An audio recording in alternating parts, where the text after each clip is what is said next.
Wait, what is this about Travis Kelce? What's up, P King? Our CPFs, our close personal friends. That's pretty funny.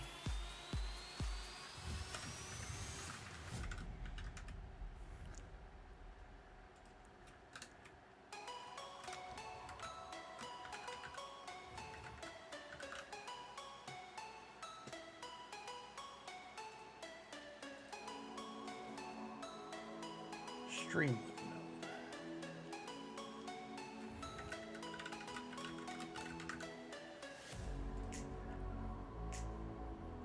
Howdy, howdy. Check, check, check. Can you hear me all right, everybody? Got your ears on, as they say. Thank you, Cutie Beck. Almost there. Trying to get the Twitter chat over here, too.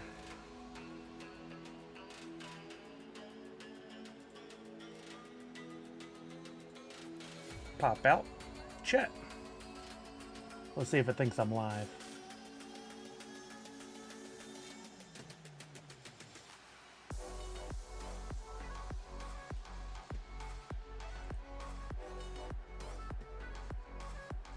Nope. Sully is not live. That's not true. I just went to the live screen. Sully is not live. Like, I'm on the screen that says I'm live. I guess no Twitter chat. Robert GP in the house. Hey, what's up, everybody? Happy NFTuesday. How the heck are you? We got Chuck in the house, Zach Bonner for P-King. Congrats to our close personal friends, Travis Kelce and Taylor Swift, on their engagement. As a gift to us all for their engagement, they should give us each $1 million. I think they'd be fine. They'd still have plenty of money. Red Ranger, how are you now? Howdy. They're engaged. It is not a drill. Problem solved, how are you now? Howdy. Robert GP, Allie in the house. Ms. Fancy Cherry, how are you now? Good to see your name always. Chuck, congratulations on your live AF. Same to you, Chuck. Chuck is one as well. If you guys don't know, Meld Studio, the folks that make this awesome streaming software that we use that has replaced OBS and is infinitely better, is doing this really cool thing. Depends on if you're in the UK or here. And something must be wrong with my emotes. I gotta work on this now. There's always something breaking. But anyway, they've got this cool thing going right now called Live AF. And when I go live, there used to be a button that just said live. Now when I click it, it says go live AF, which is hilarious. And if I achieve certain goals, I forgot what they were this week. Let's see, what are one I need to do? Post a video of you sharing a goal you're aiming to accomplish with your community. Tag Live AF and Lenovo. Lenovo's like the partner of the week. Post a video featuring a guest star. I forgot to do that from Friday. I should grab when Kelly came in. Streamers Got Talent. Post a video showing a hidden talent or a party trick. Dancing, playing an instrument, a magic trick, or anything they think shows off your skills. Oh yeah, I said we should do a shout out to stream with Meld. I think that'd be pretty cool. But anyway, we earn points for doing the different things and the giveaway prizes at the end of the week. And you can see here at the top center, these are the prizes for this week. And as more people earn more points, this bar goes across and eventually unlocks things. So far, the headset, Fourth Wall, which is who makes the shirts that I think Chuck won one and I won one. My shirt should arrive by Friday. Elgato Stream Deck Plus, which I have an old Stream Deck. A Plus would be nice. Stream Charts Pro gift card. Those have all been unlocked. Nerd or Die gift card, which is the one I won this last week. And then things that are not unlocked yet, which are usually the bigger prizes. We've got a Elgato prompter, Ghost Energy cases, Lenovo Legion monitor, Live AF aim controller, Elgato Pro audio set, a Respawn gaming chair, which is the one thing I really, really want, but would also happily take the Lenovo laptop because that's quite valuable. But we can earn more points by participating, and you can earn points as well. If you are streaming or thinking about streaming, you can download Meld using my link, and you can earn yourself some points and me some points. I'll put it down in the chat just in case anybody was thinking about it. If you're a streamer, I recommend, even if you don't plan on using it right away, download it. Go ahead and install it for the day OBS fails you like it did me, and then you got it on backup waiting to go. Chuck ordered his t-shirt, should be in Sunday or Monday. I'm hoping mine arrives early enough on Friday where I can wear it for the stream here. What's up here, The Revenge? It is very easy to install and use, and like on Friday, I think I even added a new Droppp Unpack this that zooms in. Like we did that on screen in a matter of seconds. So easy. Here, The Revenge, how are you now? Good, and you? Not so bad. Hope everybody's doing well. Hope you had a good weekend. I know we did. A lot of family time. Unfortunately, we had a family member pass, so we were at a life celebration party, not so much a funeral, on Saturday, and a lot of family was in from out of town on Kelly's side. Got to see all of them, which was great, and her brother Jimmy was in town. We got to hang out with him, and Jungle Bry was sick, but still rallied and made it out. Yeah, thank you, Red Ranger. Yeah. You know, it's always tough to lose somebody, but it does make you think a little harder about, keeping in touch with the people in your life and making sure they're a priority and checking in on them regularly. You know, I always say at the end of my streams, check in on somebody you love, but I often don't do it. So I got to get better at that. I'm trying. I really am. I've been better about, like, texting old friends that I don't talk to very often and just being like, hey, how are you? Miss you. Hope you're well. Thank you, Robert GP. Thank you. Night Bodega, what's up? I hope you're doing well, my friend. I saw those really cool figures you just got and posted. We should look at those real quick. I don't know anything about this brand, but I like the little art touches they do with the eyes. Let's see if we can find this. Here it is. Manny posted this on Twitter. Look at these guys. They're tiny little fellers. They're called Tiny Nightmares. But in the eyes of each of the characters, you can see their victims, which is pretty great. Is it their victims? Not necessarily. Well, yeah, no, it is. It is. I was trying to make out a couple of things there, but I think those are great. And there's a whole line of them. In case anybody else is collecting, you can swap and trade with Manny. Got my first Pop Mart item this past week. I got it. Hey, what's up, Miss Jessie Star? Thank you, Misty. Appreciate you. Thank you. Very, very sweet. Yeah, not for you, Misty, but what if they make another line that they're not Tiny Nightmares, or Tiny something else? Tiny Balls of Sunshine. Then maybe you go after it. What was I going to say? I had a thought here. Oh, first Pop Mart item. Yeah, we were talking about this over the weekend with Brian and his brother Jimmy. His brother Jimmy's like me in that like he starts asking Macy questions about what are the kids in school into? How do you find out about music? Like I know what he's doing. He's going like, how do kids think now, and how do I turn that into a business opportunity? He's very smart, and I feel the same way. Like the whole Labubu craze is silly in my opinion, and will play its course out, and will not see Labubu as very popular in a few years. I could be wrong. I have very much been wrong in the past, but I think what it really leads to is that Pop Mart is becoming a huge brand. And they are really leading the way, maybe not leading the way, but they are focusing mainly on, in their stores, blind box stuff.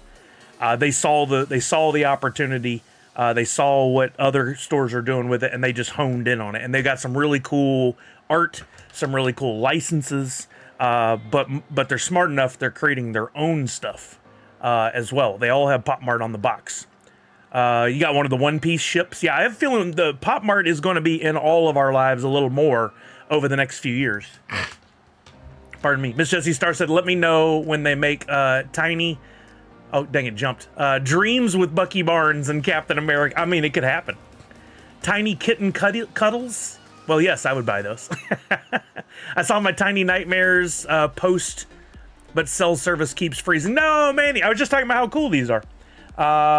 Chuck said my niece, who is in the 3rd grade, told her grandmother she wanted a Labubu for Christmas, and when asked where to buy them, my niece said, let's call Uncle Chuck, he'll know, right? We are the experts. Yeah, and they aren't cheap. You're right, Nadu. You're right. I mean, the cost of everything has gone up, but they're already charging a pretty premium. There's something on my beard there. No, just white hair.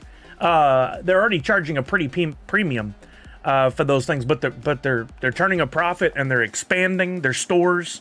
I saw when Labubu hit its peak, and I think it already peaked a few months ago, or even 6 months to a year ago.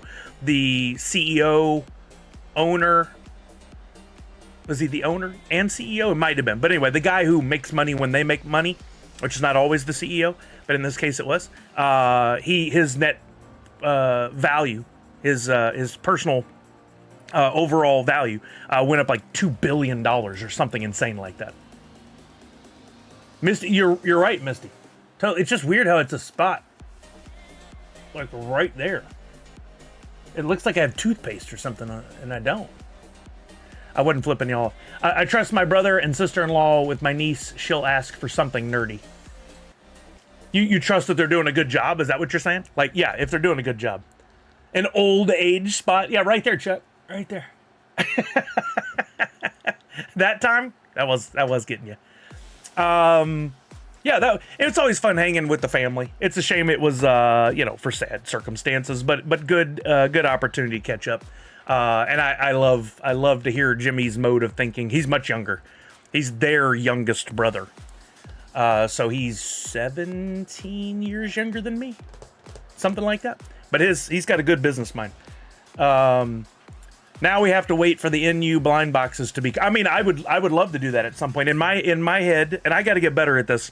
I read a couple stories over the weekend how your subconscious and manifesting things is just, it works for so many people. Like, you've got to see the future, you've got to see where you're headed, you got to have, hey, Video Shane's on YouTube. What's up, Video Shane? You got to manifest things. And what I've created with the Nerd Unite logos and Hoot, there's a license there, right? And I think with the right 3D modeler, we can make some of these, some of the Hoots into some really fun figures. But I got to pursue it. I got to push, right? I got to really work at this. And it's not something I've pushed for in the past, but I have my own IP in Hoot, which is pretty cool, pretty crazy. All right, you know, we should dive into Droppp today. We had Droppp this past Tuesday. Started off real strong. Things have trended downward, but I want to take a look at that real quick and talk about all the live projects right now. We don't have a lot. We have a few. And what's closing. I actually got one of my first warnings ever saying, hey, you have some redeemables you haven't redeemed. Because normally I redeem them pretty, like as a new one. As we get coins for a new one, I go back and redeem an old one. But we're in a weird gap because they haven't been putting out as many drops lately. So if I'm not careful, I only have 3 days left to redeem my Funko April Fool's Series 2 coins. So don't forget, we used to talk about this all the time. We haven't talked about it lately. If you're going to be collecting the Droppp digital NFTs from Funko, make sure that you're going over to Droppp regularly, at least once a week, and clicking on the diamond, which is your calendar and kind of a checklist at the same time. Pardon me. And Funko April Fool's Series 3. If you got coins, I have 9 of them. It would be a real sad state of affairs to forget about it. So make sure you redeem those. And we've got September 10th, which is sooner than later, a couple weeks. We've got the Dungeons & Dragons Series 2 going to Snapshot. So make sure that I still think, again, I'm never making fun of Funko or Droppp. I'm just saying, if I were to come in and like do an audit of everything, I would say, hey, let's make sure that we reword these things. Because this upcoming is not enough. It needs to say upcoming snapshots or, you know, snapshots. Redemptions, I guess, makes sense. But also, I'd love to see this more in a calendar lineup. Thank you, Kryptonite, for reposting the stream on Twitter. The Twitter messages are showing up over here. But I would love to see this in a calendar view. I think it's a little bit easier for people to understand. Although it could be wrong. Everybody's a little different, right? Maybe you want a calendar, or I want a calendar, and you like the current layout of things, and you wouldn't mess with it. You wouldn't change it. Red Ranger says 20 days left on the arcade as well. Don't wait till the last day. Oh, and... yeah, Finest. Oh, Finest. Don't play with me. Don't play with my emotions, Smokey. Oh, no. Here the Revenge says someone forgot to redeem their whole lot of Avatar Series 2 tokens. I hope this is not someone. I hope this is not you, Here the Revenge. That would hurt. That would really hurt. Was it somebody in the NU community says, Misty, I need to know now. Red Ranger, please say it wasn't. Or who was it that said that? Here the Revenge, please say it wasn't you. 7 Rokus? Who? Please say it wasn't you. That's painful. I feel like I'm partially responsible for not bringing this up regularly. No, Jasp did that with the original Adventure Time Series 1. Ow. Oh, no. No, Finest, that wasn't you. Stop playing. Oh, and it wasn't Here the Revenge. That's good. Oh, jeez. That's painful, man. That's painful. I hate to hear that happen to anybody. I try to remind everybody. I try to tweet things out. I try to retweet. I tell you, one of the things you could definitely do to make sure that you don't... oh, I got a bump that on my elbow that hurts. One of the things you could do to definitely make sure you don't miss out on these things is turn on the push notifications over on Twitter or Instagram. But Twitter specifically has this extra feature that I use a lot, and that is if you're following somebody, go hit the bell. And that will not only prioritize tweets to show up when you go to notifications, they'll show up above all the other ones, like here, right here, this line says new post notifications from Wario64, Funko, and Whataburger, because I'll have all those as priority, but I'll get a push notification as well. So make sure you do that, because, God, that's so painful. I think Finest is playing with us. He doesn't really participate. Please say it wasn't you, Finest. If you got loot like that, set a reminder on your phone. For sure. Use the world's worst assistant. I redeem as soon as possible. I'm scared I'll forget. I mean, I think that's smart. I for you guys, absolutely. For me, I personally like to keep these redeem buttons where I can show everyone how it works. Ouch. Well, Jason, have you looked at the value of the Dock 1885 lately? We looked it up the other day. $225 to $250 these days. Man, somebody said it, and I think they're probably right. If we did an audit of all the Back to the Future or all the NFT redeemables, Back to the Future may have been the most profitable of all the legendaries and grails, because the Marty's going for like $500-600. Nadu said, I only got screwed once with the first Adventure Time drop. I went to redeem my tokens, but for whatever reason, only the royalty token was selected, and I didn't realize all the others. Oh, no. I vaguely remember this now. I vaguely remember this. That's painful. Allie said you could take a screenshot or two of how it looks, then redeem so you don't make an oops. I mean, you're right. You're right. I'm very much... I like the live being able to go over things like this, because screenshots have to store somewhere and remember how to get to them. And to date, knock on wood, I haven't forgot, which is why, as I'm saying that, because I'm going to jinx myself otherwise, I'm immediately moving this tab over, and I'm going to redeem them off screen while we're chatting.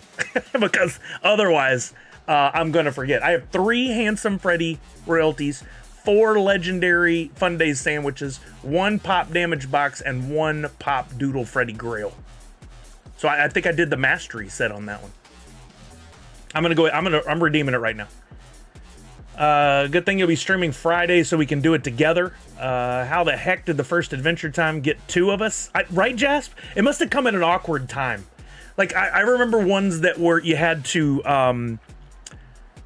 the snapshot and the redemption were like around Christmas time. And I feel like those are the ones where people like are so busy with travel and family and hosting events and all that kind of stuff, where it's so easy to forget.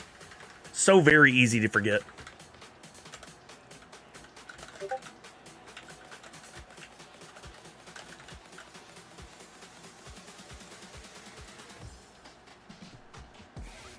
I've been in the greater Seattle area for 8 years, and I still keep trying to put Texas in when I go to the drop-down list.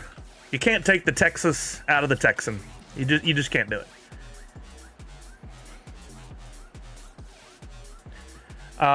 Here the Revenge says, I redeemed 2 master sets for April Fool's 3. Wow. Sadly, right now, most of those don't have much value. But I think eventually, especially with them having the new sticker numbers, the proper numbers, or the Nerds Factual Total, as we called it before, I think that'll help in the value. But there seems to be a downward trend when I'm looking up the values of stuff to go on Whatnot or whatever. There seems to be a downward trend on the value of the Freddy, Franny, Proto stuff from the current era. If you go back to the original earlier days, Fun Days, stuff like that, the Freddys are still doing pretty good. They've come down a touch, but the current stuff has not done so well. Jason says, my Back to the Future set was 2 Griffs, a George McFly, and a Grail Marty. Never bought a Doc. Oh, man. I wish you had. The wallet that forgot to all the Avatar redeems was that. Yeah, I don't know who that is. It vaguely seems familiar. Here, the Revenge. Yo, Darth Wacko! What's happening, baby? Nadu said today's logo would look... Oh, I forgot to put the graphic on screen. Thank you for saying that. So, anybody know offhand here what today's NFT logo is inspired by? Have to be careful how I say it. Anybody know this one?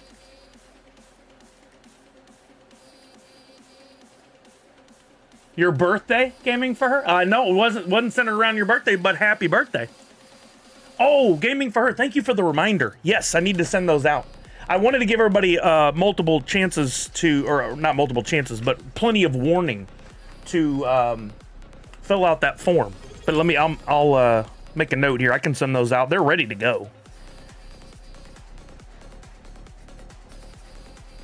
I forget what, I have so many things going on. I forget things. Thank you for reminding me. Chuck said, old man story for you. I went to get my dog a pass for the local dog park, and as a resident, it would have cost $17, $5 for the card and $12 annual fee. The woman looks at me and says $15. I look at her quizzically. I love that word. And she goes, "Oh, you get the senior discount. The city gives it for everyone 50 and up." Ooh. I had a similar experience over the weekend. We were looking up, we have at the end of our street, they built a new park. And it's not a park, it's more of a facility. And it has putt-putt golf there. And we were looking, I was like, what's the cost of playing putt-putt? So I look it up, and, kids, $7, adults, $10, seniors, 55 and up in parentheses. I was like, oh man, I'm getting too close to that. It's dangerously close. For Problem Solve, Funimate 2 will fix that. Wait, we'll fix what? Sorry, I moved on a little bit. Chuck got it. Toxic Avenger. This is based on the Toxic Avenger. And when you get your NFT, I want you to zoom in on the D in Nerds there and take a close look at the artwork. Yeah, Red Ranger got it first, it looks like. Darth Wyko says, I was really hoping for a Cracker Barrel. People have lost their dang mind over this Cracker Barrel thing. It is just silly. It is just silly. Perplom Solve, thank you for the tier 1 sub. I'm sorry I didn't hear the music. Thank you. I appreciate you. Comic Zombie got it as well. Definitely Toxic Avengers. Toxic Avenger. Singular. We got so used to Marvel and Avengers. Professor Josh is happy. Happy Tuesday. In a meeting for a bit, but figured I'd jump. Well, thank you, Professor Josh. I think I saw a message from you earlier I need to respond to, but I was busy this morning getting ready for this. It pays to be old. I don't know. I guess in some ways. Congrats. I hope you get free coffee at McDonald's and 50-cent chili at Is that a thing? Oh, Perplom says, Solve says, like, Franny Funko being... I don't know that it will solve it. I think we'll have to see what those values do, but I think if we were to pull together all the data and we take, like, probably in the peak of COVID, Freddy Funkos, right? And then we mapped out all of the Freddy Funkos that were issued like Fun Days and all that stuff. And then we got into the Frannies from Fun Days and the NFT projects and the Protos. And we averaged all those out. We'd see that the chart went downward and has maybe leveled out. Maybe that Franny will be a step in the right direction. But just overall, what could have been only Freddy's, and I think the chart would have looked a little different. But introducing Franny and Proto, while a good marketing move, and I think has allowed them to do some other licenses, other pops that they wouldn't have done otherwise, other mashups, I think overall it has they've taken a bit of a hit while they build these new characters up. And over time, I'm hoping to see that chart go take off. Cracker Hoot? No. Calorie says, I remember when they made Toxic Avenger into a kid's cartoon and they changed the name to Toxic Crusaders and added a bunch of new characters. Did they really? I do not remember that. Also, for months, I've been struggling with how to get to other audio channels. I just accidentally ended up down in the audio mixer section and hit the scroll wheel, and now I know how to get to the other ones. I did not know the scroll wheel worked. That's crazy. Jason said, certain McDonald's locations may offer a special discount for seniors. Those in the military or veterans or teachers use the McDonald's restaurant locator to contact the store near you for information. Do you work for McDonald's? Because that was very corporate. Max Token Head to the moon. I wanted some Max Token. I still want at least a singular Max Token Head pop. Like a full-fledged, real Max Token Head. I hope we get it one day. Wendy's also has good senior. I did not know that. I got a bunch of free stuff today. Starbucks, Jersey Mike, Panera, Olive Garden, McDonald's, Krispy Kreme.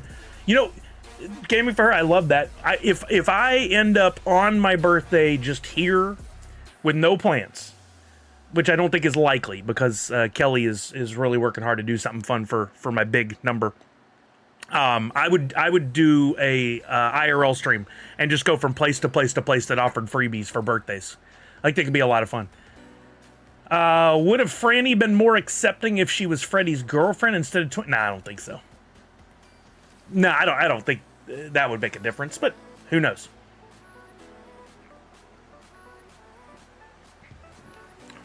Right, Jason? Did you use AI? Corporinator 9 incoming. Oh, that sounds very official. Couldn't even say the number. Correct. I don't want to acknowledge it. Yeah, 21. I'm going to be able to finally drink legally. Justin Clayton said that would have been a cool NFT. Hoot sitting next to the chair, in a chair next to the barrel. No. You know why I won't do it? Because so many people lose their mind over the stuff that does not matter at all. It does not impact their life one bit. And they lose their mind like they should be heard and a corporation should change their ways. And I find it absolutely ridiculous.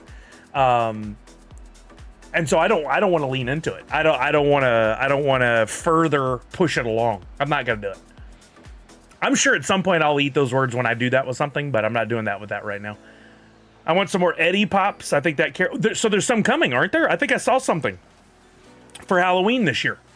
I think something was revealed. Comic Zombie says Starbucks has changed the birthday from a week before and after to having to redeem it on your birthday. Dutch Bros gives you a whole month. I mean, I'd do both, happily. I like Dutch Bros a lot. I wish we had one near us. We don't. Gaming for her, it used to be the month of as well. It has changed a few times. Yep. Red Ranger said, to be honest, I've never, ever heard anyone say that genuinely like Cracker. I do. I like Cracker Barrel. Anytime I'm near one, which in Texas and Florida they have tons, and I want a good breakfast, I'll go there. I like that place, and I like that Black Bear Diner. That's really good. But people just need to, like, look, you can go, oh, that's an interesting change, or I don't really like the new logo, but to like, oh, I'm going to boycott this company because of their change, and the stock value went down like $200 million or something insane like that. I just don't understand it. I do not understand it at all. How does the new logo influence you wanting to go eat their yummy food? I don't think it does. If it's you, okay. I guess that's your option. I wonder if Cracker Barrel stocks went up because it was being talked about. No, it went way down. It went way down. They lost. Roblox lost over 12 billion. Wait, when they changed their logo? I'm not surprised to hear that. I don't think it should have, but I'm not surprised to hear it. That's the world we live in. I want a Freddy Funko as Freddy Funko in a Freddy Funko. I can't even finish these statements. Did you see the traffic at the In-N-Out near Portland? It was the first one. Yeah, I saw that. I saw that one. On the news, it was talked about and on Twitter and stuff. Yeah, that's pretty cool. When In-N-Out opens somewhere, it's a big deal. When they finally open up a Whataburger up here, I'm gonna be in line. I used to go to Cracker Barrel all the time when I lived near one, says Darth. See? It's a good place. Breakfast is good. Good value. You don't get free birthday burger at Red Robin anymore. No. We don't have one of those too close. I do like Red Robin. Boomers own the stock. Yeah, I would say there's probably a fair amount that do. But how does that translate? Like, you think they own the stock, they see the logo change, they go sell the stock? I guess, maybe. But find it very weird. A few of the Black Bear Diners near me have really gone downhill, says Comic Zombie. I wonder if they're a franchise. That happens with franchise companies versus corporate companies. Grossnader said, I've had a streak of visiting a different Denny's on my birthday since 2014. I've gone to 8 different states over the past. Oh, that's fun. You should document that, and maybe they'll pick that up as a story for their advertising. Peking says, too much corporate speak going on here. At the end of the day, there's good synergy here, but let's circle back to it after the steering committee weighs in. There you go. The cottage over Cracker Barrel? Comic Zombie, kind of sad, really, because they had an amazing biscuits and gravy. Had? It's not good anymore. Oh, the Black Bear. Yeah. Roblox banned a person doing good, so people dumped the stock. And that's a matter of public opinion. Like, we don't know the receipts on these things. Cracker Barrel also announced that they were going to redesign the restaurant. So I heard that too, and I think that is the thing that's actually much more important in the story.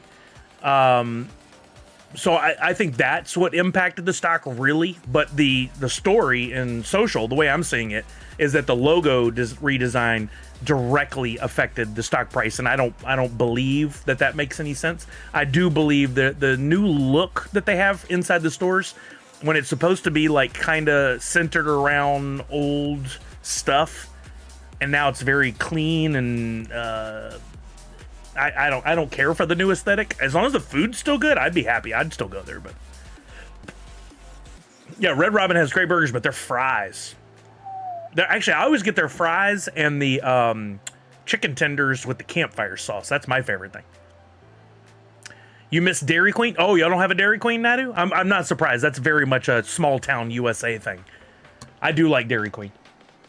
Jason said you have to visit at least once a year to still get your birthday burger. I got the email reminder that I need to go soon. Really? So you have to visit one time that's not your birthday in order to get that seems fair to me. Nadu said, can you imagine if Coke changed their logo? And they have before.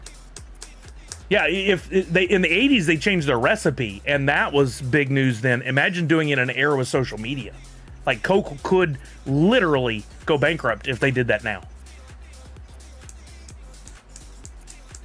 Blues Boy says we need change. Change. Okay, I'm afraid of change.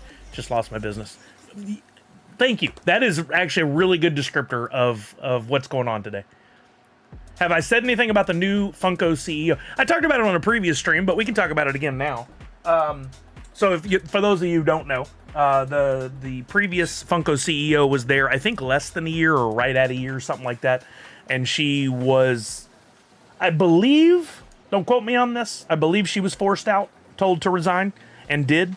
If you have receipts otherwise, if she stepped down of her own accord, I apologize, and that's go with the actual news. But I think that's what I read. And the new CEO that's coming in was the CEO for their merchandising, I believe, of their licenses for Netflix. And so in what I read that to mean, and what I think that would mean, is that he was directly working with Funko before, because I know that Funko convinced Netflix way back when, and probably before his tenure there, that they needed to license out their stuff for making like pops of the Stranger Things characters, because they weren't doing that before. They did that. They saw how much money was on the table, and now you can find that stuff everywhere. So he was in charge of all that. If you went to Target and found a lunchbox with Stranger Things, that was him, or his team. If you went to Target and you found a T-shirt with Stranger Things, that was him. If there was a Funko Pop or a Mystery Mini or an Itty Bitty, that was him. Like all those things around all their shows. He also worked for Nike and Disney, I read. Now, I have no idea how long he was in any of these companies. I really don't know that part of his resume. But he has a good pedigree, as they call it. He's worked for some high-profile companies. And that, honestly, means more to them than his actual experience. They want it to look pretty for the stockholders, so that when a stockholder reads the article, and it's all about this, they read the article and go, he was at Netflix, who saw this increase over time in sales. He was at Disney during this time where they did this really well. And he was at Nike when they did this really well. They won't tell you about any of the failures. They won't tell you about any of the times that weren't great. They won't tell you who set it up before him. Much like presidencies, right? But it's all for this resume thing, this pedigree, so they can show that. According to his pedigree, good call. And he's younger, so hopefully he gets it, right? But we'll see. He's got to come in. He's probably got to make immediate changes, and that's where I get scared. Is he going to come in with some really, really good ideas and maybe bring in some new team members that help him execute on a goal that he and or they and the board have worked out? And are those things successful? There's a lot of things that'll factor in on that are out of his control. But if he's able to come in and shore some things up and make some good changes, we could see Funko go in a positive direction. I think the stock went up the day of the announcement. Yeah. And again, this is not based on anything, the increase in the stock value, other than a knee-jerk reaction, an emotional reaction to a bunch of old white dudes who read that he is taking over and they saw the pedigree. It's a very formulated thing. You see it happen with companies all the time. So I don't know anything about this dude until I hear his plan. If he makes that public. I don't know him. They could have brought somebody in off the street. Literally. They could have gone out and found somebody and gone, come in here, be CEO. And that person could do a better job. We don't know. I hope for the best. I hope he's not only young at heart, I hope he has kids. I hope that he understands collectibles, because that's a big one, right? Previous people did not. I hope he understands collectibles. I hope he understands digital collectibles. I hope he's an NFT collector. I hope he has cryptocurrency in his wallet, in his investments that he is a part of, not just because somebody told him to do it. Like, I hope he gets it, because we need somebody. I say we as Funko World, Funko fans, a stock owner. We need somebody to take them into the next generation. We need them to be relevant. They're already doing some great things. They're leading in the digital collectibles digital space over all their competitors. They're killing that. They're really leading in licenses. They're killing that. They're already doing some great things. What do they got to fix? I don't know the answer to that, but I hope he does.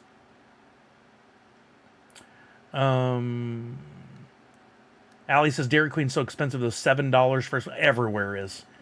The only real value I find anymore is like Panda Express is pretty good value in my opinion for what you get, and Applebee's. I used to hate Applebee's, and most locations I don't like, but the one near us is really, really good and super great value on the food.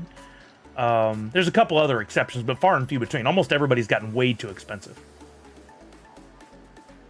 Here the Revenge says it was like 10 to 11 months, referring to the previous CEO. Nadu said we used to, but then it closed down, talking about Dairy Queen. Oh, you got to do it, Nadu. Nope, Comic Zombie, you can't quote me. That wasn't a direct quote. Usually this type of departure is officially classified as a mutual decision. That does come up a lot, yep. Here the Revenge, he did stuff for Nike, Disney, and sold his own drink company. That I did not know. That part I did not read. That, to me, means this is a guy who gets it. Well, you take that with a grain of salt. Did he come from money? That's another big question I have. Were his parents rich? If his parents were rich and gave him all the money to start the drink company, will he be able to do anything for Funko? I don't know. I want to know what his actual business acumen is. He worked for Nike and Disney about 5 years each.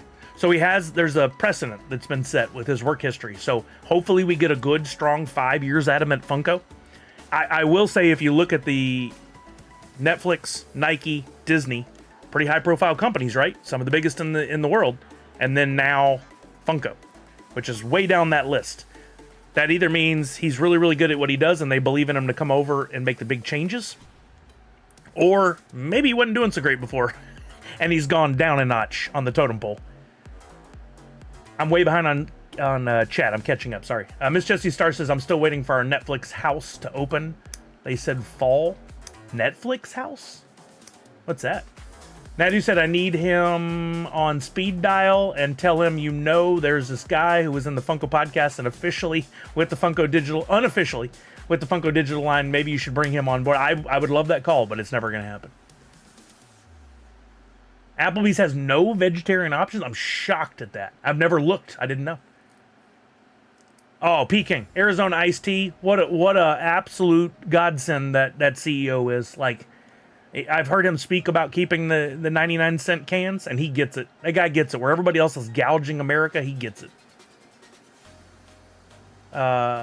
He started the drink company after Nike, so he had money, which makes it a lot more likely that he'd be successful, but he still built the business and sold it, and there's respect for that. Peking says to Finest, they're going to change it. They've been so committed for so long. Wait, I missed the Arizona iced tea. We'll see. And how much are they going to change it? $1.09, $1.19, still a really good deal. The CEO could be a good reviver, brings life into business and then carries on. I mean, that's the thing though. That's what I'm trying to quantify. Could be. I mean, do I go in and buy $1 million worth of stock right now, or do I short it? We don't have the receipts to know, really. Hear the Revenge. My thought, he is either here to bring the company back from the dead or sell it to the highest bidder. Now that's a really good point here, the Revenge, that I did not think of before.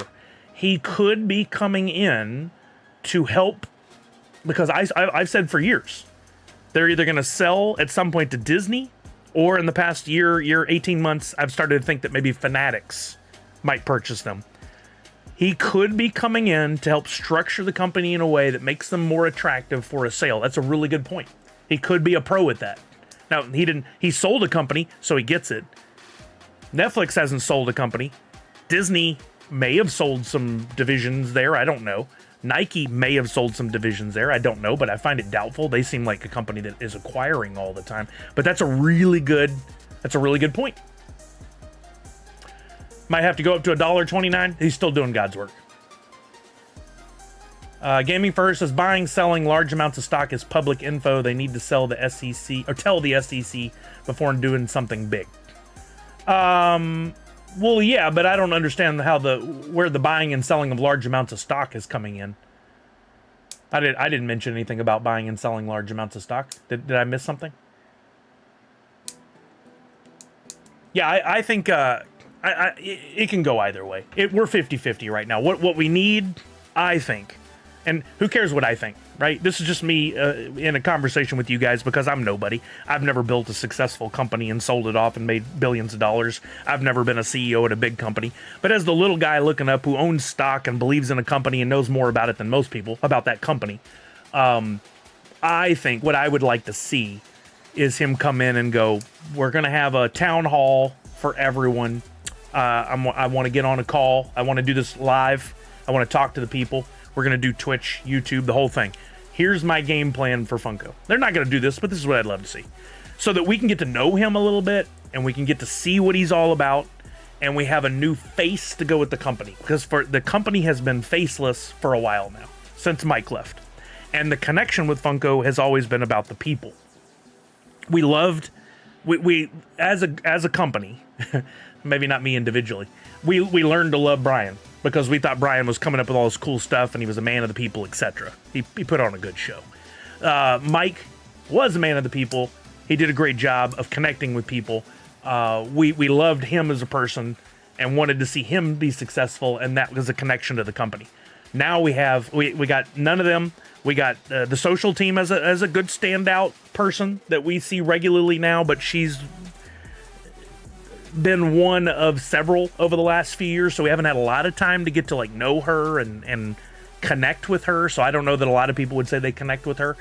But anyway, we need to connect with him, and we need to hear what his plan is going forward for us, but more importantly for stockholders and for the investment firms and all the old white guys, as I refer to them.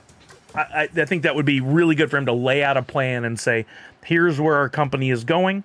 Here are the steps we are taking to shore things up, to cut costs, because they love that, to increase revenue, to end the massive storage of stuff that doesn't sell, to end the putting things into landfills or destroying stuff, because that's a big hot topic for people.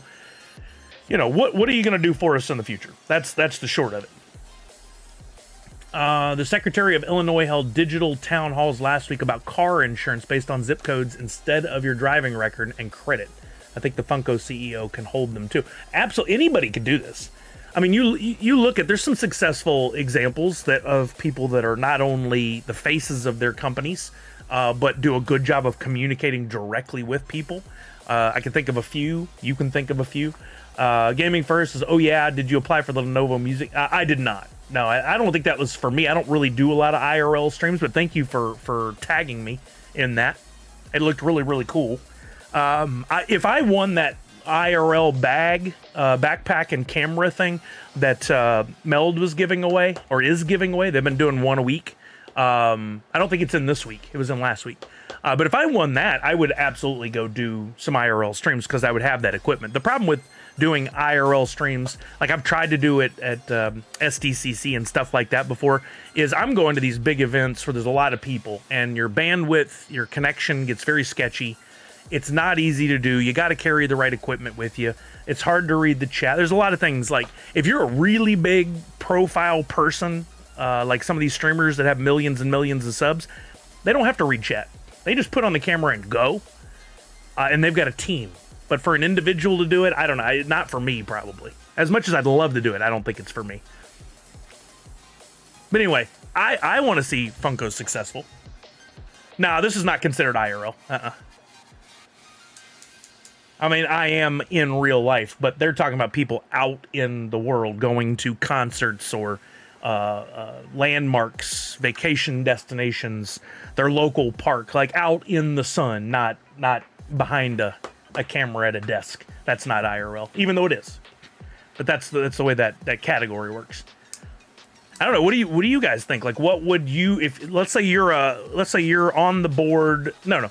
Let's say you own a lot of Funko stock. Like, it's a significant part of your portfolio. You're counting on that value of the stock going up. That probably means that you're literally invested in the company, but invested in what they're doing. You're paying attention. You're reading about it. It's more than just collecting the toys. What would you like to see them do to be successful? What would make you want to buy even more stock? What would make you less likely to sell the stock you have because you'd be like, that's going to pay off. That is 100% going to pay off. I'm in. I believe in what they're doing.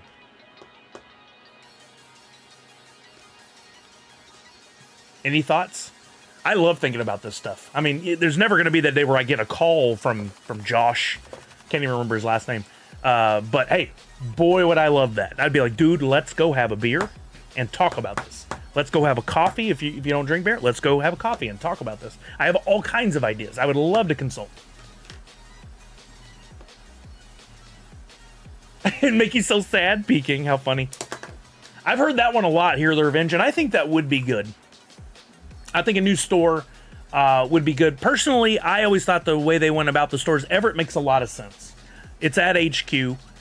You have not only the retail, and you have tons of employees that can handle helping out down there at all times. You also have that as basically a studio for when you want to produce content, which sadly they don't use a lot these days. We used to use it a lot.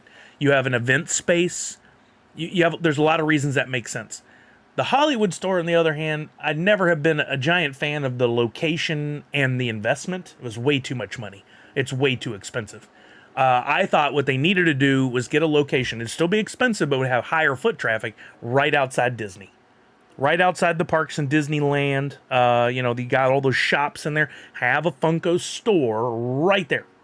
Put your favorite Marvel characters right in the window. You'd have your Marvel, you'd have your Pixar, you'd have your Disney. You'd get so many people every day who had no idea what Funko was getting used to the Funko brand. It would be a billboard.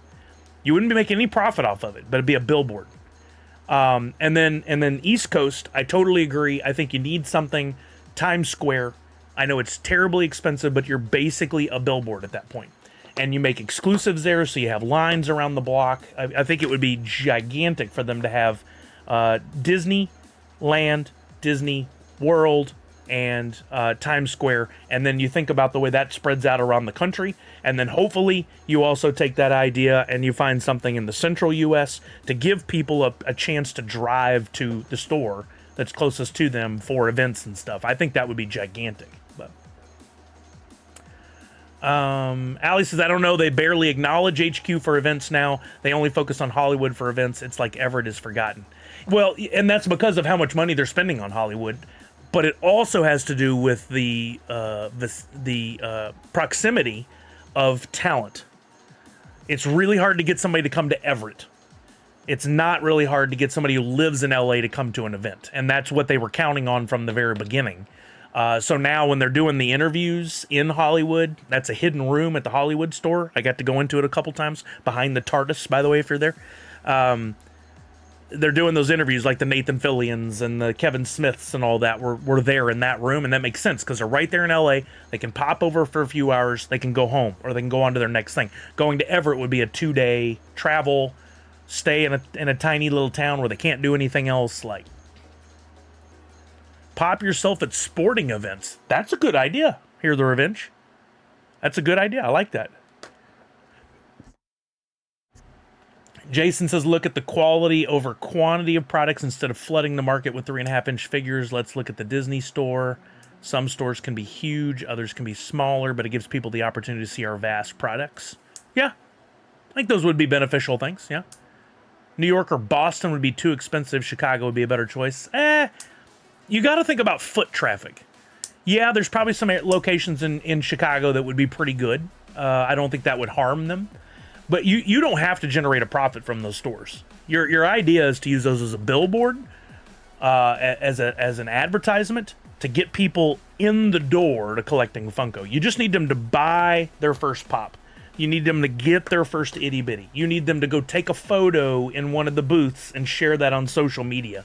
You need them to attend an event and share that on social media. Those are not, just like having a booth at a con, they don't make money on that. They will not make a profit. It's too expensive. It is merely an advertisement. And I think you could definitely do New York with that mindset.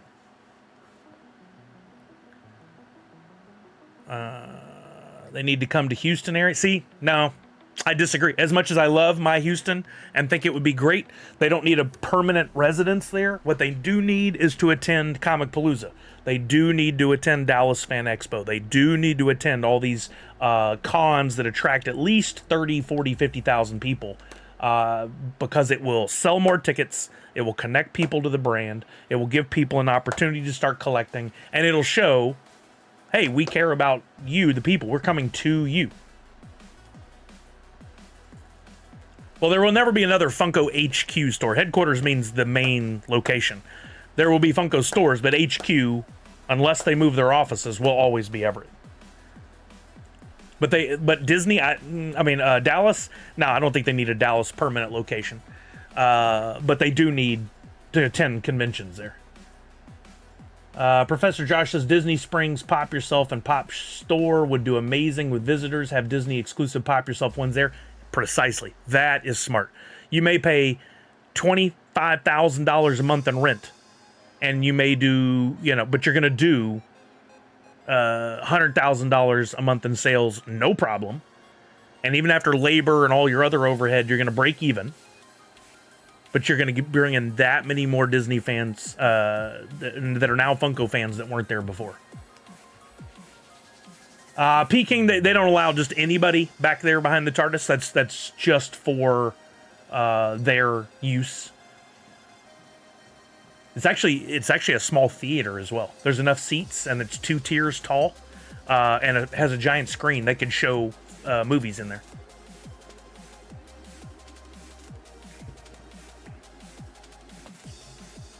They give away pops at Mariners games, set up a Pop Yourself booth or machine at those games too, and IMO they would sell out.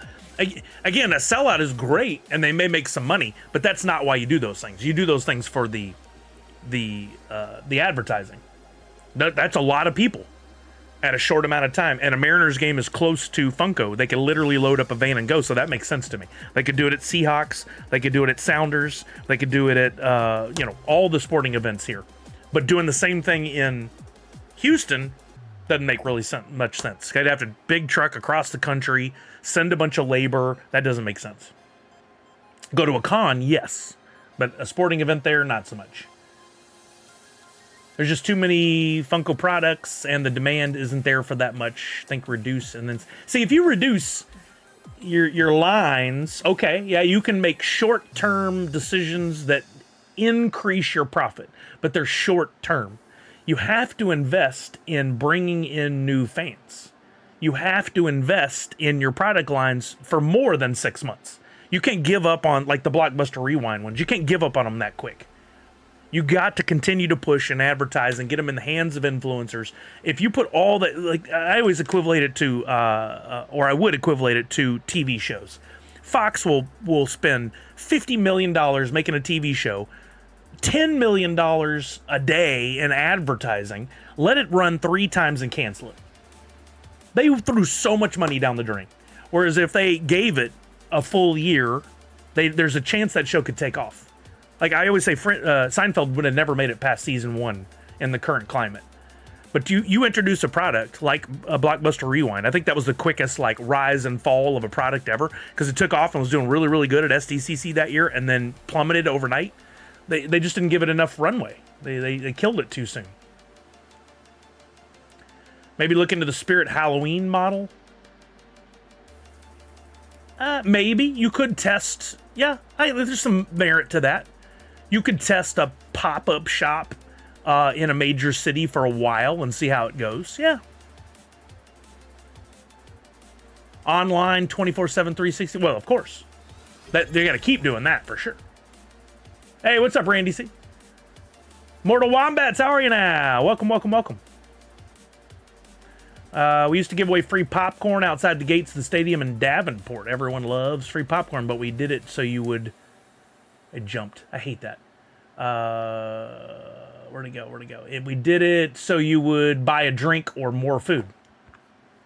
Good stuff. Very smart.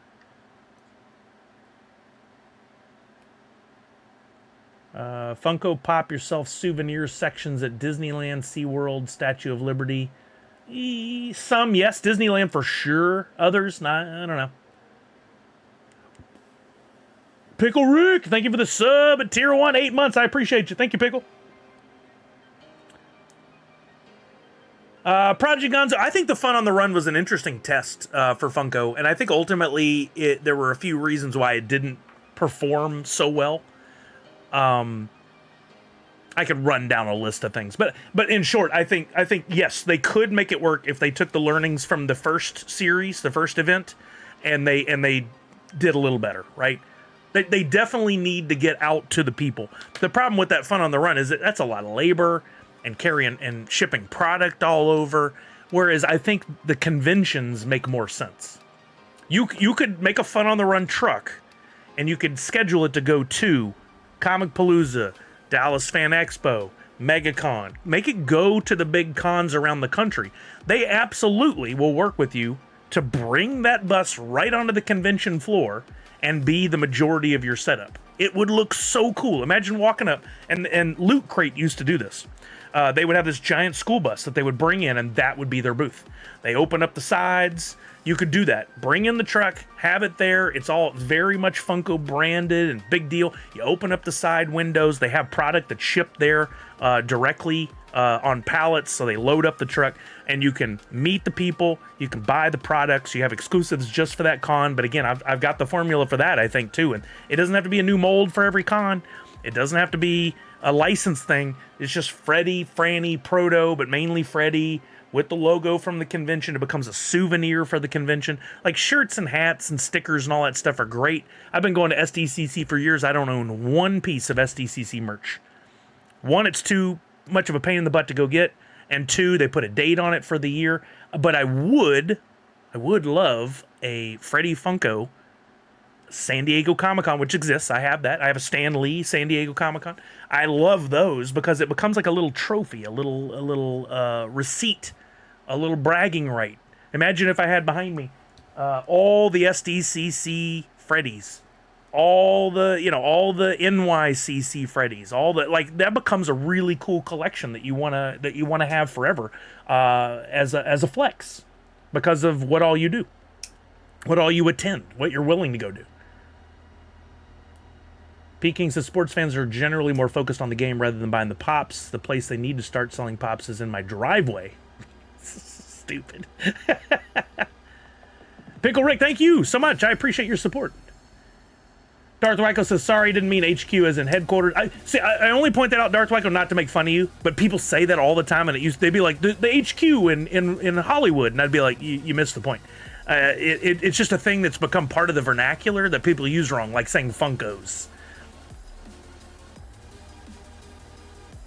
Funko doing their own animated show or movie could be something like the Lego movie. So that has been talked about. When I was there, it was talked about a lot. And even leaked at one point that there would be a Funko-style, like, Lego movie with DC. There was a whiteboard photo that was shared when it wasn't supposed to be. It was being talked about, but for whatever reason, got tabled. And I think the I won't say failure, but the lack of success of Funko Fusion to go mainstream probably let people know a Funko movie won't carry like a Lego movie will. They may be a little too premature or have missed the window. Well, there you go. Red Ranger just said what I said to Nadu. How funny. Misty said, I have all the Funko SDCC Toucan isn't that a cool thing in your collection that you have to commemorate going to that event, Misty? Like, I think Funko should sell not only a Freddy Funko for the event, but you could do like an event exclusive box You go up to the booth and you get it. It comes with a shirt in your size, an enamel pin for your lanyard, a pop, and maybe something else, and maybe a hat, all with the, hey, this is Freddie at SDCC 2025. So you get these cool things. You can wear the shirt to events for like a year until it wears out. You have the pop forever. You collect the enamel pins or the patches. Maybe you could have a patch. It could be like their sub boxes used to be. Correct, Randy C. I'll allow it in this case. The term Funkos is correct, but only when used with a possessive, an apostrophe. Yes, that is correct. Or when speaking of the Funkos cereal. But never, I collect Funkos. That is incorrect. You don't collect Legos. You have mini Lego sets. You collect mini Lego sets. You don't collect Legos. That would have been cool, Pickle Rick. Yeah, more PvP. Yeah, that would have been really cool. I thought that was going to come. I thought that was going to happen eventually. And maybe it was on their roadmap, but died when the success of the game wasn't quite what they saw. Lego is king. I mean, Lego almost went bankrupt over the years as well. And then they got their way. They figured it out and ended up super successful. Still a privately owned company, which is a key part of why they're still around. Had they gone public, they probably wouldn't still be around. They'd probably be something we talked about as lore. Hey, Danny UV, how are you? Thank you for coming by. Falconer used it correctly. I collect Funkos, possessive, Transformers series, correct. But you collect Transformers pops, is what you would say. I need a Fortnite back bling with... So that was talked about as well here, the Revenge. When I was there, we were working for those first Fortnite pops. And apparently, I wasn't in the discussions, but I heard that in the discussions, Fortnite was talking about including Funko stuff, pops, in the game. And that Freddy Funko might even be a character. And that never happened. I think that was just lip service from them to get people at Funko excited about the partnership.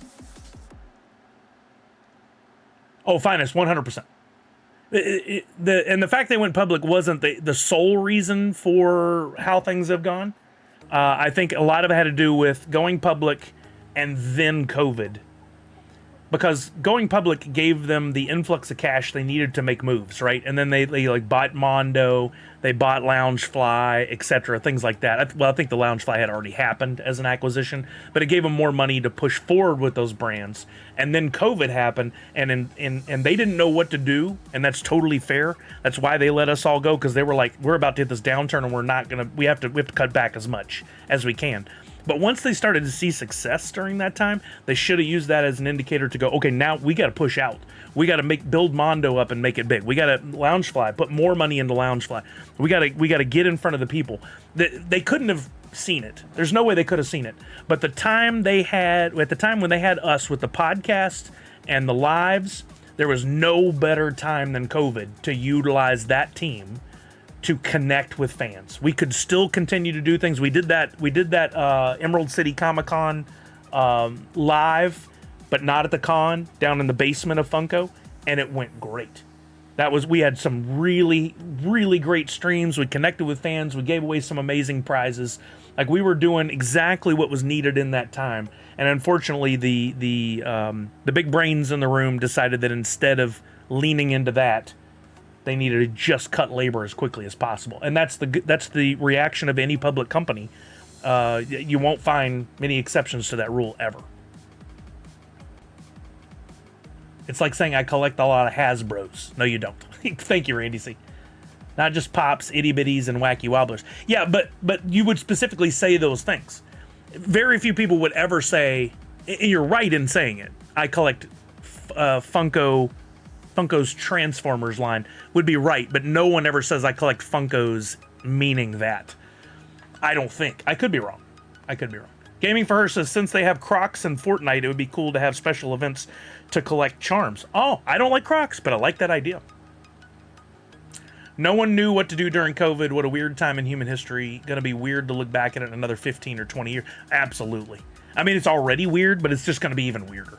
And if we ever have, and it's likely, another event like that, people are not going to stay home. They're just not. They're just going to be like, nope, we did it before, ain't happening now. They're going to have at least 75 years before that will play again. People have to forget. Oh no, Super Jen. I don't ever allow this, but I'm gonna allow it for you. Because she's making fun of it. I collect Funko dolls. Oh, gross. So stupid. No, you don't. You absolutely do not. Hey, Super Jen, good to have you. Thank you for coming by. I appreciate you. We were talking about the NFT stuff a little bit the other day when I played with Super Jen, and she hadn't really been in it for a while. We're going to pick back up on that for a little while to look at the recent projects, just in case you're interested. Remember, 20 years ago isn't the 80s anymore. It's still the 2000s. Right? Like, I totally think in that mindset. When somebody says 20 years ago, my brain jumps to the 80s or 90s, and that ain't accurate anymore. Thank you for doing the shout out, Misty. Appreciate you. Another thing I would do is more blind packaging. I 100% agree. That's how we got here, I think, was we were talking about Pop Mart. It made my eye twitch when I typed that. I bet, Supergen, because you dealt with it like we did. Yeah, more blind box stuff. Absolutely. Bring back mystery minis and make mystery minis great again. Lean into the blind bag pint size heroes. I personally love these. I think there's a lot, pint size heroes and bitty pops. And get those in more stores. There's a store in one of the local malls we just went to again over the weekend looking for Labubu. And when you go in, they do have some pops in one section, but they don't have any bitty pop. They don't have any pint size heroes. They don't have any mystery minis. Well, because most of those aren't being made anymore, but they don't have any of that stuff. Instead, they had one giant display that was probably a dozen boxes wide by 4 shelves tall of those horrible 3D figural keychains, the worst named product on the planet. And they don't have any personality. Like the brand doesn't. The individual art is okay, and maybe you collect these, so I'm sorry if I'm pooping on them, but like this is, they're called 3D figural keychains. They don't have a good name. It's just pathetic. Like, those should be called Kippies. Well, not to hone in on Priscilla's stuff, but they need a cool name, and they don't have one. People don't know how to ask for them. They're like, do y'all have those keychain thingies? Nobody calls them 3D figural keychains. Allie said, I disagree. The blind bags are oversaturated and an indicator for economical issues overall. I don't know. I'd like to see the receipts. I think they're doing really well across the board with the success of Pop Mart. I think Pop Mart's killing it.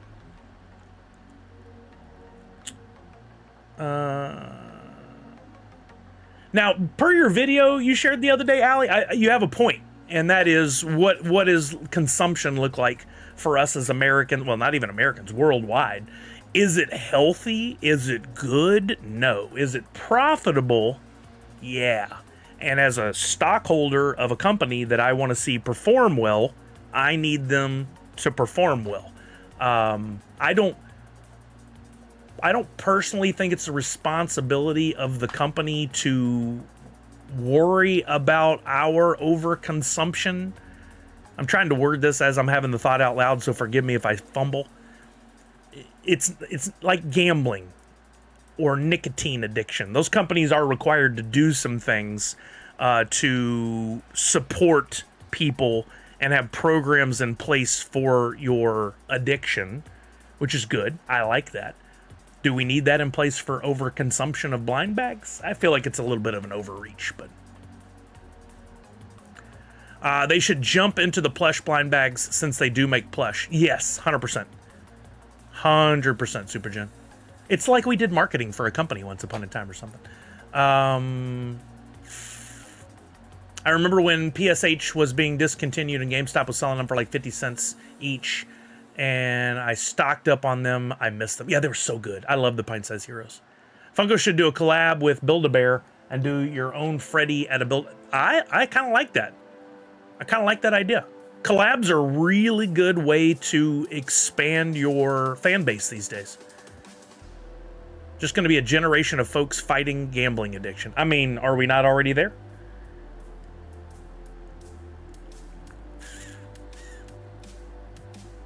No, I think that's very true, Allie, for a number of reasons. Kids are going to have a lot of issues as adults. I think that could have been said about any generation, honestly. Funko and Thrill Joy collab? That's not happening. Although, once upon a time, there was a Funko Super 7 collab that lasted for like a year, almost 2 years. I thought Funko was going to acquire Super 7 through that deal, but it didn't end up happening. Saw the K-Pop Demon Hunters sing-along over the weekend, and before the movie started, there was definitely an ad for K-Pop Demon Hunter Pops coming soon. Brilliant. Brilliant marketing move. Yes, that's smart. Not much difference in trading card collecting, I'd agree. You don't know what you're getting in buying packs of cards, and if you want certain cards, you just buy the packs until you hit, or you just buy secondary. We talked about this with Jungle Bry over the weekend. 100%. I don't agree. I don't call that gambling, but it is a gamble. It is a gamble because there are stated odds, and you know what you can get to a point. I do think that companies like Topps should reveal total pack counts, how much they actually produce, and how many of the cards are made when they're not numbered. They wouldn't want to, because that mystery is important for them. But I would want to know that. That's the only way you know the gamble. You know what you're gambling for. Just like they do with the NFTs. When you buy Pokemon or Topps or whatever, you don't know how many packs they made. Therefore, you don't know how many of that card were introduced unless it's numbered, serial numbered on the card. And I think that right there is a problem, and why sports cards from the 90s are worthless now, because they were way overproduced.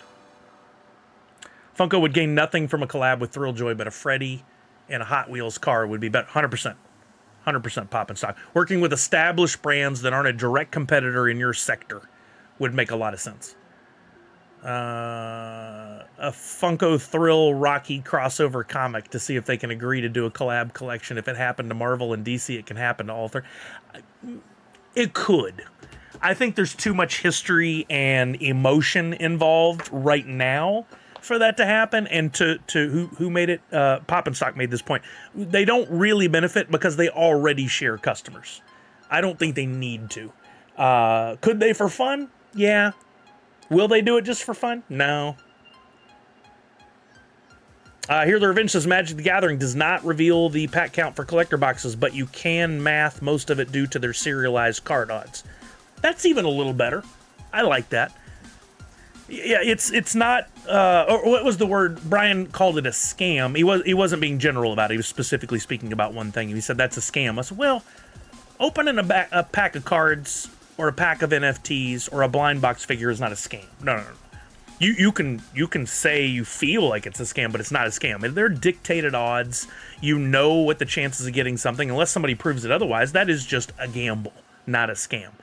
A scam is a rug pull, as people love to use the terminology way too much, where you're promised something and you're duped. They pull the rug out from under you. But those are not scams. Freddy in a hot tub? No. Funko and IDW did have a comic run in 2017. Yeah, they did some fun covers. Yeah, I have a bunch of those. Yeah, those were really cool.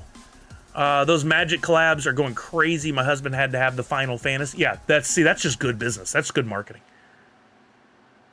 A scam is redeeming a physical NFT token and never getting it, which hasn't happened to anyone unless there was a one-off mistake. For these delayed deliveries, if that's what you're referring to, that doesn't mean you never got it. It's coming. It's just delayed. That's different. But you would be right if you redeemed a token and no one got it.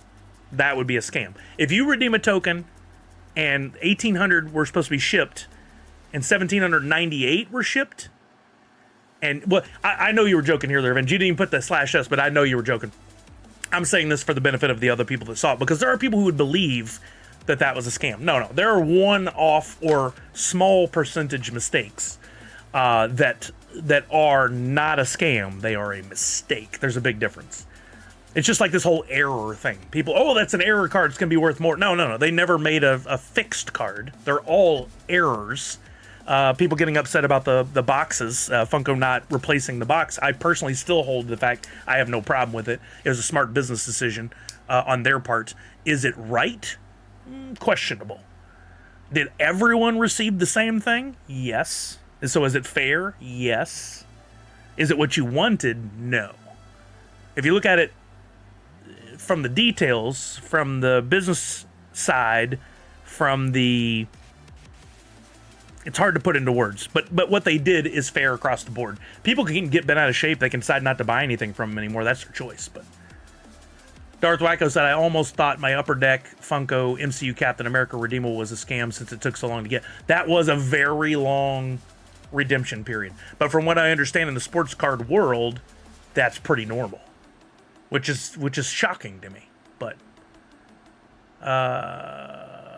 Here the Revenge says, so one email I saw way back was a person redeemed a Rocco Grail and got a legendary instead. All they offered him. So that was in the early days, Here the Revenge. Yes, there was some of that back then. They did not have good processes in place. They listened to the fans. They made corrections. And then I think they actually kind of overcorrected. Things like the $75 credit for the TMNT boxes, to me, was like, that was way too much. And it kind of, I'm sure it had a financial impact on them as a company. Do I agree with what happened in that case? No. But that was early going, and Droppp was still trying to figure it out. I feel bad for the person that happened to. Our friend Funko Photo Lady, she kind of got done wrong, but she threatened legal action, and they changed their tune real quick. Professor Josh, I had Kickstarters that never came. Not a lot, but a few. Very common in that all those kind of fund to project platforms, because the people aren't necessarily business people, and they think they can do something for X cost, and then they come to find out that, you know, by the time they go to implement it and actually make the product, it costs 4 times more than they thought, and they're unable to actually deliver. I had that happen with a phone case that I got for my iPhone years ago. A year and a half later, when I had already upgraded to another phone, they still hadn't delivered the case that fit the previous phone. The TMNT credit is way too much. I agree. Yes, at least one person did redeem the Funko Jeffrey golden ticket. I was there. I saw him. It was somebody who didn't really care about Funko. They came up because they got the free trip. They had a bad attitude. They took there was an option to either get like $2,000 or $1,000 in-store credit to use at Funko HQ to basically go on a shopping spree, or take like a $500 Amazon American Express gift card, and they opted to take the gift card because they weren't a Funko collector.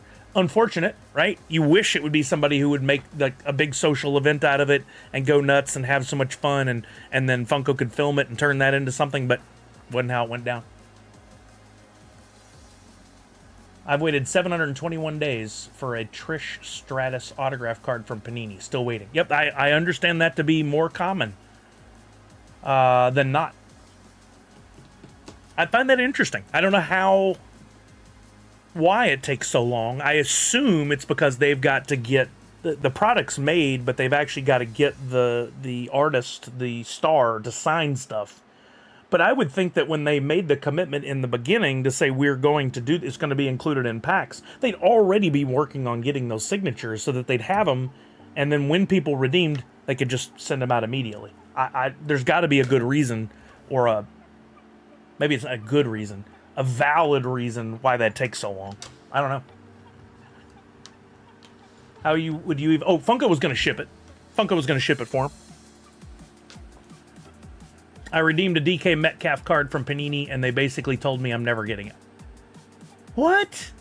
That's messed up. They couldn't send you something else? I've seen cases where they would at least replace it with something else, and people have gotten much better cards.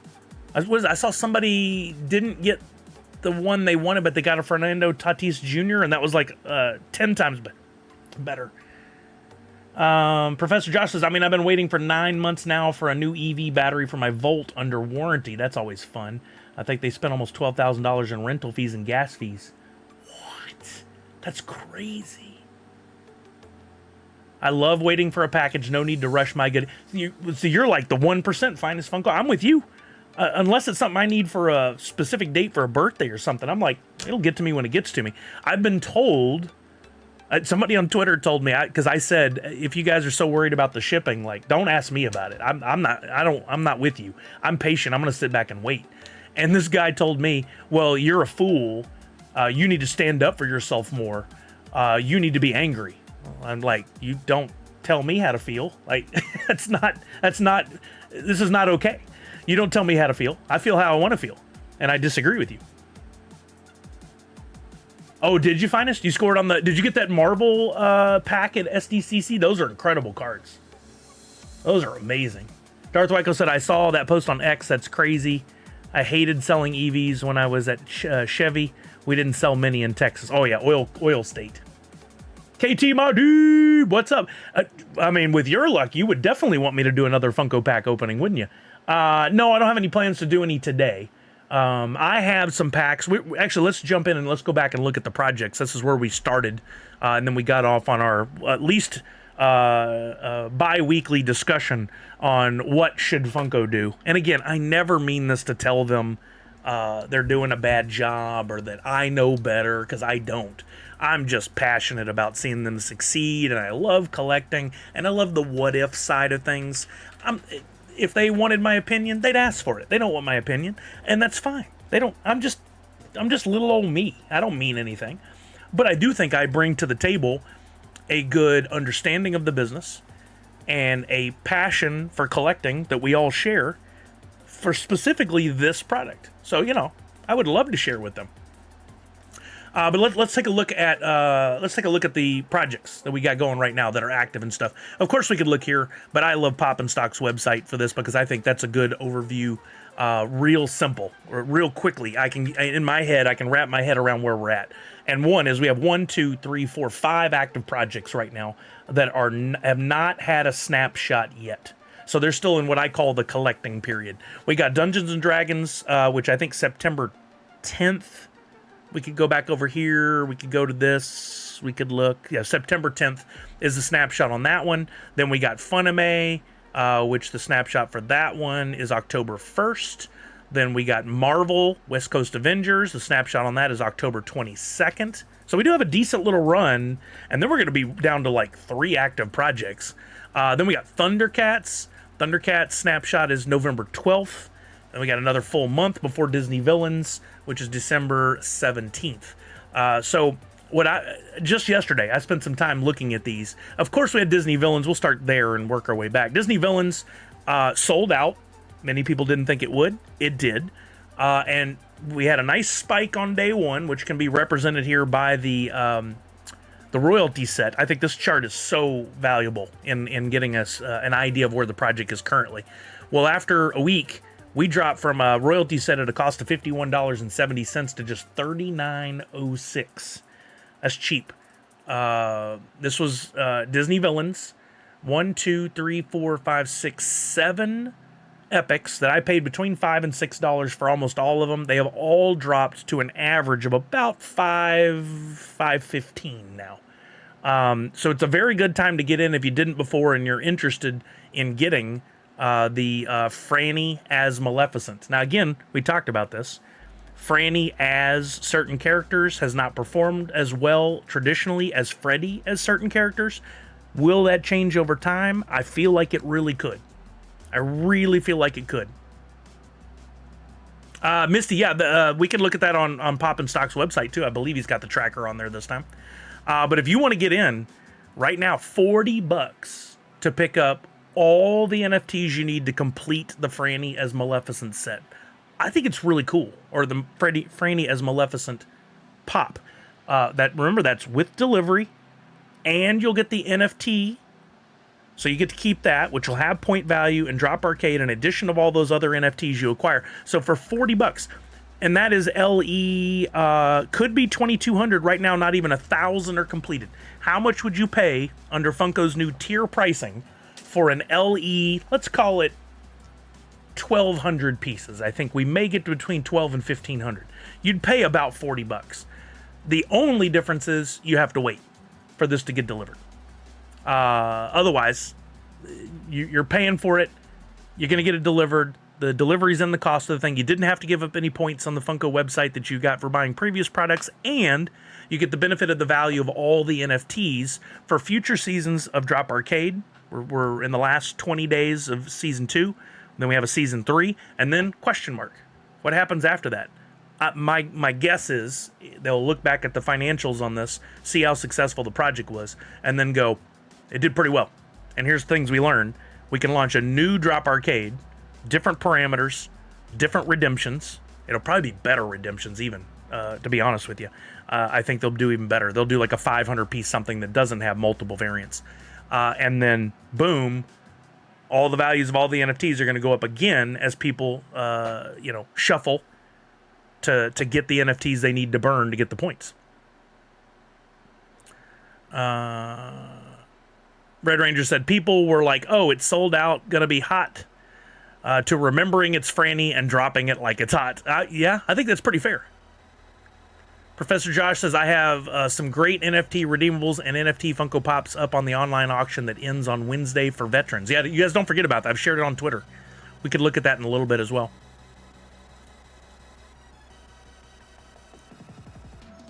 No, they're not giving they're not giving extra points for turning in a number 1 or number 2, but they are giving you a chance to win a proto, right?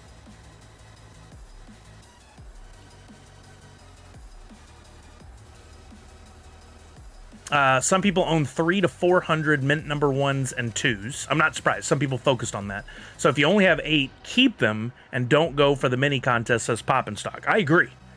You got to remember there's a balance. Thank you. Darth Wacko confirming it was $40. So we're right at that threshold for getting the Franny to what you would pay. And in the world of the limited edition tier pricing that Funko's doing now, that $40 for a decent licensed pop in the secondary market would be a minimum of 100, right? Things have really been jumping.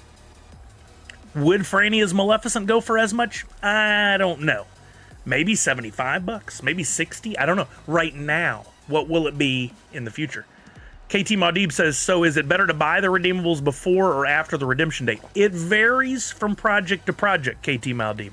But I think I don't have the data in front of me, so I can't say without a shadow of a doubt. But I think if we looked at almost every project, the acquisition of a full, let's say, royalty set during the collecting period, so that 120-day window, is higher than what you would pay if you just bought the redemption coin around the first few days that it was issued. I think you can get it cheaper. But keep in mind, you're only getting the redemption coin. You're not getting all the commons, uncommons, rares, and epics that go into that, nor are you getting the royalty NFT. And if we look back now, I was just telling this to Brian over the weekend, pre-Droppp Arcade, what's up, Buzz King? Pre-Droppp Arcade, the cheapest NFT you could buy from the Funko collections was a penny. Very, very inexpensive.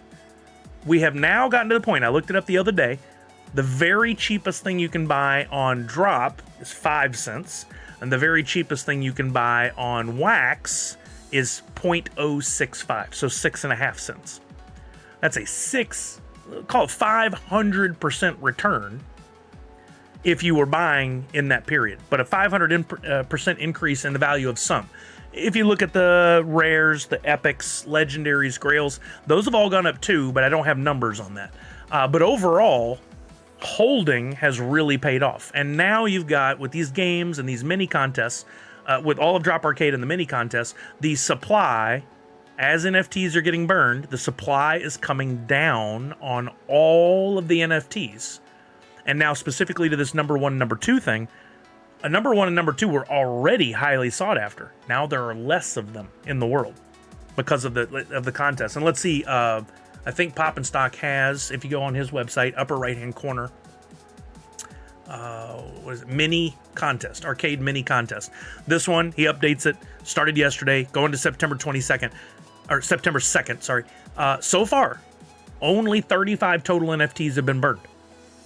And the game that they're playing, if we go back over and we go to Droppp for the outline of the game, the mini contest, sorry.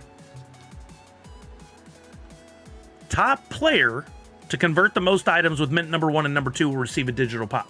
So whoever's at the top of that leaderboard gets a prototype, a digital pop physical prototype. I didn't finish reading it. We'll also have 3 random winners to receive a digital pop premium pack. So as of right now, there are 4 winners that will be chosen from the 14 people. Your odds are good of getting a premium pack. And if you're Candyman R.DP with 9 mint number 1s and 2s burned, he's got a 25% chance of winning, or no, 100% chance of winning the proto. He's got a 25% chance of winning a pack if it stays the way it is right now. Now, Detroit Pop Guy, Justin.dp, hey, we see you. And I'm sure what's poppin' craze are eyeballing this, and at the last second, they're going to make a move. Yeah, Justin burned 3 common number 2s, and that puts him up here with a 9% chance right now of winning a premium pack. If you go out and do some searching, common number 2s may sell for a couple of bucks. He's putting $6 out there for a chance to win a $30 pack with high odds of winning as of right now. Darth Wacko says, this mini contest is a top burner wins unless you have a metric crap ton. Hold your stuff and play the random mini contest. I think that's pretty valid. Yeah, KT Modib, yeah, good advice. I'm working on the royalty for the Disney villains now. I think for KT Modib, for your question that I got off ever real quick there, people overlook the potential long-term value of holding commons, uncommons, rares, and epics. I have watched the value of my collection. If we go back over just to the double cards, the collection, I've watched the value of my collection go from, it was right around $5,000, maybe $5,500, up to $7,200. And that's some of the big grails that I had have been sent for redemption. So that brings the value down, right? I've watched a huge increase by just holding my NFTs. And we're only in the middle of season 2. And Funko is still learning. Funko and Droppp are still learning and adapting. These mini games are far more prevalent in season 2 than they were in season 1. Who knows what they'll do in season 3? Who knows what happens after season 3? Assuming, this is a big assumption given the way things have gone lately, that these NFT projects continue for the foreseeable future, for years to come. There will always be some new blood out there. But what other utility will be provided for these NFTs? And as we saw with the card game, that the guys came up where any NFT can be used in the card game. Anyone can provide utility for the Funko NFTs. As I'm saying this out loud, it gives me a thought. What if somebody created a game where you didn't burn the NFTs, but you gave the NFTs? I could create a game right now and say, for every common you give me, I give you a ticket for a chance to win a physical pop. I could have 100 people give me a common, 1 each, or I could have 1,000 people give me 10 each for a chance to win, say, a $500 pop. And in the course of that, for every common they give me, it goes to my wallet. I get to hold them. And if I see, hey, in the future, I think these are going to be worth a lot more, I'm banking. I could do it with anything. I could write whatever contract I wanted that says, give me an epic, I give you a raffle ticket to win this thing. I don't know if that's legal. I'd have to go through that whole thing. But just saying, utility can come from anywhere. It doesn't have to come directly from Funko. And overnight, the scope of all this could change. I believe in licensed NFTs having a long-term play and being valuable down the road. And even a common that's going for as low as 5 cents now could be $1 or $5 or $10 in the future. A little bit of a parallel, but probably not. Maybe I'm a little too early and too excited about this. Have you guys seen what's happening with sports cards? Over the weekend, there was a new high all-time for a sports card. It wasn't a Mickey Mantle. It wasn't a Babe Ruth. It wasn't a LeBron James. It was a one-of-one dual patch, meaning 2 pieces of patches from game-worn jerseys, signed by Michael Jordan and Kobe Bryant. One in the world. And it sold for $12-point-something million. And what's more important about that story is not the new high, but is the behind the scenes of who purchased it. And there are businesses, big investors that are looking in that area now and going, the future's bright for sports card collecting. Tom Brady's got his own line of sports card shops that he's opening. You've got all these breakers breaking live on Whatnot and other channels like Fanatics.com. Fanatics is deeply embedded in this. You got the new Fanatics Live, their conventions a couple times a year. You got the national, like sports cards is having a moment, and I thought it peaked during COVID. It did not. It is still going strong right now. But the short story is, you could have gone back to 10 years ago, bought a Mickey Mantle rookie card for $30,000, and now that Mickey Mantle could be worth $5 million. That card that sold over the weekend for 12 point something million dollars was purchased just a couple years ago for, I want to say it was like, what did I read? It was like $65,000 or something, or maybe $650, but still huge jump. And I think the same thing can happen with these NFTs, because these particular ones are numbered, short run, proof on the blockchain that that's all that was ever made and where they've been, and now we're burning some and destroying them. And you fast forward 5 or 10 years and Thundercats gets a huge live action movie, and there's utility provided for Thundercats NFTs in a way that we haven't thought of yet, and now all of a sudden your common can be worth $5. A bunch of things have to happen, but it can happen, right? I mean, in this, there is a bit of a gamble to all this. Professor Josh says, Franny, good to hold onto for a while. I think out of the gate, it won't be crazy, but maybe 3 to 4 years down the road. I totally agree. Assuming Funko continues to do this, and that this new CEO and the future of Funko in general does an upward trend, I think there's a really good opportunity. If Disney buys Funko, the Disney NFTs would probably go up. I think there's a strong case for it. Yeah. Here's the Revenge says, I got a few handsome Freddies for $20 to $25. Crazy value. I think so. You would have paid in shipping. You would have, that'd have been a $15 pop plus shipping. You'd have paid more. Oops, I didn't realize there was random winners. Yeah. That's why I always think it's important to go back and reread those things multiple times. So and see, this is Funko learning. This is Droppp learning. They didn't just give away to the top person. There was a lot of anger and vitriol against them for just giving it to the person that spent the most money. Well, yeah, that guy's going to get rewarded because he has the most NFTs. It makes sense. They've now introduced more of the randomization in giving away the premium packs too, so everyone has a chance. Brilliant move. Well done. Poppin said he's not participating in this one. I got to have him on here. We need to chat. I've talked about doing it. He sees down the road on this. He's putting in a crazy big amount of his money into gambling that this is going to pay off. And he's so far has been right. And to hear him talk when we were at the end of season 1, he's like breaking even. He spends thousands of dollars on packs, makes back thousands of dollars in selling the pops in the secondary, tertiary, and is still sitting on the NFTs. He's playing with house money. He may not be exactly even. He may have spent a little more out of pocket. But if it all pays off the way he's hoping, he's going to be a wealthy man because of it.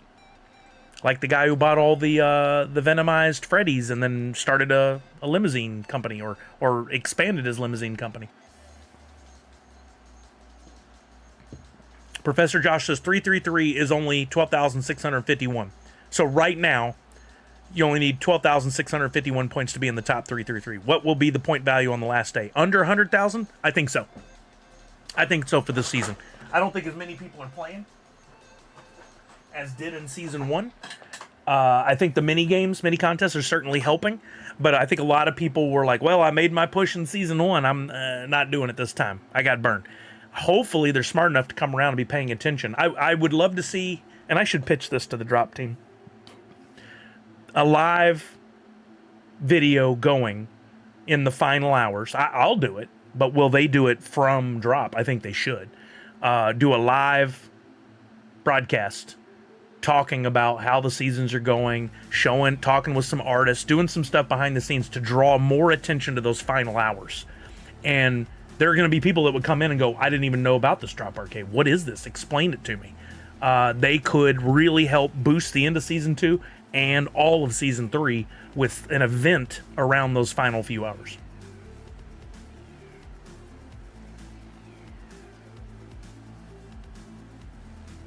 Yeah, raffles aren't legal, waffles, but there's a legal way to do the overall game I was talking about. There's absolutely a legal way to do it.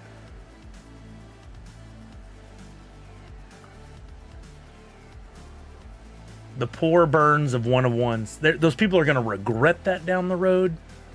It was so short-sighted. I think it's, here the Revenge says, I think it's partially because he has a lower amount of those mints. Plus, there was a lot of sore losers in the proto contest he won. Yeah, he doesn't want to take any more heat from people over something that he did completely 1,000,000% fairly. People need to stop being so butthurt.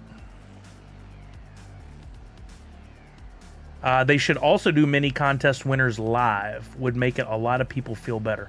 Oh, so like show the behind the scenes of how they're like if they're spinning a wheel or using an RNG or something. I could be helpful. I don't disagree with that. As long as they can do it in an effective way. So the problem is, and I know this from us doing the lives at Funko before, if they go live and they're reading comments, they have to deal with all the stupid BS that comes from having live comments. Not here. We got great people here. But what they'll have is 3,000 people watching, and those comments are flying by, and 90% of them will be, when is this shipping? When am I getting this? When are you making this license? Why are you hiding these behind? All this crap that's not needed.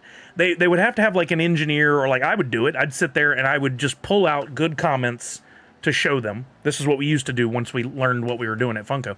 Pull out the good comments and put it in front of them so they can talk on those topics. But then they got to deal with the, why did you ignore my comment? Why won't you answer my comment? You're scared. You're blah, blah, blah, blah. All that stuff that we just don't need. It's not helpful at all. When I worked at Funko, I was pretty direct about saying, we're not going to answer those questions. We're not ignoring them. We're just not answering them. There's a difference. Emote only, chat engaged. I love it. Yeah. I agree with you here, The Revenge. Harry is a great dude. And I really hate the heat he gets from being a person that is helping this be a successful project. The people who are complaining that it's unfair are the very people who are benefiting from what he's doing. KT Maudib, I don't think you should, unless you feel like I burned a few, right? I burned some this season to play in one of the mini games because I felt like, hey, I got these at 2-3 cents a piece. I'm not gonna burn many of them. I burned like 30 or 40. I'm out a $1.20. Even down the road, if everything goes according to how I think it would go, that might be worth $50. But I'm getting a chance at premium packs that are worth 30 right now, and the contents of those packs could be very good. I could pull a Grail. I could pull a Legendary. I could pull a 101. So I thought it made a lot of sense financially. Look at each individual mini game and think about what you're giving up versus what you could get in return, and then make a decision for yourself. It's not a one answer to all. Don't avoid every mini game, but look at each one and say what makes sense. Professor Josh says I sold two April Fool's Season 3 redeemables, just opened 2 packs of Disney, Nessa's Grail, and Shan Yu Legendary. Okay, I'm done opening packs. Beautiful. You did really good. The floor of a number 2 is currently $4, and they do sell. So if someone only have a few, it could be an opportunity to get some USDC quite easily. See, I think that's smart too. In each of the mini games, you can look from 2 sides. Do I buy in? Well, you can look at it from 3 angles. Do I buy in? Do I burn and participate with what I already have in my wallet? Do I sell? And that part, the do I sell, is probably not something you're thinking about, but it should be. Look at the mini games as, oh, let me check my wallet and see what I've got in value. And if you were to just monitor that floor of the number 1 and number 2 over the last few days, it went up. It went up. But it's not going to hold for long. It'll probably settle down. But over the long run, because of the game, how many number 1s and number 2s are going to be are going to be burned by the time this thing is said and done? We're at 35 now, but people don't want to make a move until closer to the end of September 2nd, when they can then benefit from maybe bumping up to the top of that chart at the last second. So I bet when we're all said and done, this is going to be a couple hundred, maybe 300-ish. How many people don't know about these games, don't go to Twitter regularly, don't go to Instagram regularly? Maybe you're finding out about it today. Maybe you're getting the clarification you need on how it works, like Darth Wacko, to go, okay, maybe it is worth it. If only you could pull your life insurance from a pack. That'd be weird. I think people are just jealous, but I see packs being opened by a ton of the same people every day. I just don't think they do videos, so people can't complain about them. Yeah, I mean, the trailblazers of the world often take a lot of heat. Good on him. Good on him for handling it. I hope he's doing okay. I hope his mental game is strong. If I see somebody talking some smack, I'll jump in the conversation. I don't know why. Like, they're just, like you said, just jealous children. That's their problem. It's your first year buying pack? Well, KT Madib, keep up the good work, and please keep asking questions. Keep asking questions, keep learning. The more that you participate and learn, the better you're going to be for the long run. If you believe in this project like I do, just keep learning. Here to revenge you out. All right, thank you for coming by. I appreciate you. Have a great rest of your day. Florida number 1 is $750, but they don't sell. People go with number 2. Makes more sense. I'd burn 2 before I'd burn 1. As a matter of fact, let's look. Do I even own? Can we search by? We can search by mint number, right? Item or name. I could, and then I can go mint, low to high. Now it's looking at 16,500 NFTs. But look at there, mint number 2, Tony the Tiger, uncommon. I could easily burn right now.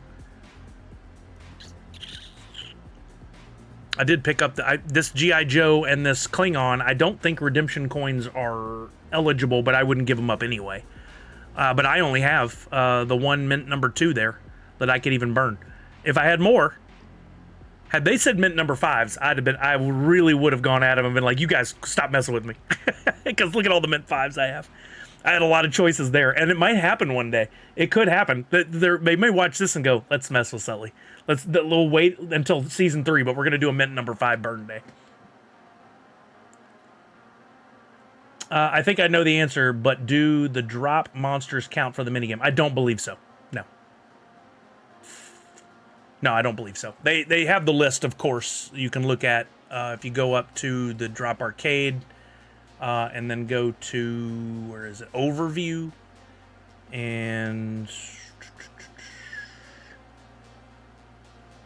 here's all that are eligible in here, and then below what is ineligible: packs, crates, redemption tokens, pre-redemption digital pop collections, drop monsters. Not eligible. So yeah, they are not eligible.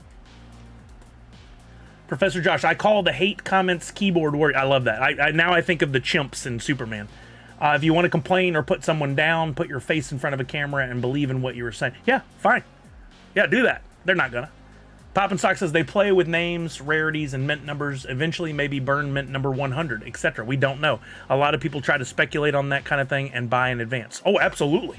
I mean, I speculated and bought a ton of stuff, 1,000+ NFTs before Droppp Arcade started, and I was playing different things. I was buying mostly commons and uncommons, but then I ended up buying a lot of rares, even after they announced the point totals, because people were ignoring rares. I bought a lot of those, and I keep everything, right? Justin Clayton over on YouTube says, I vote Sully pulls the winners live and everyone give him grief. I'd take it. Bring it on. I've done it before. It doesn't faze me. They can talk all the smack they want. I'll just ignore them in chat. I'll block them. It would be pretty crazy to get access to the to going live on Funko again. It would have been 5 years since I did it last, and I would jump right back into that role right now happily. Like, people are gonna hate just because they're uneducated in something, or because they're so passionate about it. That's how it comes out, and it's a shame, because we could all be passionate about something and help everyone build up and be better because of it. 5, yeah, there's a hint. Exactly, Red Ranger. Cosmic. Yeah, I'm not really playing Monopoly Go on stream. If you want to send me messages off stream, absolutely. See if I can help you out. But yeah, I'm not doing that on stream. So I like to keep it on topic here when we're doing something. So right now I'm focusing on the NFT chat. Okay, so back to I definitely got distracted as I'm trying to say I'm trying to stay on focus. I got distracted. The current 5 projects that we have, if you look across the board at these right now, most are down. We just looked at Villains. Villains is down. Thundercats peaked at $101 for a royalty set, and that's now down to $78. So if you didn't finish your Thundercat set before, and I hadn't, but now I have, might be a good time to buy in. Do we think that chart will continue to stay level? Will it go down? Will it spike? I don't know. But Thundercats is pretty popular, and that royalty is dope. So I'd say go after it. Only 1,300 have been completed. That's not many. That number on that most likely is going to read 1,500 is my guess. But we might go over it. What else do we have? We got Marvel West Coast Avengers has not performed well the whole time. It had a little spike, but it's down to $53. The low is $46. So you're almost at the low. If you wanted to buy in and get Freddy as Hawkeye, pretty good time to buy in. Pretty good time. And the packs are cheap on that too. Funime is the second one that's going to go to Snapshot here right after Dungeons and Dragons. Funime is down. Its low was on day 1, which I always preached day 1 was the day to go in, and then things changed a little bit with these last few drops. But if you bought in on day 1, you're still sitting pretty. You're still at like a good 40% increase in value here. This is sitting at $66 to complete a royalty set, down from a high of $106. And then last but not least, it's actually the next one to go to Snapshot. We got Dungeons and Dragons.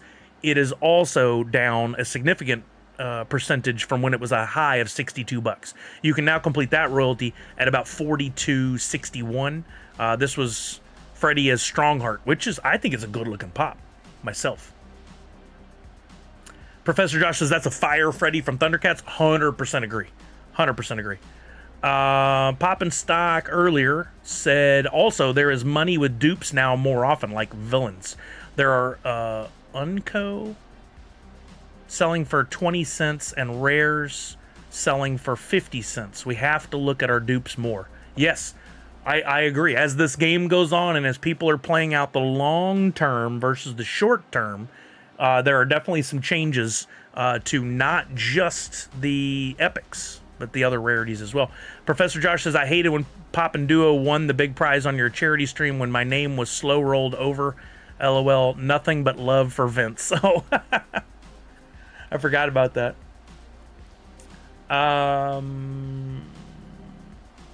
Either way, YouTubers get everything. Sarcasm. Dan Asker, how are you, baby? Happy NFTuesday, my friend. Professor Josh says, always get everything we spend money for, making the big bucks off my YouTube ads. The big bucks. I hope you are, but I think there was a /s in there as well. But anyway, overall, the projects are kind of down. Don't forget, and that's just a temporary state. They might go lower. They might go higher. We're buying them in remember the secondary. The primary was the pack sales. Secondary markets, we still have tertiary to go. And if we take some of the older pops, if we chart all these out and we see how things are doing, like say a royalty from Scooby-Doo now on the tertiary market versus what it went for when it was in the secondary market. Yes, Darth Wacko, I learned that this last year as well. In fact, let's just play one out. Let's just play one out. Let's pick a pop at random and let's see how a tertiary market is doing for one of them now versus where it was. Let's take Scooby-Doo since I said it out loud.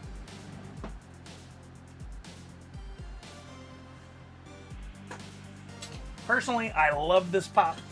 I think this is one of the best Freddy Funkos. We had the Freddy Funko Scooby-Doo royalty set, stickered to 2,000 pieces. Of course, we know that number is not exactly, but Scooby-Doo probably sold out. So let's look at it from this perspective. Let's go to Atomic Hub and we'll see if it's playing nicely today. And we will go and we're just going to look at Atomic Hub because that's where we can pull sales data. It also existed on Droppp and things might be a little differently there, but it's not as easy to track. If we come over here and we go to Scooby-Doo, not Scobby, that's different. Sounds like a ska band thing. Scooby-Doo Funko. Let's go to the templates. We'll look at the Freddy Funko. We're going to look at it in basically 3 stages. The first chunk of its life as an NFT. which didn't exist in this case. It was just the royalty set. So in order to get that data, we would need to go over to Pop and Stock's website. We can go down to old collections. I always struggle with that drop down.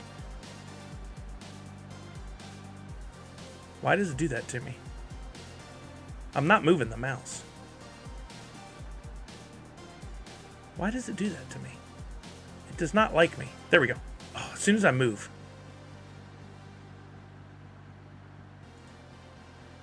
Why does it do that to me? And can I just type in? It don't like me. Pop and Stock. Hold on, let me try making the window smaller. Sometimes that'll fix this stuff.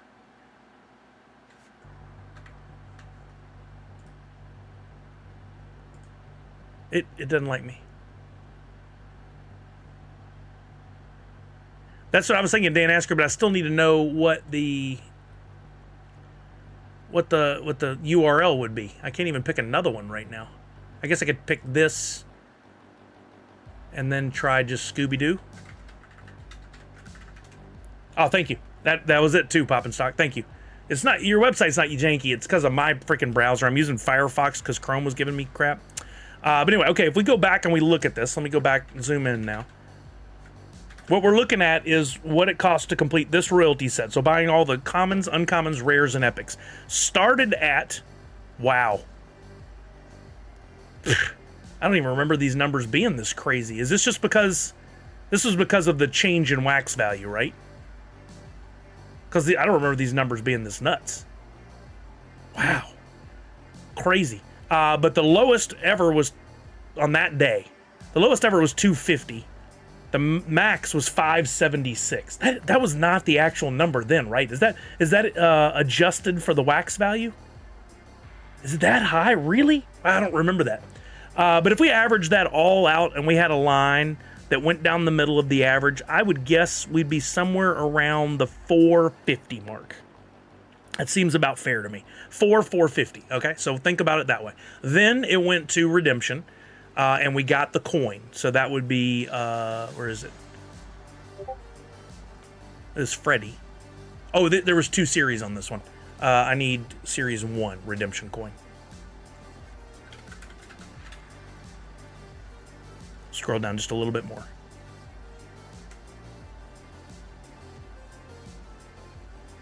Where the frick is it? Why'd I have to pick the one that I'm going to struggle with the most? How about we try royalty? There's the actual royalty card, but where's the redemption coin? Did they not have redemption in the title? Am I messing that up? Am I overlooking it? Ghost of Redbeard, Scooby-Doo, Witch Doctor, Snow Ghost, Charlie. Wait, was this season 2? Or was this series 2?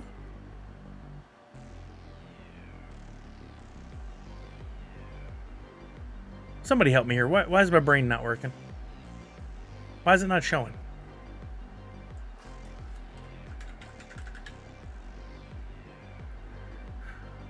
This shouldn't be this difficult. There it is right there. It is the royalty, right? It is the royalty. So where's the coin?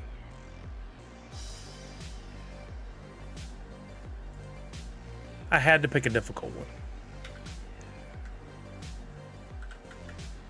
Not one of these says Freddy. Black Knight, Puppet Master, Phantom Virus, Scooby-Doo in Disguise, Proto is Scooby, Ghost of Redbeard, Grail, Witch Doctor Soda, Snow Ghost. Red Ranger, well played. I had to pick a weird one. It would have been helpful to have that coin to look at. If anybody can figure it out, let me know. In the meantime, I'll look it up on eBay and see what it's going for currently. It really killed my conversation here. Anybody? Poppin' Stock's better at looking this stuff up than I am. He probably has it. Freddy, Scooby, Royalty, Pop.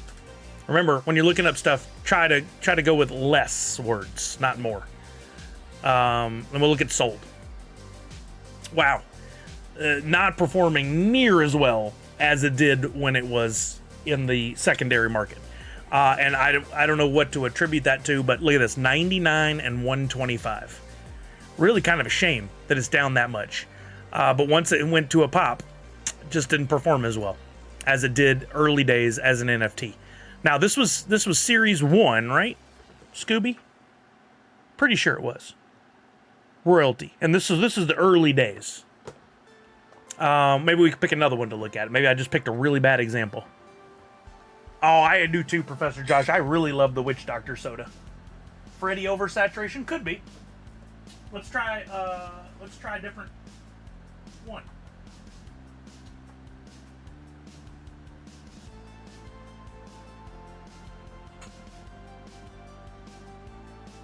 All right, let's try the Wile E. Coyote Grail. I thought this was a very unique and very cool mold. The Wile E. Coyote Grail from the Looney Tunes. So let's try this one now and see if we have better luck at tracking this thing than we did there. So we go back to here. This is the Grail, so we'll go Looney.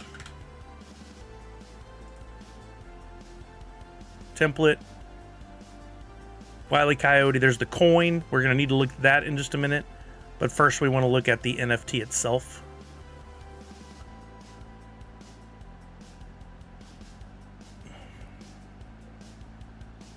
It's usually, there's legendary, one of one.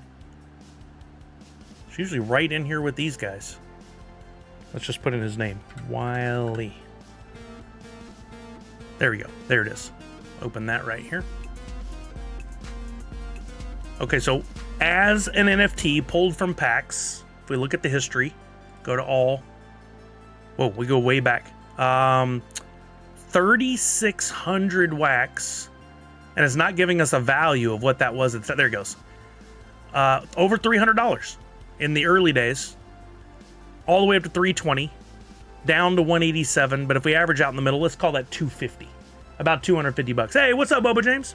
About 250 bucks as the NFT Grail. Then it went to the redemption coin. Click all. We're already there. 295, 300. So about 290. Let's call it 300. So we're up 50 bucks. Now what are we looking at these days?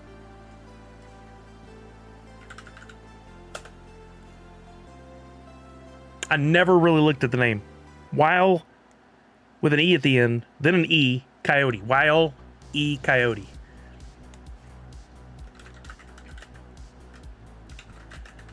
I thought Wiley was all one word, honestly. And we come down and go to sold, and we can ignore the Batman part. So if we wanted to, we could go minus Batman. This one's down as well. Recent sales 155, 159. Notice they're both auctions. That's bad. Auctions are for buyers, buy it now, or for sellers. The sellers are asking close to 300. So they're still asking right in the range for what it was going for as a coin back in the day. Now, yeah, there's a good point too. The updated limited edition stickers will mean a big deal. Most have no idea, less redeemed, but NFT collectors. The Freddy that I just showed from Scooby-Doo, that was 2,000 potential, only 1,200 redeemed. This Wile E. Coyote was, you can always look at the coin, 983 were burned, meaning 983 were redeemed. Only slightly off of this, so that probably wouldn't have a big impact on the final price. But if you took the I can't use the Minnie Mouse example anymore, it's killing me. But if you took a 999 and there was a 50% burn, and now you're looking at a pop that's 490 versus 999, that's going to have a significant impact on the value on the tertiary market. But those two examples are saying not great. The price has gone down. I don't think it's indicative of all pops. We know we just did the Doc 1885 the other day, and it's way up from 80 bucks to 250. So, you know, depends on the project. Overall, maybe we're at even. I don't know. If we took the data on all of them, where they were, where they are now, maybe we're at even on the value. We'll see. Funko Addict Tech, Tier 1, 17 months. Do you guys hear any music?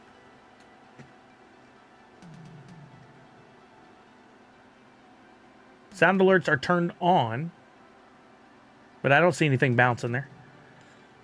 Thank you so much, Funko Addict Tech. I appreciate you. Nope. Some days it works, some days it doesn't. Okay. I think we've talked enough about the NFT stuff. Let's do a little. Let's do some giveaways. Twitchy Tides. I've got the new packs he's given us for the bugs. We need to give away some of those. Twitch game. Let me load that up. No worries, Tech. Thank you for being here, man. I appreciate you. Red Ranger said market also just feels at a low right now in general, so probably not the best time to be selling. Yes and no. Could go worse. Could get better. You never really know. You heard a sound? Oh, okay. Maybe you played something. That's going to make a huge difference for some of, like the Ultra Mac from Always Sunny. Wow, it's going to be less than 1,900 on that redeemed. I didn't realize it was that low. Boba James, sorry. I wasn't stretched yet. Okay, exclamation point for you guys to get in. What we have now, newest thing from Pop Paragon for Twitchy Tides is some bugs. So these packs that you can only get, this is what I've gathered from reading, you can only get from watching the streamers or the streams, because I think you can get them on the official Twitchy Tides TV. These bugs can be burned for food. The higher the rarity, the more food they provide you, or you can try to complete the set of all, is it 6 or 7? And if you do, you can blend those for another bird, a bee.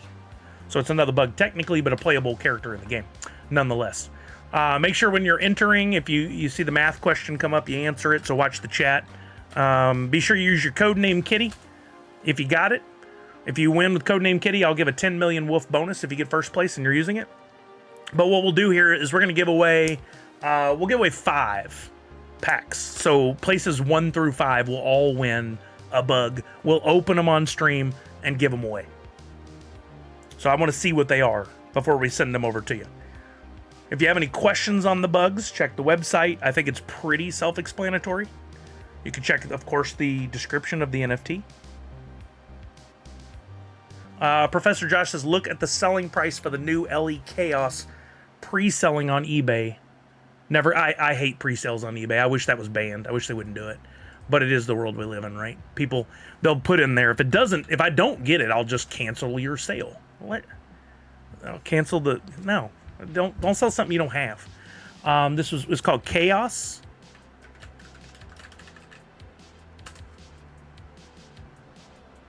Oh, this translucent one from Sonic. That's a cool looking pop. These are not completed. They're in auctions right now. But you got near $200 across the board. Let's look at the closed one. So this is the next one that's going to be. There it is with the sticker. It's an LE 1,200 pieces. And it's a cool pop. And Sonic has been a strong franchise over the years. Some of those pops that weren't that strong years ago have really jumped up. But people are paying $200 to $225 for this in advance. And since it's 1,200 pieces, retail on it will be however many points you've got to redeem plus $40. So roughly you're getting a 5 times return on your money. Wow. Wow. Yeah, so Boba James, I haven't really delved into the egg in Twitchy Tides and what it means. But like anything else, when I'm ready, when I have some actual time to look at it, I'll jump over to twitchytides.tv or .io and go to, I believe for those, it's breeds, not blends. Let's let this load up. Could be backwards. Maybe it's blends, not breeds. Let's try again. I have not been in the Discord, which is where the majority of the information on these projects is going, on this project is going, and I just honestly don't have the time. I've been so busy with the whatnot stuff. I don't see the eggs in here at all, but I know I did the other day. Let's go back to breeds and look there.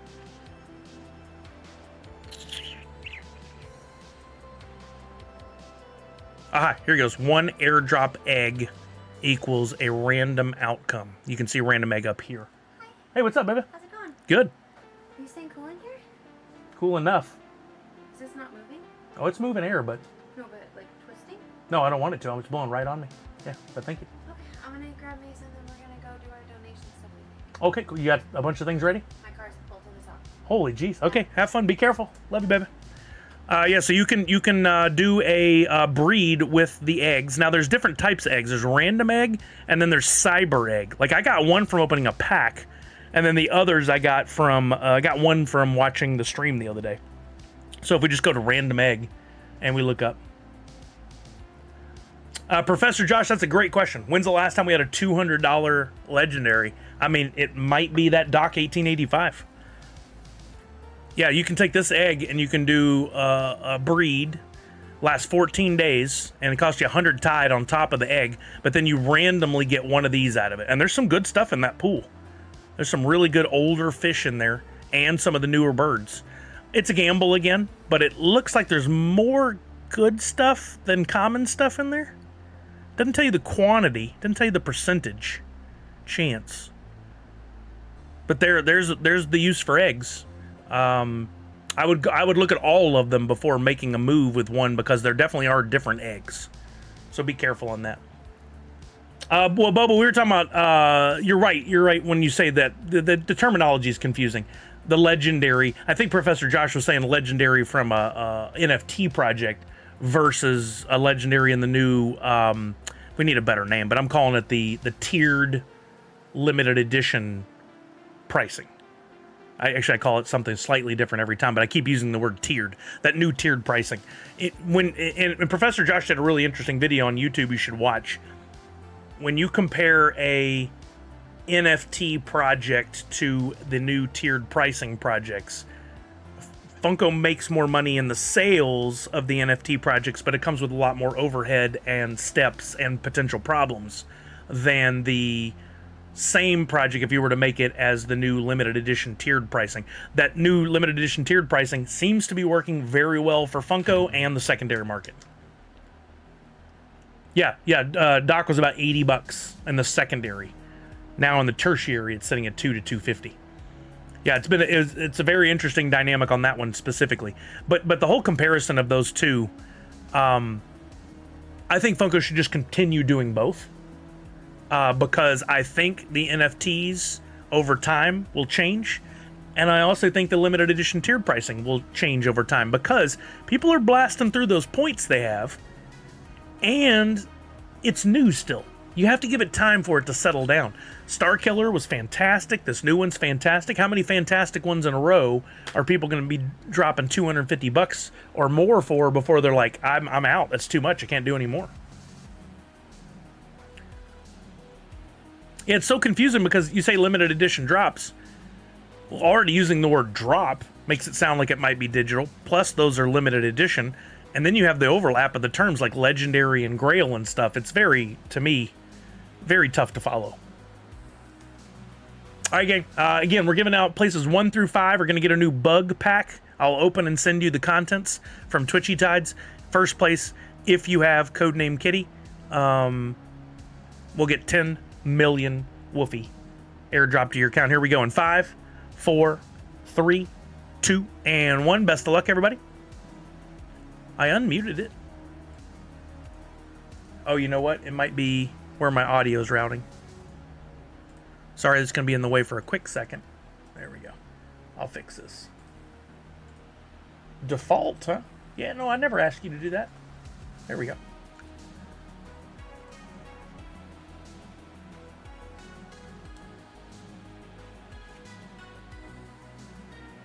Yeah, Bubba, we talked about this at length on the stream the other day, and I know, I don't know your exact thoughts, but I'll assume it's similar and in line with most others.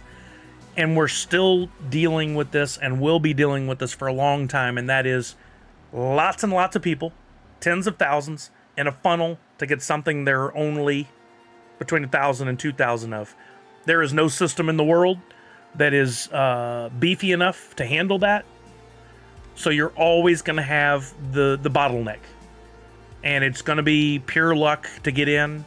I'm sure there was some shenanigans reported and talked about and complained about. Some people thought, others had an unfair advantage or whatever.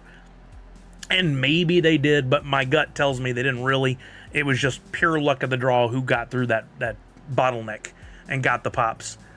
I don't know that Funko can do anything other than maybe implement that system that they're using for the bigger figures, where you put your credit card in advance, and if you get it, you get it. If you don't, you don't, and then they charge you when you get it. I think I'd like to see that personally. Just if we could find a way to keep the multi-accounting from happening. At least with this system, you have to use points to get in, which means you would have had to have acquired points by purchasing through Funko, which that helps a little bit, I guess. But it's an imperfect technology that handles these sales. There's just not a technology that can handle it. All right, we got T. Walter in first, LCR 949 in second, Darth Wacko in third, Pop and Stock in fourth, Sith or Jedi in fifth, no Codename Kitty in first place. So let's pay these out, and unfortunately, it's a little challenging because I have to use multiple browsers right now to do this. So bear with me. For some reason, my Atomic Hub on my new browser, which is Firefox, will not allow me to finish anything. That's very strange. All right, so we'll get that is our winner, and let's open our first pack. Again, this is the new bugs.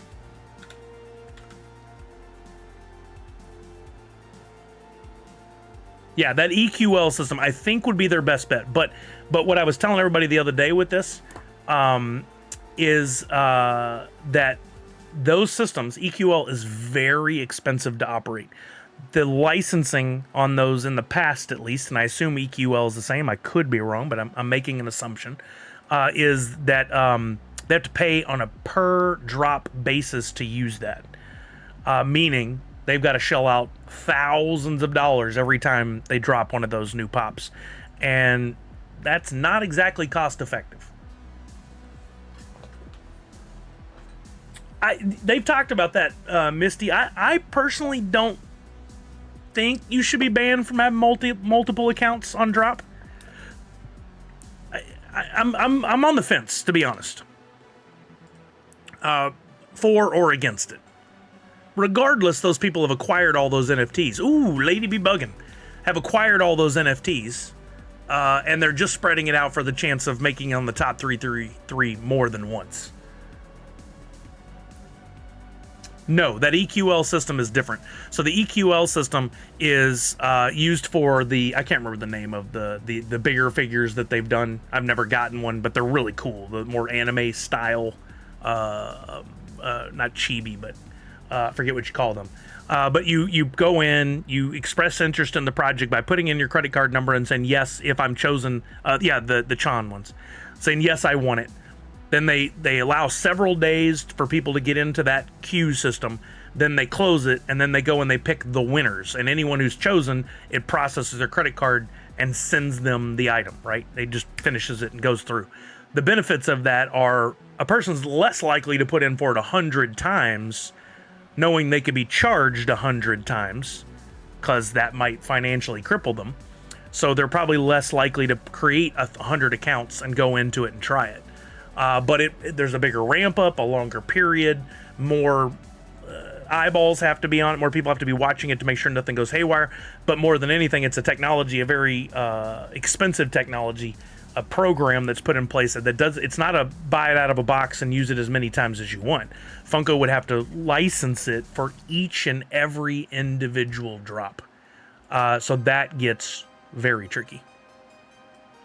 Sorry, I got sidetracked, but it's a good discussion. I think as always what we need to apply here is we think we know what would be best, but we don't know all the pieces. We think we know, but we don't know. So making assumptions and saying, why don't they just do this? They should just do this are really kind of ignorant statements. We don't have all the facts. I'd just be happy if Funko did a pre-queue and then randomize the line once it goes live like Droppp does. Yeah, that'd be good, I think. But then people open multiple tabs, so how effective is it, right? Yeah, and you have the potential for the bypasses. I've been told before on things like there was a URL where you could bypass that, which I don't understand how that works, but it does. So it's something that Funko, again, has to deal with. It's an imperfect, there's no solution. There's no real solution in place. There's very few companies that have this problem, like your Nikes, your Mondos, things like that.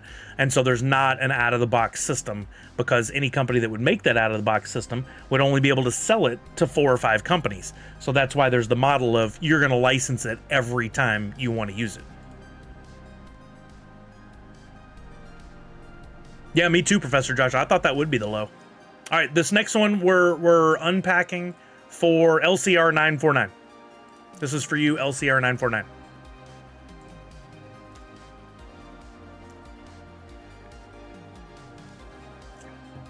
And the thing about that is, I happen to know from previous experience there, but Funko and Droppp are not going to take the time to go live. Ooh, sucking Skeeter.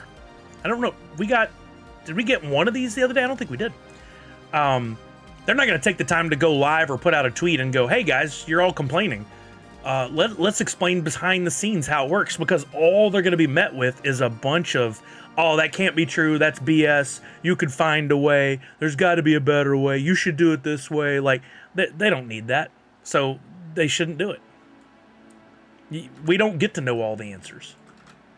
It's just that simple. Companies do business. They have overhead. They have to figure out the best thing. They don't need to include the customer in every step of it. A lot of times, including the customer leads to nothing but problems. Misty, you probably already are paying more per pop. Darth Wacko said, no system is going to be perfect. What made the Funko LE drop so frustrating was the error messages, not even getting a chance to get in line, per se. You were given a chance, but the error is the system being overwhelmed. Maybe that's imperfect, but it still worked and got some people through. I think what people see the error and think, well, their system is crap. And I guess maybe that's true, but still a fair amount of people got through and got it fairly. Instead of the error, it'd be nice if it returned and said, you were not accepted into the queue at this time. There's too many people, instead of an error screen. That might have been better. But I don't think, no matter what, there's no solution that's right. People will always complain and say it's not fair. Perception is reality. Perception becomes the reality for many, but it is not the reality. The reality is people need to get over them damn selves. You go in and you try, and if it doesn't work, you walk away.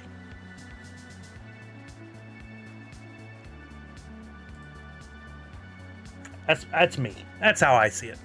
I'm not going to spend time crying over spilt milk unless I know for a fact something is leaked that says, ooh, Funko sold these off the back of a truck. Well, then, and none of this is real. We live in a simulation. I kind of like that theory too. All right, this next one, Lady Be Buggin', is going to Darth Wacko. Sorry, I have to do this on multiple screens. I'm not trying to scam anybody, but for some reason in Firefox, it will not allow me to do any Atomic Hub to finish any transactions. I can't buy anything. I can't sell anything. It's really frustrating. Yeah, Chuck, your life's going to be a lot easier once you just realize you're not going to win everything. You go in, you give it a try. If it doesn't work, didn't win. If you can learn a new way to play the game next time that works, maybe there's one slight thing you should vary up and change in order to have a chance, well, then do that. All right, pop and stock. And I know not everybody's going to agree with me. This is just me. This is just me. I'm not expecting you to go along with everything I say. I'm just saying this is how I choose to see these things. I don't like all the complaining. I'm complaining about all the complaining. There's irony for you. I just don't have time for it. I have things I want to do, happiness I want to have, and that shouldn't be cut down at the expense of other people who think everything should be catered to their every need. All right, this next one, I forgot who it's for because I have to click too many buttons. But you're getting the Booger Eater. It's such a crazy one. Pop and stock, you're getting the Booger Eater. It's such a weird thing to say.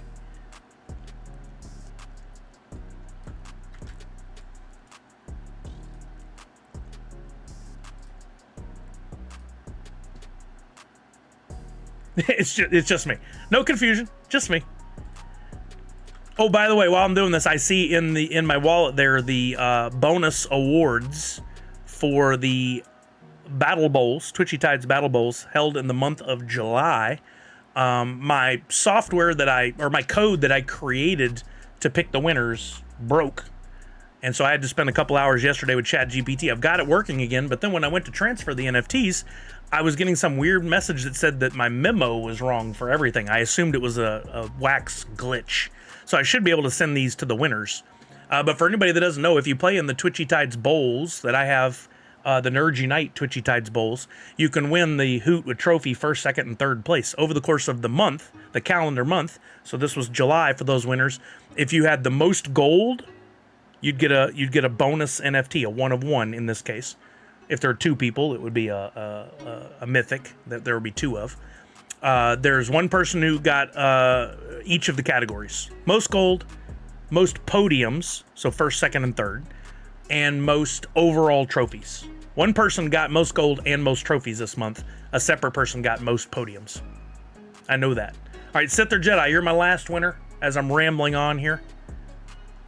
And we're going to open this pack for you, Sith or Jedi. Big shout out to Pop Paragon, Twitchy Tides for allowing us creators to get all these free packs, which is exactly how I am giving these away. I claimed 25 for the week, so that allows me to give away a lot more prizes, which I think is super cool. I'm going to go through my 25 and then I'll claim more. I'm not going to just claim 25 a week.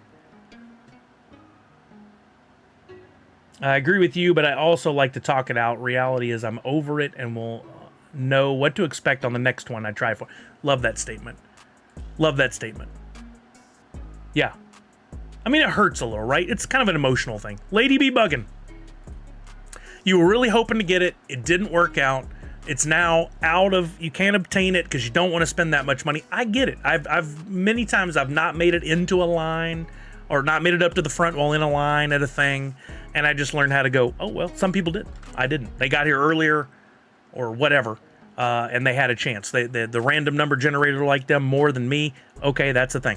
We're hopeful we win, but we don't always win. Misty says, I disagree. I feel the system was having issues based on when I logged. I honestly think Funko made the choice not to use EQL for the cost, not in the best interest of the customers. Yes, I'm still salty. There, you also could put into or take into account here that these limited edition tier system pops have not been a lot of sales. They're still relatively new to all this. So are they taking each one with a bit of learning? And on the Star Killer specifically, did they go, okay, we got some new problems that come up from this one because it was so popular. What can we do to get better in the future? Again, they don't have to talk to everybody and share every thought as we move forward. They could be working behind the scenes to make this happen, and maybe we see an EQL system or a different approach on one of the next ones. We're hopeful, right? We're hopeful for the next one. You need something sweet to go with that salt. Allie said, I tried for the Sonic one. It's okay in the end. Not a big enough fan of it to pay that much money on secondary. It is what it is. See, one of the things that's making it interesting is the success of the tertiary market or the secondary market now. People who don't care about the license are going to go in because of the value. That starts changing things drastically too, right? Billy says, I like Sideshow's queue system, kinda why I just collect Hot Toys now. I'm not familiar with their queue system, so I'm not sure, but I would be interested to learn about it.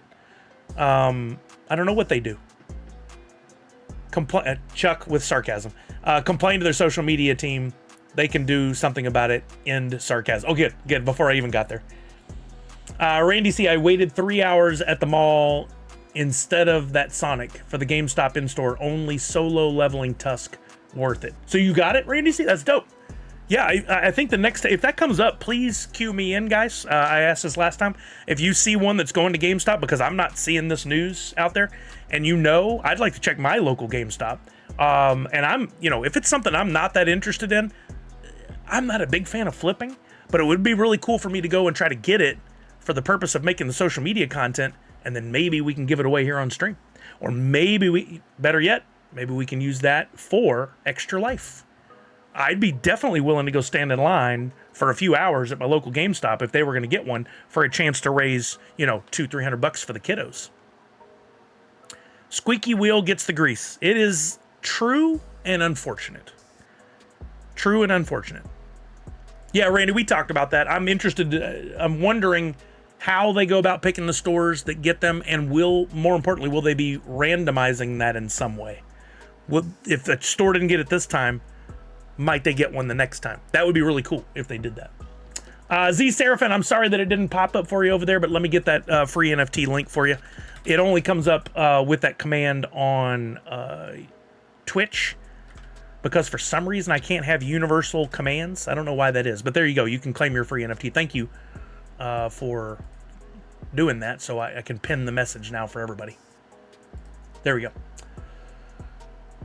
Yeah, I'm not here to sway anybody. I'm hoping I can, just from I've been on the other side, and I know what these things are like. And I know it's not just frustrating for y'all, it's frustrating for their teams as well, because they don't want to be seen as inept or evil or, playing favorites. They just want it to go smooth and make their money. They're a business. The employees are not even making any extra money for this stuff. They get paid their hourly wage, but they sure take a lot of extra crap from people when it doesn't go the way people expected. Yeah, Randy, we've been talking about a lot of things. We've been all talking so far. There you go, Bubba Joe. I love it. Maybe somebody else would be willing to do that too. I'm not telling you guys you got it, because that's a lot of profit you'd be giving up. But we're getting into the zone where I'm going to start sending emails here in the next couple weeks to the Mike Beckers and Brian's team at Thrilljoy, not him, but to his team at Thrilljoy and Funko, and asking if they'll donate some stuff for giveaways and auctions. And it's going to be a little different this year. We don't have Mike with the Funko stuff, and we knew that was some good dough before. It'd be really cool to get some Thrilljoy stuff, but I doubt I'm going to get any love from them. They've not really acknowledged me on anything. But maybe you guys can help with that as well. What we'll be looking for, and I say this every year, I don't know if people actually do anything with the information or not, but we're looking for some pretty high profile stuff that people in this community are into. We're looking for quality, not quantity. While getting something that's a $5 item I can give away 100 of is cool, that's 100 items we got to ship. Doesn't work financially for the kids. The math doesn't math. We need a few valuable items. That would be great. That'd be great, Misty. Yeah. I think I should try that first, and then maybe you can follow up. I think that would make sense, unless you have a really good contact at Thrilljoy that automatically gets back to you on everything. And then if you would talk to them on our behalf of the team, that would be great. But if it's just a blind message, I could do that. But if you know somebody, that's true, Chuck. That's really true. Universal Ghost is on the fan board, so he may be able to elevate that for us more quickly. That's a really good point. Okay, Misty, sounds good. Sounds good. I will wait. I'm not going to do anything in the next few days, but I'm starting in my head, and I pulled my Post-it notes out with all the companies that we worked for to go back to the drawing board and say, again, here's what we're doing. Looking for some product. Get to us sooner than later so we can start planning things out. Yeah, that's what we're talking about, Bubba. We got our buddy Universal Ghost on the team, Peter Korn, who we can definitely reach out to and ask if he'd be willing to talk to them on our behalf. I mean, if they could get us like 2 or 3 things that we can auction off, that'd be amazing. If one was a proto, that would be super dope. But dream. That's just a dream. Anything they'd be willing to give would be great. Okay, we played one Twitchy Tides. We didn't give away 10 million Woof. Let's do, because I have 25 of those packs, but it's already 135, and I'd like to play some games. Why don't we just do some more on Friday? We'll do more on Friday. For the week, and I'm going to check my schedule.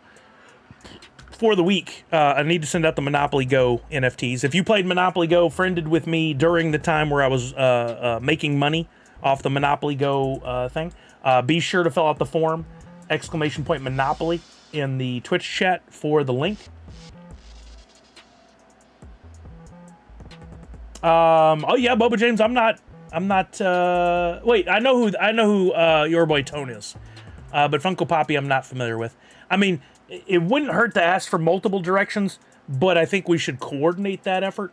I want to start with Universal Ghost, and then maybe around that same time, if we could tell everybody else, I can let y'all know, hey, I'm reaching out to him, or he's going to reach out, and we do it about the same time. Because otherwise, it feels broken and weird when they get a message one week, and then maybe they've agreed to do it, and then they get another message another week. I'd rather do it all at once.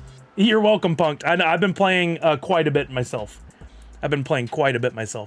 I wanted to look at my Twitter. Where is it? YouTube. There we go. We talked about the NFT. We did the recap, the updates. We played a little Twitchy Tides. We're going to do some gaming. Free NFT for everybody. Don't forget to claim that. Inspired by the Toxic Avenger, we've got Toxic, this new free Nerd Unite NFT. And as always, I'm trying to figure out some utility for my NFTs, but in the meantime, you can scoop them up for free, and all you would ever have to pay for is a little storage. That's it. Your RAM. Not paying me anything. So scoop one up for free. I've been doing this for over a year now. I wish I knew the exact date when I started doing the free NFT every Tuesday. I got to go back and do the research. Uh-oh. Sounds like we have some drama in the house. Anyway, I've been giving those away for free, and I'm always going to be looking for a way to provide some utility. I've got some ideas of some things I want to try, but not that much time. We're going to be Extra Life is up next, and that requires a lot of time. We got to get the team going. We actually have the team chat for anybody that's on the team or wants to be on the team this year. Started back in 1982. If you would like to join our Extra Life team and help with fundraising, I've said it in the past. If you're going to join the team, you got to put in the effort, right? So you're going to set a goal of like at least $1,000, at least 500, probably fair. And you're going to go out and you're going to fundraise. You're going to do your own stuff. You're going to reach out to family and friends. You're going to stream. You're going to create and or sell something or auction something or whatever to try and raise some money. You're going to reach out to some companies. If you just want to help spread the word, you don't have to join the team. But once we start getting things going, you can share on your social accounts, and you'll still be helping out the kids. That's the main thing, right? Whoa, what? Missy's that high? You hit all 4 railroads in one turn around the board, end up with 5 billion. Wow. Yes, I'm sorry, Darth Wacko. The weekend got very busy with family stuff, and I didn't have an opportunity to chat with you. Yeah, okay, that sounds good. Yeah, absolutely. I put a lot. Yeah, I put a lot of time into that, and I'm going to continue to do that. I love being able to help, and with the whatnot stuff that I have now, that's buying me a little more leeway financially to be able to do that without having to like really struggle. Because last few years, October, November, December have been tough months on me financially. Clearly, the game is rigged. There's a shirt. I'm confident we can raise some money for the kids again this year, but I think financially the world is not in a better place than we were the last 2 years. So definitely I want to set a goal and I want to try to accomplish it. I don't think it's going to be $75,000. I think we might set a goal like 25 or 30 and try to get to that this year. I think we can. But again, I always ask this, if anyone has a contact, an Xbox, PlayStation, Microsoft, Epic Games, like through a friend or through a friend of a friend, you might have that connection. And it would be amazing to get that connection and to be able to do something really cool. You know, I think we're always we're one really cool partnership or sponsorship away from being able to go back to $60,000-$75,000 raised. It's just tough times right now for everybody. Okay, we got Xbox playing games again. Yay! All right, I got to go under the desk. Justin's, Deb's favorite thing. I gotta. For some reason, my Xbox has to be unplugged and replugged to work sometimes.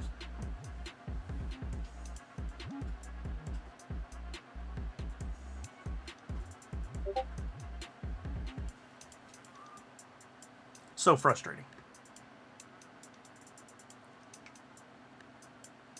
Yeah, right now, dude, that'd be dope. All right, I'm gonna go take a quick bio break while I get this fired up. Yeah, Red Ranger, that'll go a long ways. I'll be right back.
Oh.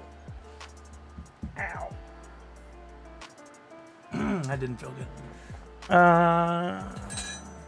Sully will be joining me on Friday night for a bit on the Whatnot stream. Yeah, that's right. That's what I needed to get back to you on, was our schedule for this week. What is happening?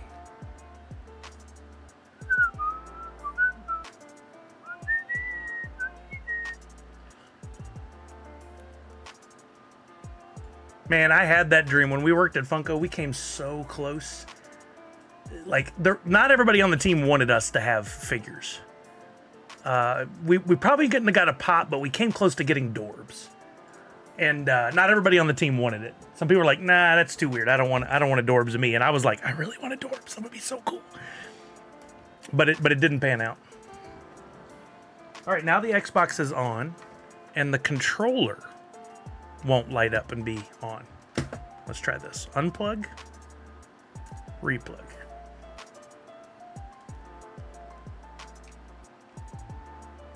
Boy, Xbox, you're really failing me. The Xbox is on.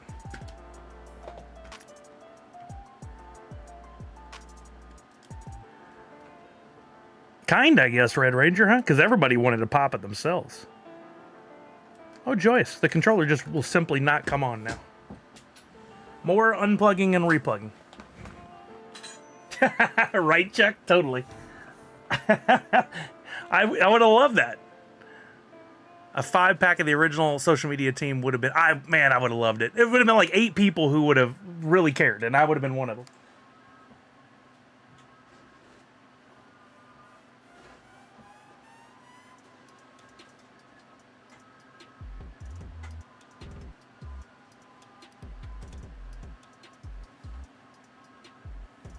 Okay, I unplugged the controller. Uh-oh, I wonder if something's wrong with the controller. It's just not even trying to turn on now. That would be bad. I don't really have a working one other than this.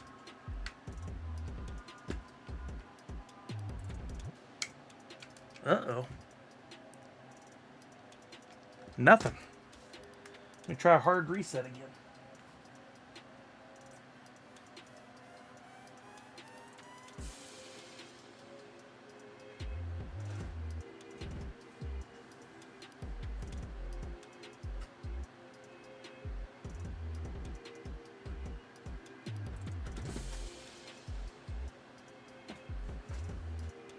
That scared the hell out of me. The controller vibrated on top of the desk.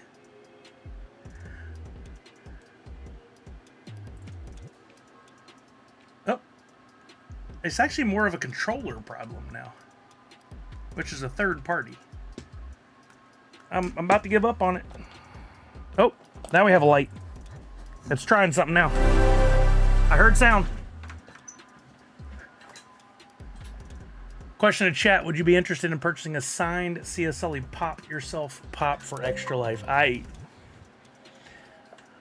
That'd be weird. We'd have to buy a bunch of the Pop Yourselves. I think I'd rather make a Hoot figure, personally, but not through Pop Yourself. Oh, now Fortnite's updating. Joyous.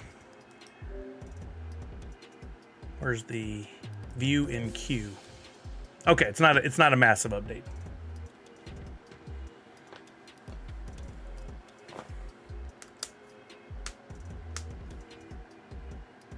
Yeah, I don't know about the Pop Yourself thing. It seems cool, right? Ish, like for yourself, but I don't know about making a bunch.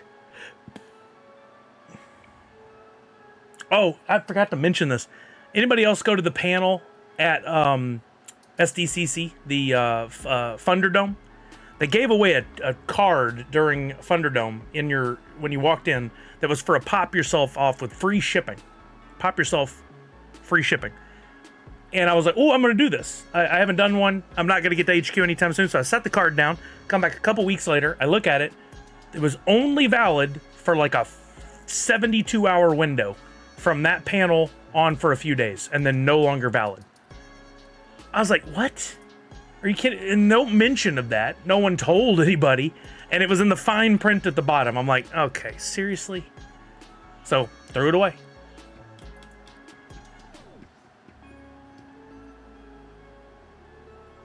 That'd be interesting, Natty. Oh, did you, Professor Josh? Well, that might be interesting. Maybe to only do like a few and auction them.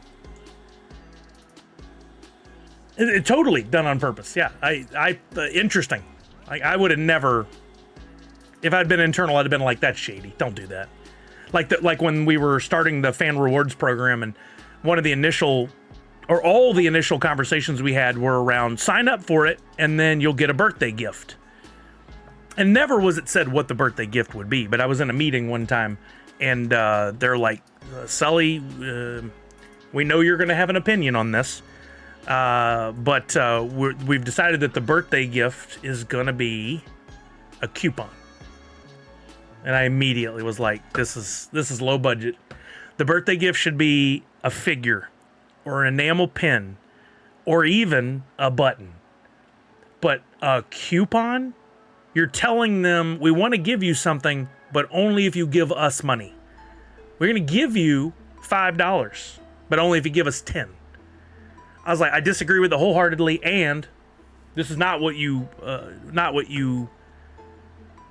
said. You didn't specifically say it out loud, but you implied that they would be getting an item. And that you've had me lying for a year about it. I've been lying to everyone and telling them that we're excited to see what it's going to be. And then you're giving a coupon. And then I got the budget, the money. I'm like, okay, you're selling yourself short. In the short term, you're going to make more money. In the long term, you will lose customers. Your call. Do your thing. You know? I was so pissed. I don't think I'd use the word gaslighting. I guess in a way it might be. I feel like that's one of those overused terms like rug pull that people throw into every situation. But was Cracker Barrel gaslighting us all? There you go. I leaned into it for you for a second. It's silly. It's all silly. A pin would have been acceptable? Yeah, I think so. A pin would have been really cool. Do they even give the gift anymore? I don't think I got it this year. I didn't see if they do. I haven't bought anything from the Funko shop in a long time. Well, to be fair, I haven't bought anything other than NFTs. If I got points for NFTs, I'd have a ton of points, but. Yeah, when I first started collecting Funko in 2012, 2013, when I really got into it and learned, finally learned about what the company was really about and what Freddy Funko was, they had a fan program you could sign up for, join the fan club, the fun club, and you could you wrote in and they would send you a welcome kit that had a pencil, a pop, which I still have mine, I'm not going to sell it, a 00 Freddy Funko Pop. What else was in there? A certificate and something else. I can't remember what the last thing was. And I just thought that was the coolest. I'm like, you're kidding me. They just sent me a pop for like free just for signing up for that. There might have been a small fee, but it was well worth it. That's true, Professor Josh. You're absolutely right. Yeah, I mean, they were making enough money. They could have sent a proper thing. I had a pitch internally. I'm going to play a game of Blitz Royale and then see if anybody wants to team up. I had a pitch internally that didn't go past my boss, and he didn't have the spine to go to anybody else to like really pitch it. But I wanted to sell like an Amazon Prime type fan rewards program. So you pay $69.99 a year, you get a birthday pop and an enamel pin and something else, like a little kit. But you also got shipping at a standard rate throughout the year, like $1.99 or $2.99 for no matter if you bought one item or 10, you got it inexpensively, very inexpensively, and early access to some other stuff, like they're doing now with their fan rewards points to get you into those pops. That would have been that kind of thing. And I had something else in there, but I was like, if we pre-sell this at $69.99 a person, take the 6 months to build the platform with the money, and then we go forward, we make a ton of money. People will pay the $69 a year, and we still make money on everything. We just break even on shipping. But he's like, nah, they'll never go for it. So it didn't get pitched any higher. Oh yeah, I love those. That was one of the first things I started on Funko with, was when I went there to work there. The Legion of Collectors DC was my primary focus, and one of the main reasons that did not continue was we could not convince the person who was in charge of all the ordering to just make it a simple, every month you're guaranteed 2 pops, a shirt, a pin, a patch.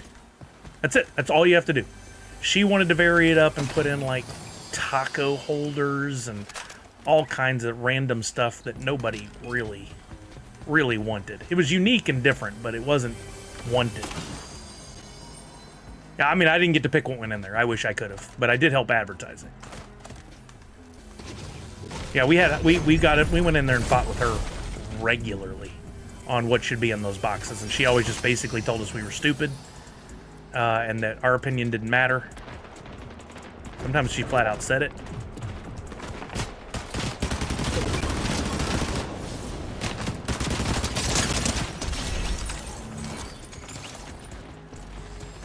She was not a nice person. Yeah, I loved it. I loved the boxes. I thought they were great.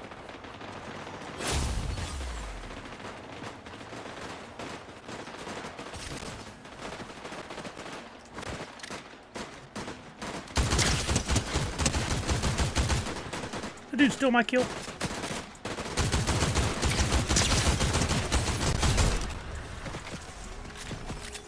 It's a real person over there.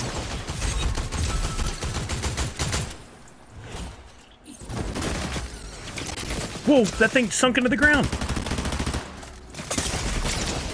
Are you kidding me? The jump pad sunk into the ground. Thank you, Red Ranger. Either that's a new skill with that jump pad, or another number 2 sold for $4. That is really interesting. Pop Stock has a different, because he's looking at the data the way he's looking at it, he gets a different perspective. That's really good to know.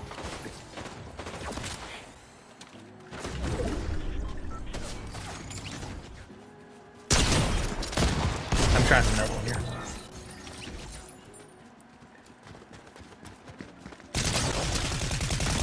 Thank you, Red Ranger. I got it. I fixed it.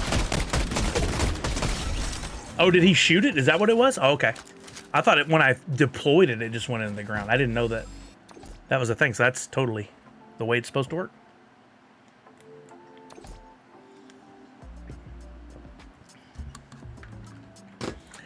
Looks like they changed a few things here in Blitz. I like how it's weekly. There's small iteration changes.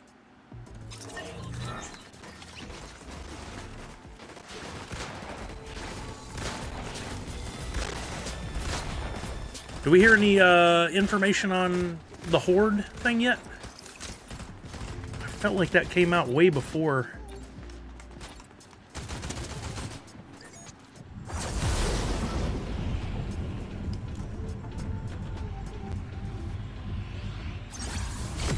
Honestly, I like this whole castle thing down here too. I didn't pay attention to what the weapons were other than, oh, they're varying up as well. I'm starting with the Spire rifle on this round, which I like. I like the Spire rifle a lot.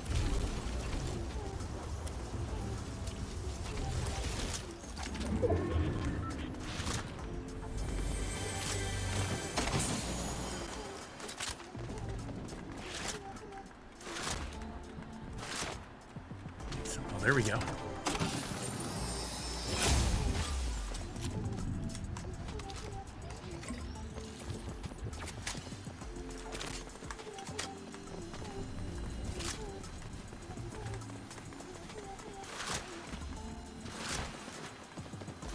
This PO? What?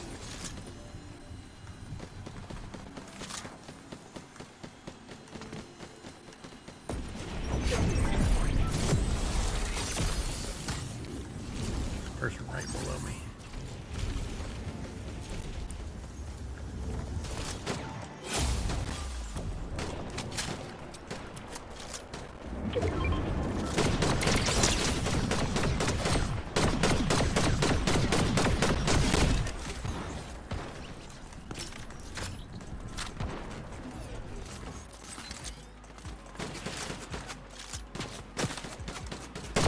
Wait, that's coming from behind me, isn't it?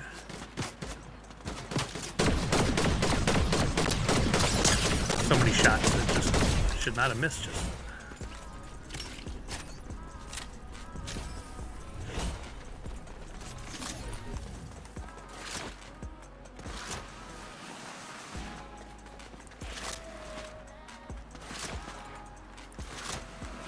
Oh, there's something good. Can't make that window though.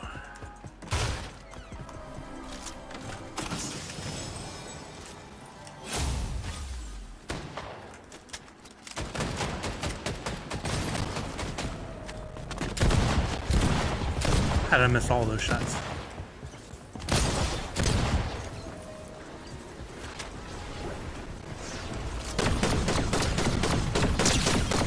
Oh, I thought I had him up in the air.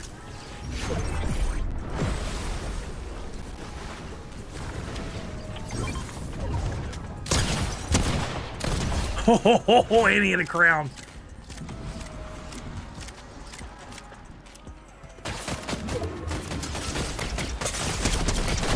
Dang it. He had my number from the time I dropped down there. All right, is anybody interested? I think, NT? Huh? Anybody interested in joining? Calaird? Ports updating? What is NT?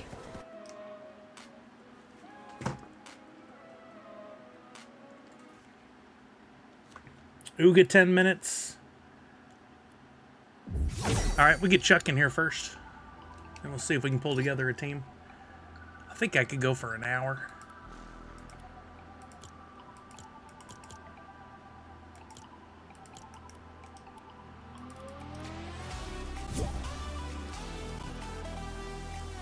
Next time? Yeah, I'm still guessing. I don't know. Port, what's nice try? Oh, okay. Nice try. I know, Professor Josh, what a pain. But, you know, added benefit, you do get a paycheck. And probably health benefits, which is nice. Which is nice.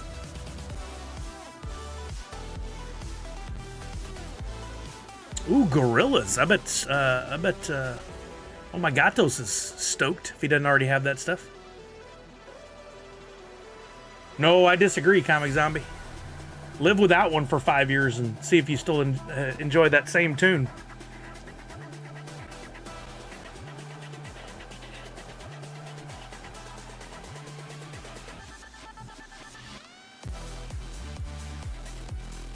Chuck, did you get the invite?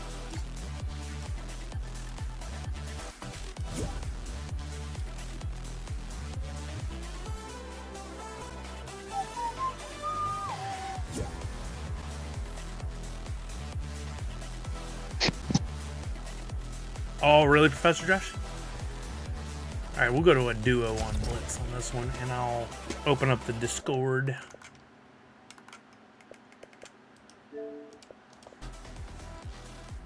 Also, be prepared for a system crash. It's inevitable.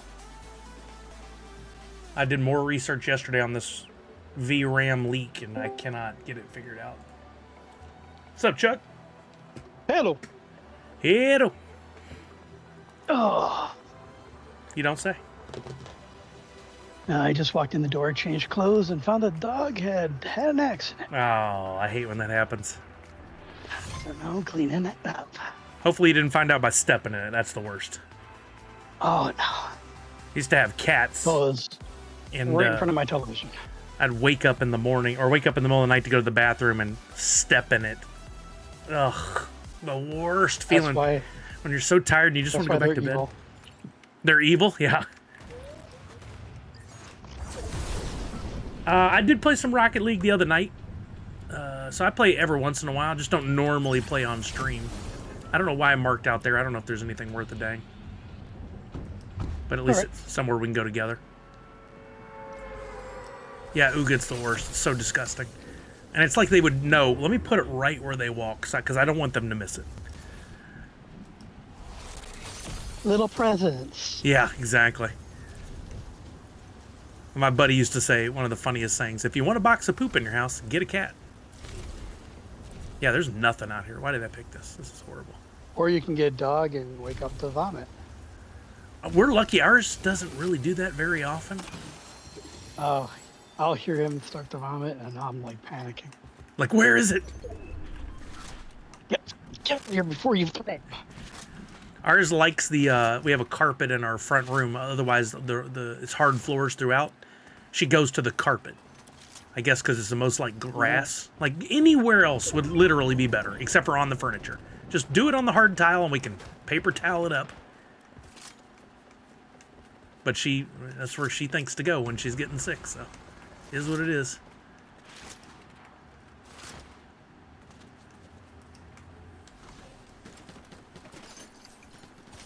Comic zombie. Congratulations, I guess? I don't know.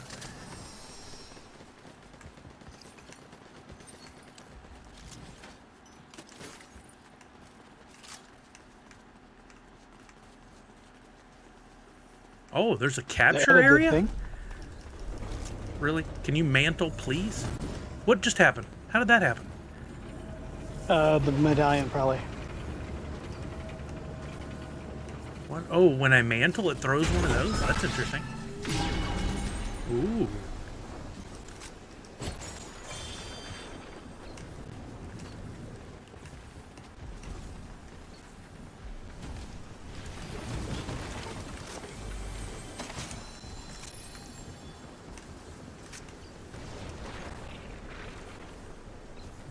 Man, letting that storm get out there. I gotta move. Heightened senses.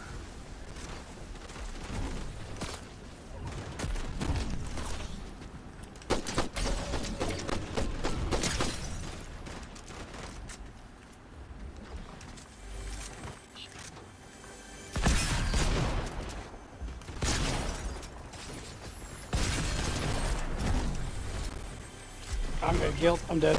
I had no health.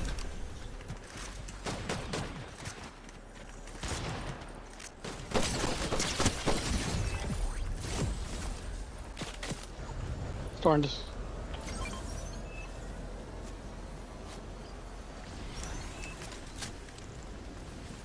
I'm running. Gotta keep up with it.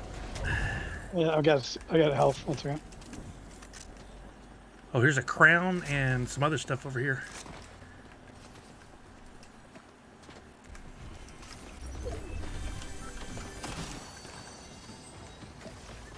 Got footsteps near me? I'm coming, healing up.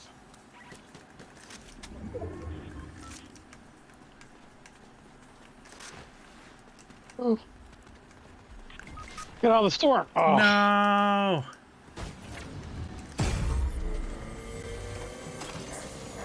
I've got knocked by the storm so many times. Don't think I can risk coming back. I couldn't find any freaking don't worry health. about it.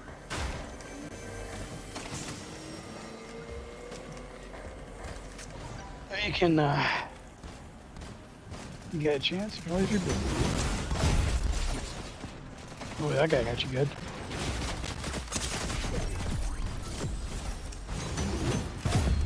Oh, crap. Dude, run.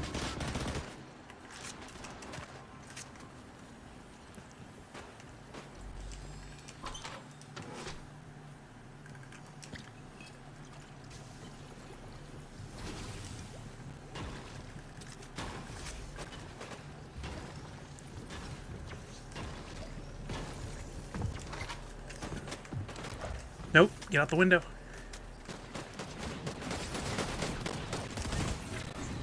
Right there, right below you. Oh no, get back, get back, get back, get back, get back, get back. Stupid, stupid, get off there. Oh, so close. If I hadn't gone over, I tried to jump off that thing and it wouldn't get off. I might have had him. Nice try. That's second place though, that gives points.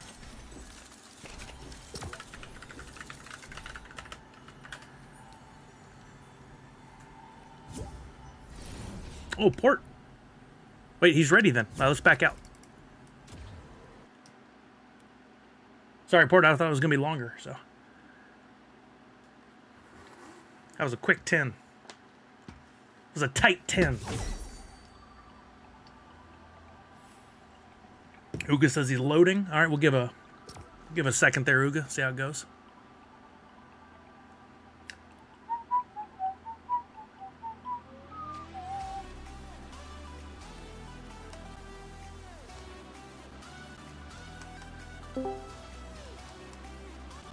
I bet a port has entered the game. Has entered the chat. Hello. There he is. I hear you, port. A little quiet, but I hear you. Oh. You want to say any port in the storm? Oh, boy. Ah, boy.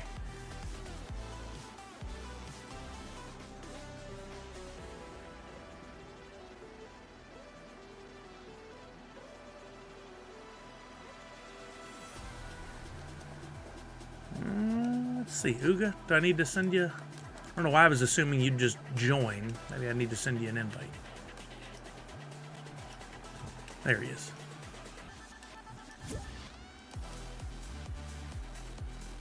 Nadu, I believe it was September 1st, but I'd say check her Twitter post. It's in the image on all of them. I bought my $50 worth almost immediately to make sure I'm going to go to regular zero build, guys, just so you know before we jump in. I think it's September 1st, Nadu.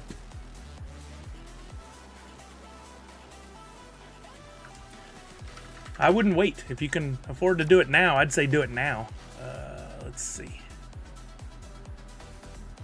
But I know how that goes. Waiting on the money to come in. Yeah, September 1st. So that's your last day, which is what, Monday? Monday. Monday, yep. Hello, mate. There's Uga. Wait, What's up, did they Uga? add helicopters? Did they add Yes, they added helicopters? them, I believe. Oh, really? Thought I read somewhere that they added them. I Yeah, looked and at like the a pers- Quest, Get and to they the talked about chopper. two of them. Yeah, two of them would like shoot somebody 50 yards away, and the other one was like, what's enough? I'm like, oh, did he? Oh man, helicopter. Apparently, you could ram somebody with one of those. Yeah, there's new weekly. I'm going to turn up I'm your Oh, mic go. slightly, Port. Don't change Yeah, anything I on wonder your why. end or else you'll be screaming. Huh, I wonder why. Could be mic placement or the gain on your mic or your headset. I don't know. There's a lot of factors. Or Windows just likes to change it all the time on its own. Yeah, that too. Or Discord likes to just default things weird. That My Little Pony's such a pain in the butt. Pain in the hide. Okay. In the hind quarters.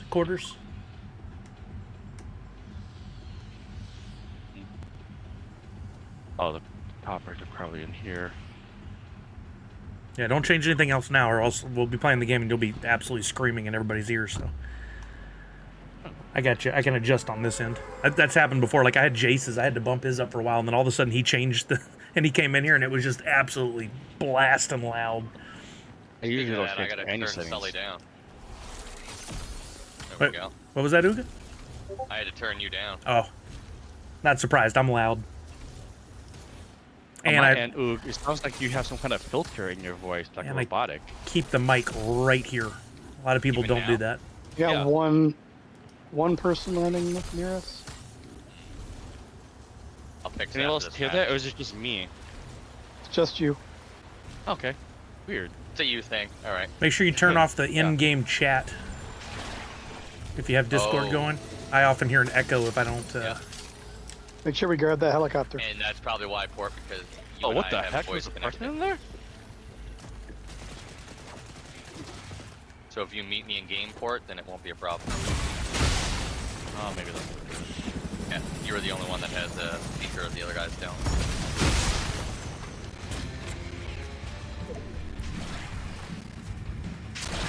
Really love the meatball.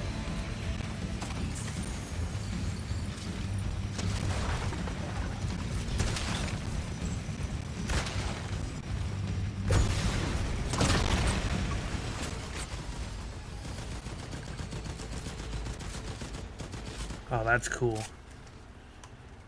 Brought the helicopter. I see that. Very cool. And when you guys were saying helicopter, I thought you meant Blitz, because you guys were playing Blitz. I was like, what? Chopper and Blitz? That would be very interesting.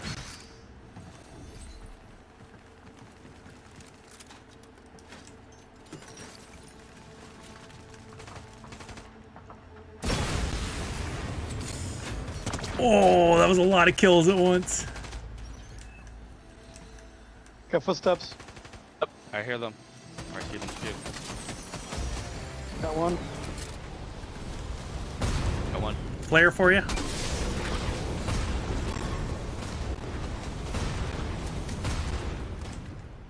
Two. Your stuff's all over here, guys. Your cards. I'm coming up on the zip line. Or he's running. Going after him. Got him. I got him. No, yeah, I see that. That was the last member of that squad. Nicely done. Oh, I went to the black market and bought me Thank you. my OXR legendary. nice. Game changer.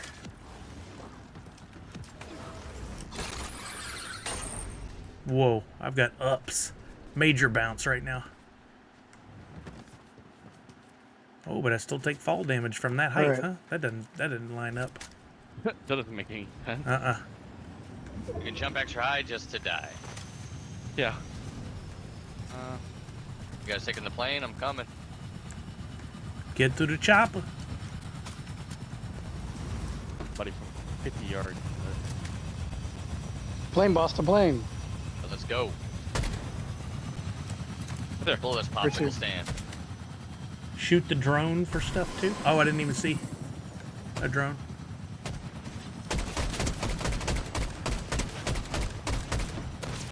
Dang, I don't have the Can't angle. see them. Got him.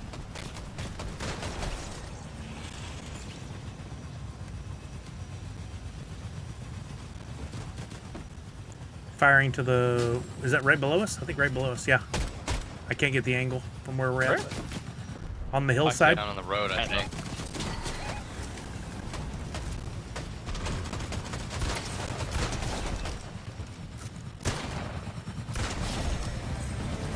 Does this thing have missiles? Rank up, coming in.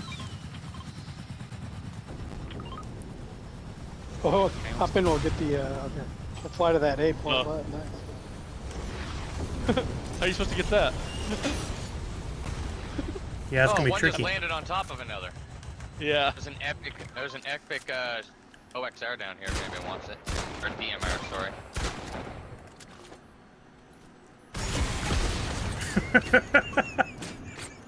It's not opening. Yeah, it's in the air. There we go.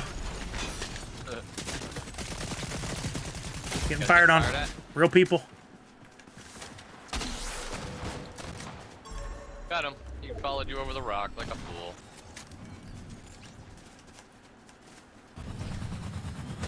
What are these other marks that showed up to Coming the up on the northeast? rock, up the hill.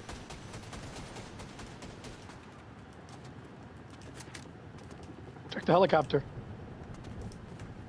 Where's it? Understand it. Track out controller. All right.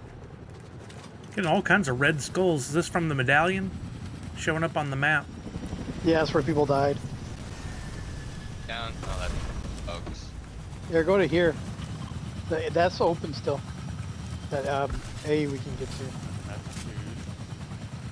Yeah, somebody said it's very Starship Trooper, Oh, Professor we're Josh. It running sure out of is. fuel or what? I don't know. I'm running on low on fuel. Bingo fuel. Bingo fuel. Where are we? Fuel is right past where we need to go. Oh, Right I there. don't think it'll make it. Yeah, it's not gonna make it. There's a Don't fuel. crash in Team Yeah, White. sure enough. Just like the gas station, huh? Yeah, just hover close to the ground while we're going in case we do drop. Yep, gone. I see firing to the east.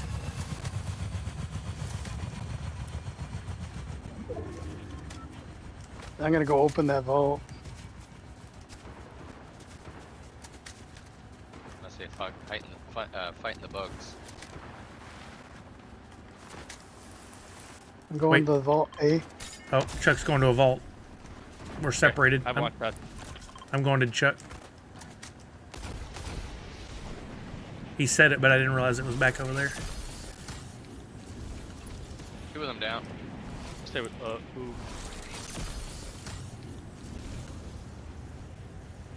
There's 3 down. 3 down. right below. The other guys. Yeah. Got it. Wait. There. And is this a person in here? Oh, there's Yes. another But fire. There's lots of health front in us. there. Hire I the got. guy. I got Sweet. you. Don't worry about it. It's a very slow door. There's a fire, got fire over here. Legendary OXR. Oh, somebody's coming down. Give me a shield.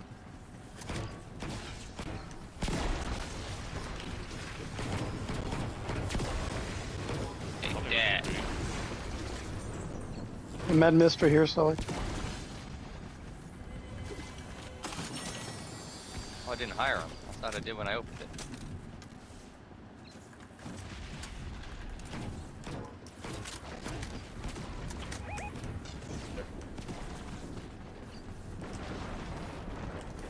Get out of here. I don't know how I missed him. That really wasn't worth it, was it? They're in a car. No, I was hoping there'd be something there. It wasn't. Yeah, me too. We got plenty of help to get out. The guy in the car took off but didn't come back into the circle. Maybe from my direction on this side. Well, I'm coming up on a car, Chuck. I don't still. That's Here. the car that ran us. I see the end of the storm. Where do you go?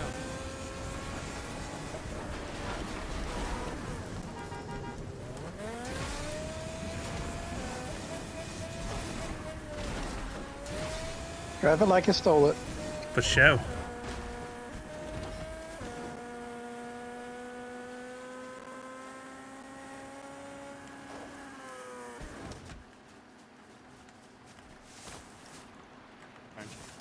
And fire southeast. And fire straight of us. Yep. Right here, I saw a helicopter go down. Yeah, me Helicopter flew too. in the air. Hey, Callard, I got a big pot for you here. Drive the helicopter.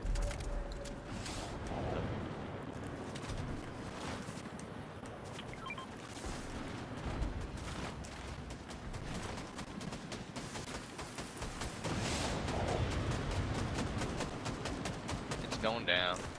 Right down now. Hey, Chuck, before you go too far, pick this up.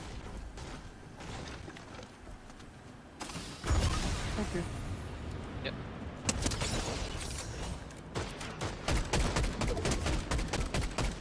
Another helicopter.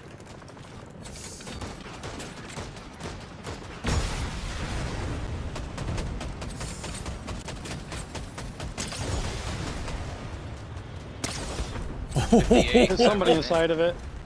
Another guy walking up or running up the gas station right now, top deck. Pretty shield. And more on us. We just got It's a pinged. bot. Oh, it's behind us.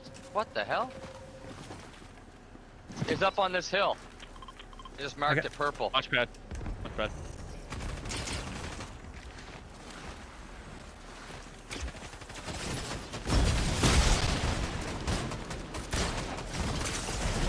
Told the bot to avoid drive me, but he's on the hill I marked behind you. In the storm.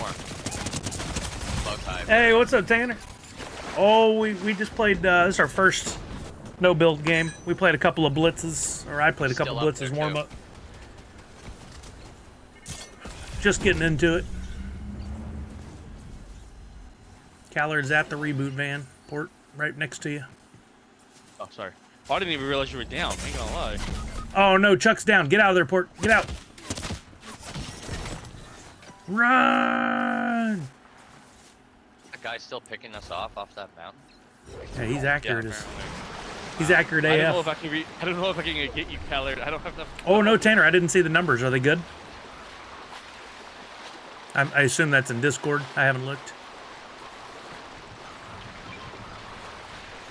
Is that somebody right on the edge of the storm in front of you there? Or is that just something? Oh, it's a bug. Whoa, what the frick was that? Yeah, that's weird. Oh, thank you, Tanner. The Grail 971. Yeah, I can't buy Hang you. with Callard. armor 1727. Buy you. Yeah, none of them are too far off except the royalty. Wow, the royalty's higher than I thought it would be. 1767. These are our, some of our first ones with the new numbers. Still have that second, oh no, Callard died. Damn. My OS there. Yeah, I couldn't. Oh, you can step on these. Oh, what the? Holy. Yeah, I know. I said that when you first walked up. I wasn't sure what those were. No. What is- I Port, could write. how are you Oh, doing that? what? That's crazy.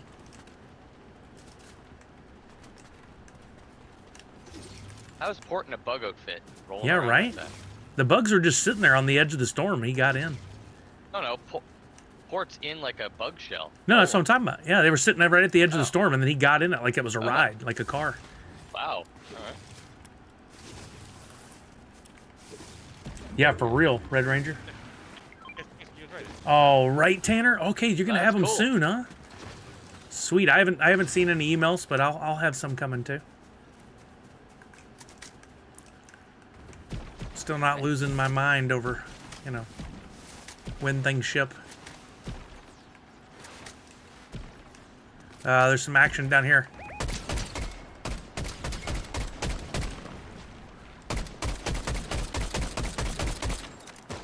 The guy's healing up in there.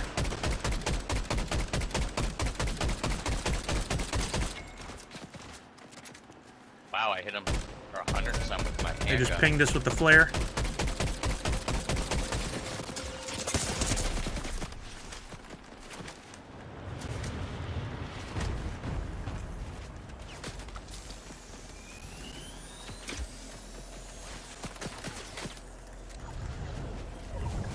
I'm going down towards Uga.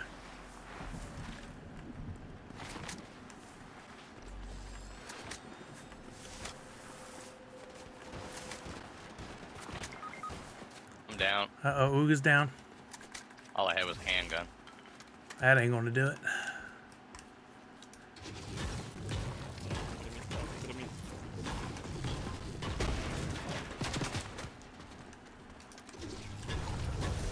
Oh, it looked like I was in the zone. Yeah, I was in the corner of this building.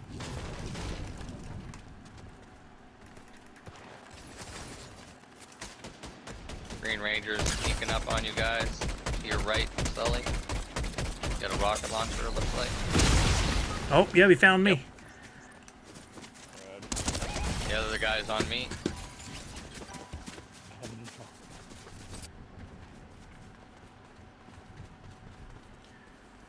Just you, Port. 1 health. Wow. Yeah, right. There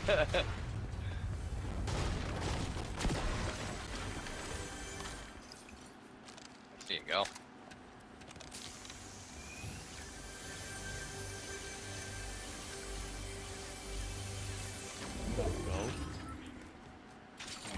don't.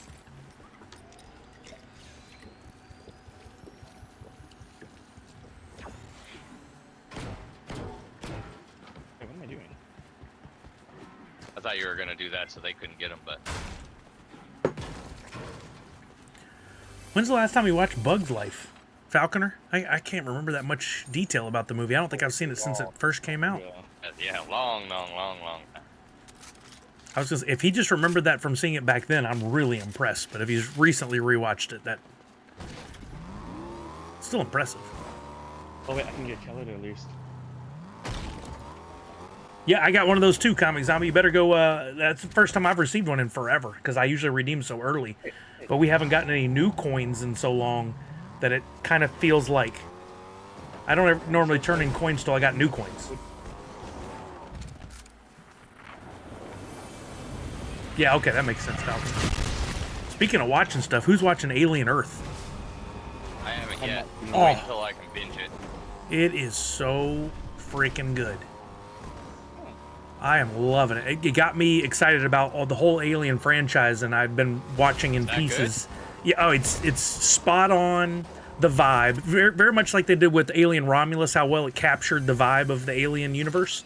They've done that with this series and then some. Like, I think it's even better because it's got really good production quality. It feels like an extended movie. Now, you watched Superman, the new one, right? Oh, totally. Yeah. Okay, I hated it. Really? I liked it. I hated it. I don't like the actors, the actresses. They don't have the same energy, the same vibe as the last bunch. Oh, well, definitely not. They were trying to basically go the opposite of that, is what I gathered. Yeah, I don't like that. I thought that they got it finally right on with the last one. And that's when they always change things. Oh, that's the constant debate, though, right? Like, do you like the darker DCEU, or did you like more the campy, more the Marvel vibe? It's not campy, now, but more comedic. When the next one comes out, when all the next like DC series come out, they're going to be in the future, so it's going to be the old actors again, right? No. I mean, some Wait, may some remain, but better not. most of the actors will not be returning from the DCEU. That's see, because like at the end of Black Adam, at the end of all these other ones, when Superman comes and leads on to the next bit. Yeah, no. That was done against what James Gunn wanted to do. He was just coming on board then, and he's basically said Cavill will not ever be Superman again, but there is a chance he'll be another character. Oh, well, that's even worse. I mean, we've seen, like, he made that good appearance in Deadpool Wolverine, and he can play very different parts and be believable. Yeah, unfortunately, it's I that didn't even like universe it is when dead. When Ryan Reynolds was more the one superhero that bothered me too. It's like, just Oh, really? be one, and that's it. Just that should be who you are. Well, yeah. You don't have another chance. Falconer made a good point. Momoa is going to be Lobo, so he's not Aquaman, but he's going to be back too. That was his dream character to play. Is he in DC? Is Lobo in DC or Marvel? DC. Oh man, see that is now. Yeah. That's just ridiculous. I don't know. I guess it's part of that, like, There's a billion actors out suspending there. your disbelief at the box office. You know, just being able to enjoy the film. But it is tough sometimes to separate yourself from someone who plays a character so well. I've been watching the DC in order again, just at the very beginning, watching it all through. So that kind of stuff throws me off. Comic Zombie says Even if RDJ is going to knowing be who they are. Doctor Doom, but I have a sneaking suspicion that the Doctor Doom storyline will relate to the multiverse and how Stark People on that hill in front of you. could be different in different universes. So I have a feeling it's related still. Or he stole Stark's face. Or he what? Stole Stark's face. Yeah, there's that theory. Because I think in one of the comics I read something. I didn't read the comic, but I read the synopsis of it. Was that in an alternate universe, like Stark and Doom were roommates at one point, like in college or something, and there may be a way Instead to of reading Doom. play off that story. Yeah, it didn't bother me, but I do feel like, you know, there's probably a lot of good actors that could play these roles. They don't need to use the same actor That's again. what I mean. But hell, That's what I'm saying. There's so Chris many other Evans as Captain America was iconic, and that was after he had already done Perfect. Johnny Storm. Yeah, but he fit that way better than anything else he's done, in my opinion. Yeah, it's a It tough was, call. like, just made for him. I mean, I love that, like, in every James Gunn movie, Nathan Fillion plays a character, and this is, like, the first time we've got him in a major role as Green Lantern, but he's been in Marvel and Marvel many times over as different characters. So, that guy that played Green Lantern, I could not stand his character at all. Oh, well, he was meant to be an a-hole. Voice or anything. Yeah, his character from the comics, and Chuck could talk about this a lot, is he's kind of meant to be a dick. He's an arrogant test pilot. Yeah. Tanner said Momoa was born to be Lobo. I think I agree with you. Oh, me too, Falconer. That was one of the best moments of the movie because they totally faked us out. Snyderverse was a mess, and Snyder didn't care about the characters. He made his own characters. He was planning to reveal that Wonder Woman was Kryptonian. Screw that. I don't have a problem with it. Because no matter what in the comic books, they make up these stories, and they've got to have an origin somewhere. I like that the movies differ in a way so you're not expecting to see what you've already read. But I don't read comics. Yeah, but Snyder didn't understand the characters either. That's a problem. I mean, he had Superman completely wrong. Oh, he snuck up on you hard. Holy. Good try, good try. Dang it, I'm sorry I couldn't grab you guys. I had no phone. That's alright. No, you're fine. Good try. You still got everybody 50 points. I have not started Peacemaker yet. I will likely start it this week. I don't have HBO yet, or again, we got rid of it for a little while, so I need to get it again. I thought I'd just wait a little while. Yeah, Fillion was great as Guy Gardner, and I can't wait to see Lanterns.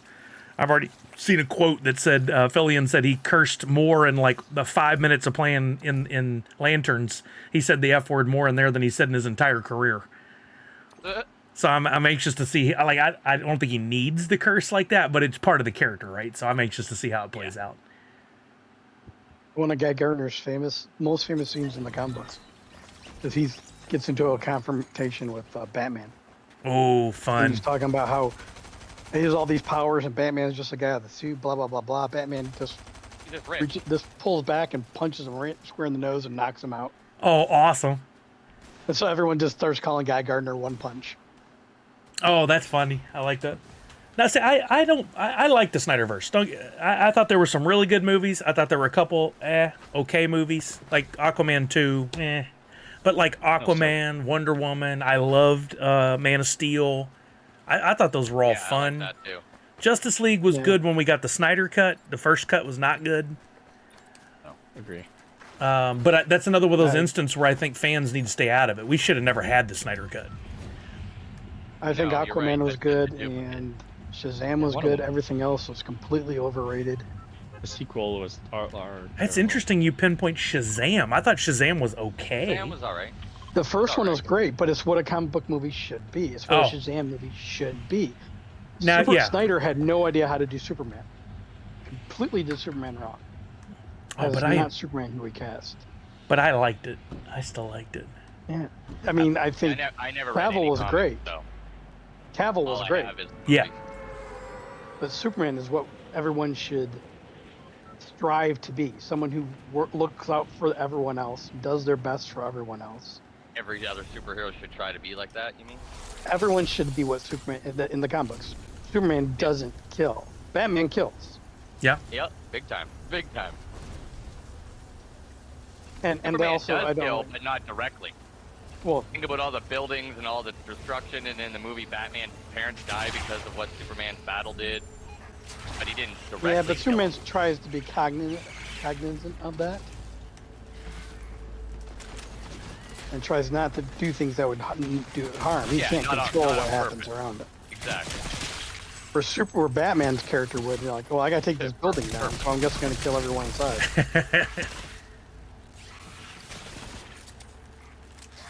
Can't I find a gun?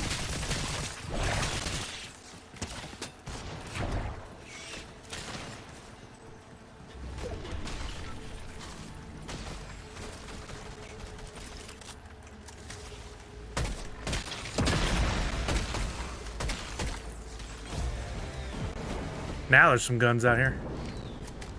Yeah.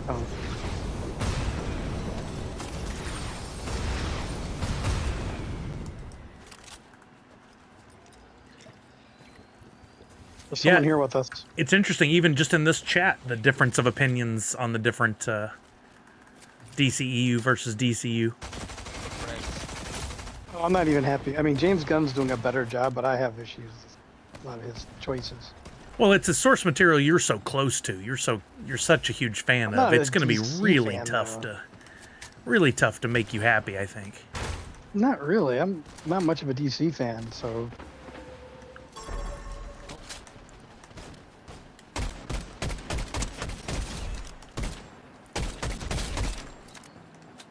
Another Nice. one.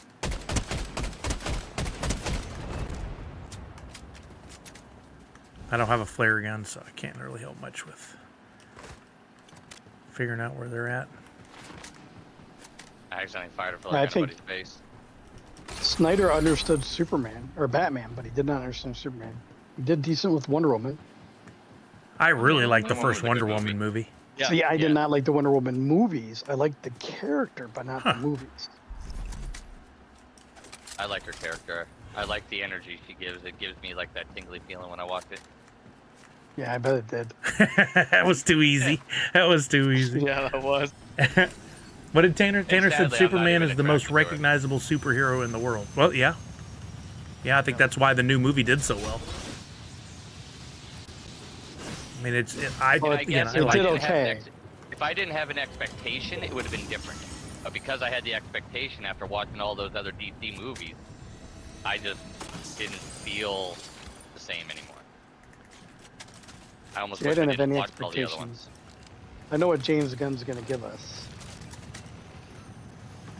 To the chopper! Oh, we got a bunch of bugs down here again.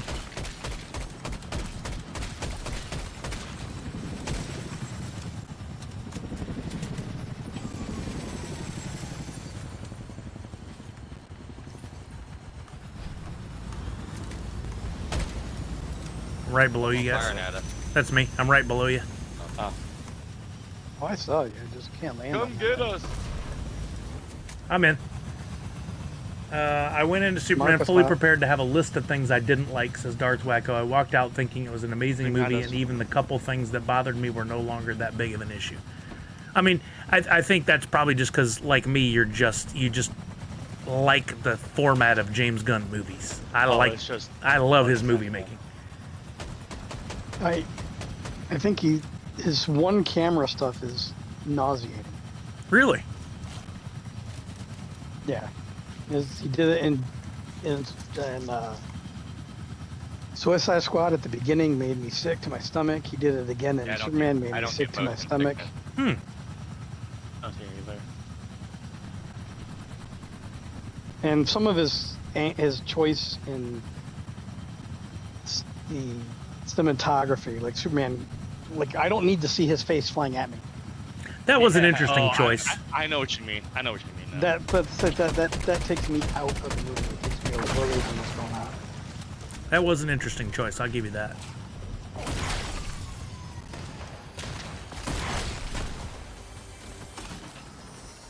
I guess of his impressions to show us how fast he's going. Yeah. I mean, there's usually a reason, a method to the madness, other than just art style. But that's part of it too. Yeah, I think that's a lot of what he does.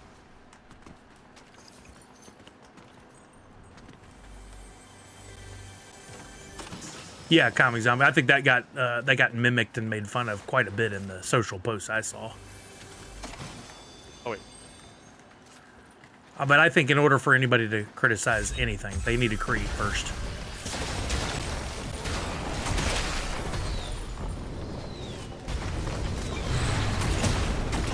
Wow, 2 shots took that thing out?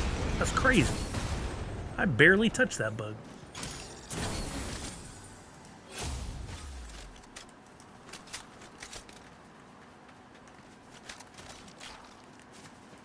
Maybe got a good purple. Oh, take that.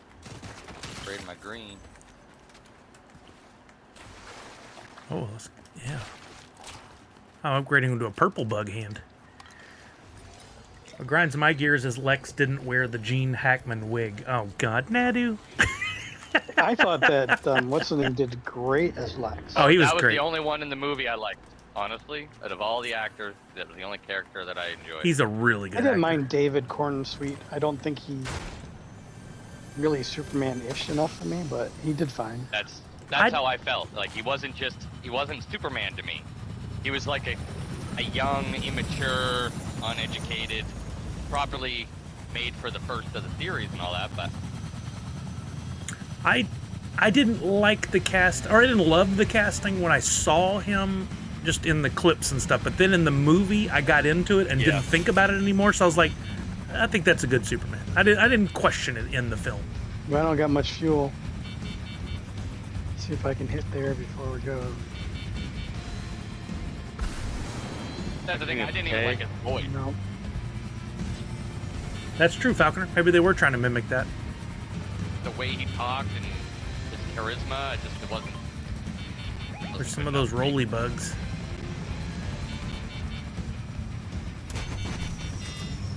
We going No, down. so we're done. We done.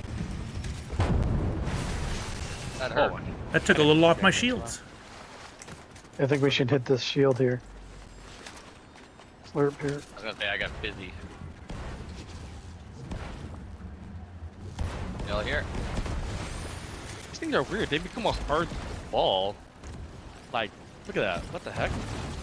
Can I run into things? Oh, I can. Yeah, you can dive Oh, I with can RT. jump. Increase weight, rev up. Whoa. Seems like some kind of weird jump. Oh, look at this. Yeah, you can like spin out. Whoa. Yeah, that's what I meant. Like, Double barrel roll. Gotta try to kill some people like this. probably one of the talents, probably. It's crazy physics on this thing.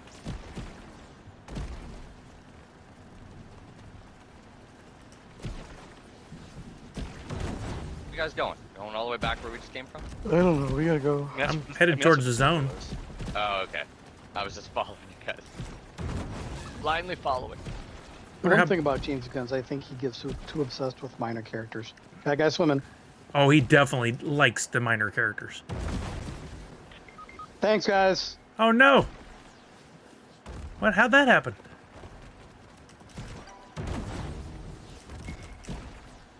Well, now I'm in this bug and I can't get up there easy. Sorry, I'm trying.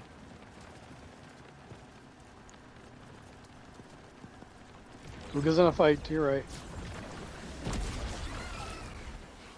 Got two.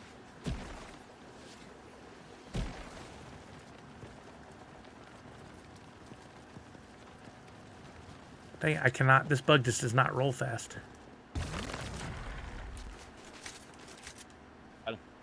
One more. In the bush.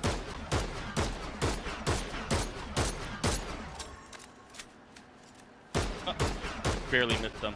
Is he still in the bush? Oh, he's up on the hill over there. Oh, Over there, I think. I think these guys quit.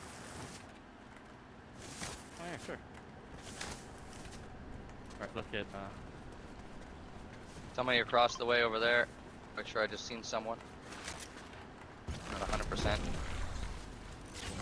Yep, he just jumped down the wall, over the bridge. Yep, I see footsteps near me. Somebody's floating in.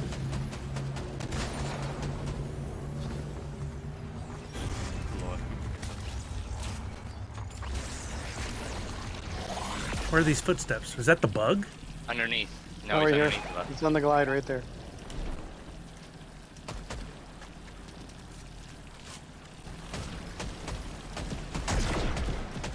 Dude, Bug, you can jump really far. Jump. I guess not. Real life. Rob Red, what's up? Yeah, the bugs are crazy, man. Oh my god, his movability is so bizarre. Yeah, it's tricky to I'm getting navigate out with of that this thing. It can't hop over this fence. It must not be a grasshopper. Young grasshopper.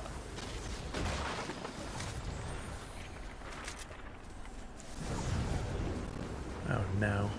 This is a dangerous cliff. Oh, that was bad.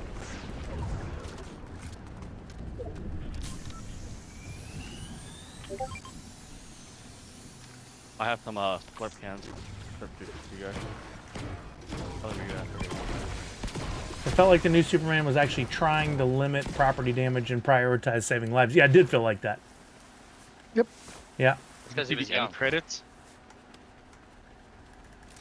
Yeah, that was interesting about the crack in the wall. I think they did in the back. They did the credit. I think they did the end scenes backwards. What was the other Well, one? I forgot. The Supergirl introduction. Oh, that was a post. Oh, I yeah, thought that was in.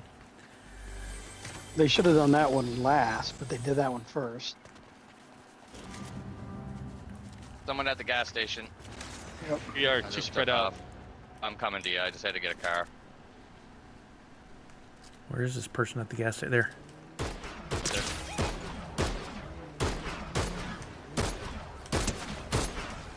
Oh, that last one was a headshot. I had him. Adam, There you go. Good job. there's another one there.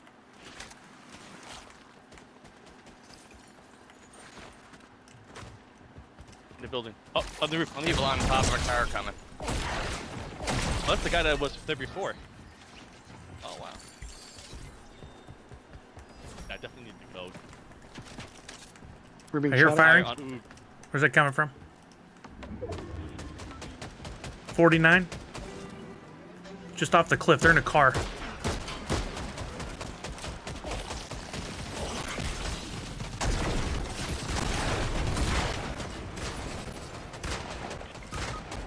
What the heck? I got hit by a car. The bug hit me and killed me. Wow.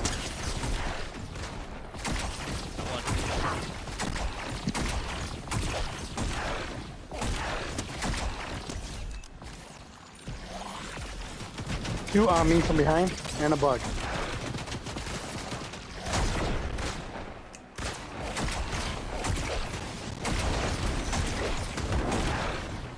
One's at the front door, one's behind me. One's on Uga. Is this a whole other team? Yep.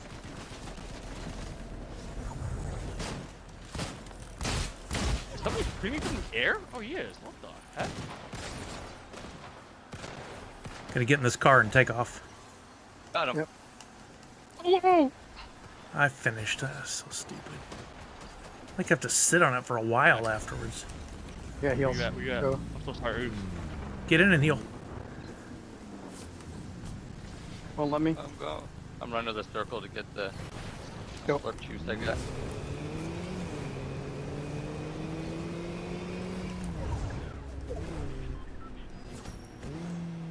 Stop, I'll slurp us. I got the old jizz. Ugh. What? Don't ever say I that know. again. How else do you say it?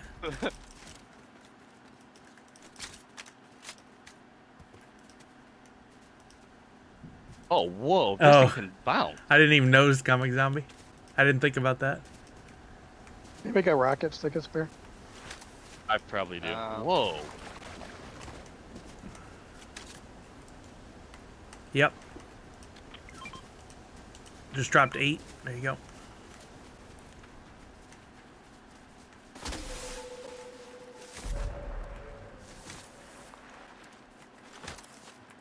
Maybe they got a little too confident. Oh, this bug has actually got way more funner, actually. I just don't think You keep about on things like bouncing.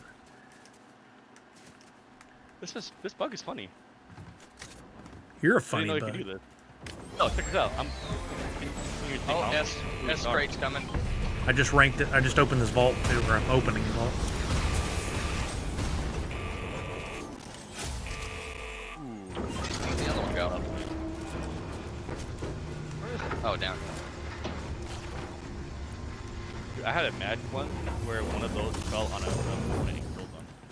Yeah, I was wondering if it hurt you when it fell. I guess that answers it. For opponents, apparently. That was so funny. Hmm. Oh, there's some, hot chance. Oh, storm. Oh, wait, there's gold. I'm sorry, I have to take these. Yeah, you just spent a bunch reviving us, didn't you? No, I didn't. I didn't have enough money to revive you guys. Oh, yeah. Well, we're running. Don't have to go far. All right, we got 3 squads and 9 people. Okay, I like those odds. firing Well, to the east. Not including us. That's No, I figured.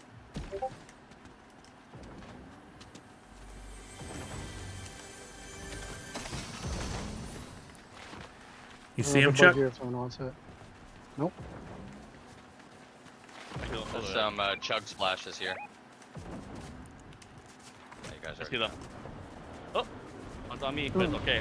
I'm in the bug. You can't hit me even if you wanted to. Right over here. When you're in the bug, you don't take damage. I mean, I'm pretty sure it has life. I was able to hurt the bug earlier, for sure. Whoa, I just got hit. Rocket's coming.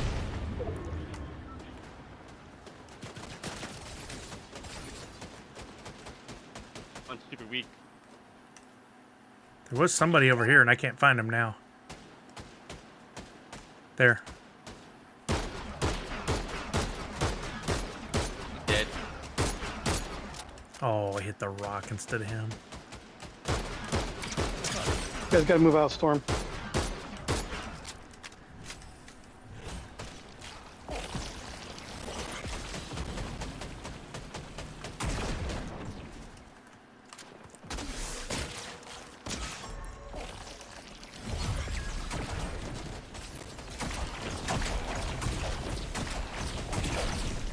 Got him.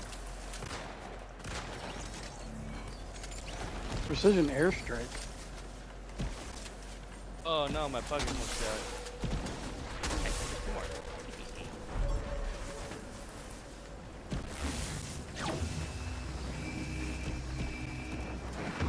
What the frick is this?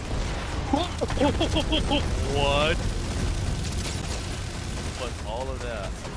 That was one shot with a precision. That was crazy. My bug.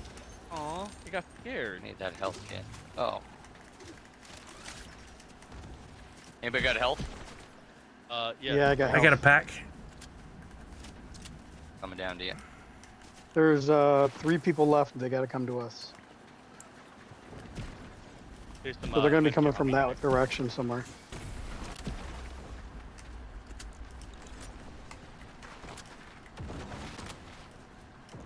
And they just rebooted, I think. Oh, I'm getting shot at. This way? Here, Shooting a Here. flare. I'm right here. Of course, my flare went the wrong way. There you go.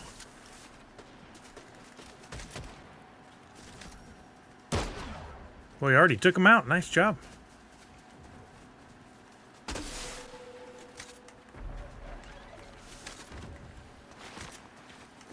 Two people left. Oh, that's all you. I'm just gonna hop around, kinda. Nothing over there. Must be coming from the other side, where there's over where red is. I just shot something Red to the fort. east, a flare to the east, and got nothing. Damn, I'm hopping around this whole circle right now. Oh, they're gonna have to come I to see us. them. I see them. One right here. Flare. Oh, it's Okay. going for the reaper Yep, I van. see 'em. It's going for the reaper van. They're right on the edge of the storm.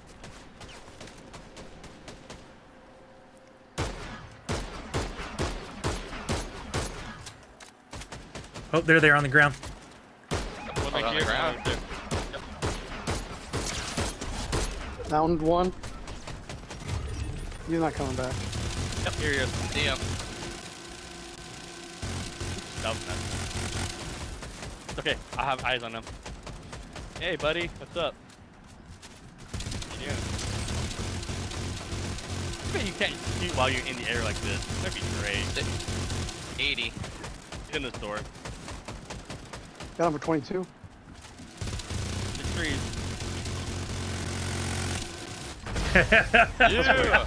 Chasing down that poor guy. All right, like- I hate to win and run, but I gotta run. Okay, no worries. All right, bro. Really? 100 Take points care, for bro. everybody, though. Yep.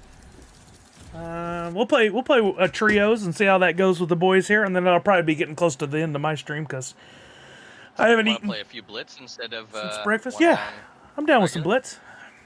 I like blitz. We can get at least a couple in. Thanks, Chuck. Nope, thank you. I had to leave you. Wait, You're leaving port? Yeah. I had Oh, to it's leave. just us. Somebody to go. Some duo. All right. Sorry. Whatever. No, I'm just kidding. Yeah. Have a good day, man. Thanks for joining us. You do. Later. Later. I have 37 things to claim. I thought I just claimed a bunch. I wish the auto claim is back, but it's not. It's claim all now instead of auto claim. I don't like that. How do you do claim? Oh, claim all. There we go. Yeah, the other night I saw you playing Rocket League. I tried to invite you, but then I just assumed it was your daughter.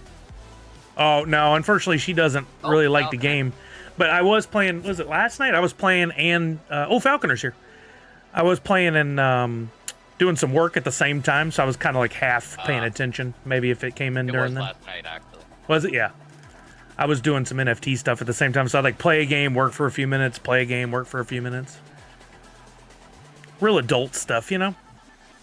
Yeah, grown-up stuff. Stuff we all look forward to doing. A Squid Game drop? Oh, cool. Wait, on Twitch? Oh, so if y'all are watching, you should be getting credit to the drops right now.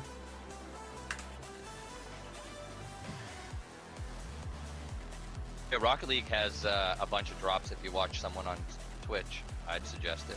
Put it in the background. Oh, yeah. There's like 15 drops, I think.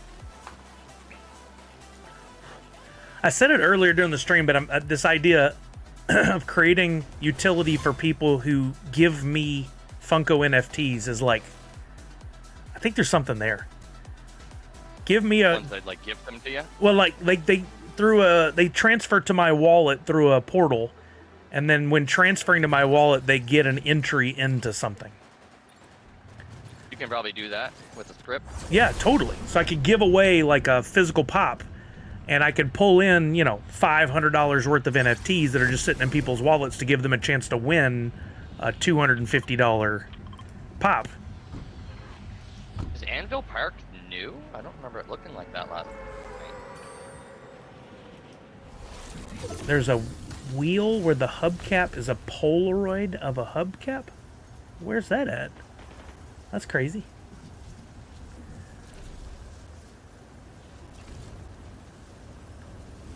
I sold a Mint 21 Funko the other night for $2.10. I was happy. What rarity? Common. What? Oh, that might have been Yeah. Misty. She loves her And- 21s. Oh, well, there you go. $2.10. I try to match the rare or the mint numbers to the price, just to give it, you know, some allure.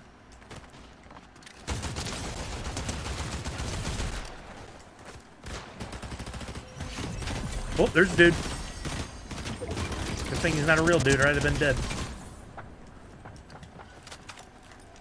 Just a dude playing a dude. Yeah.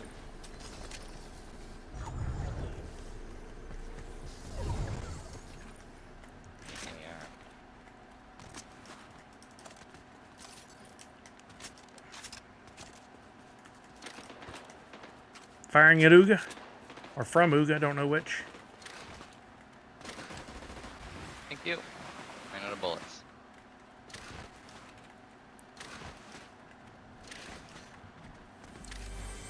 Still need an AR though. Oh yeah, this is a different setup over here. Different buildings. Yeah, just changed last night. This used to be a little hut with a special chest in it. Uh-huh. Yeah, I had an update today when I came in, so it's probably part of what this was.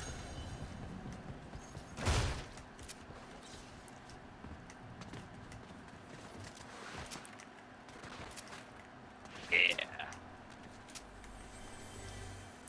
Oh, just mantle into a building properly, please.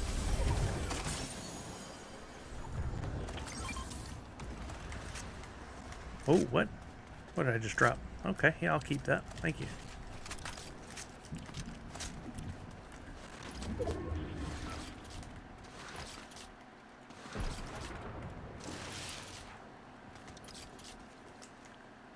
Wait a minute. This bridge wasn't here before, was it? No, no. Pleasant Park used to be here. I like that they finally changed it though. Firing over here.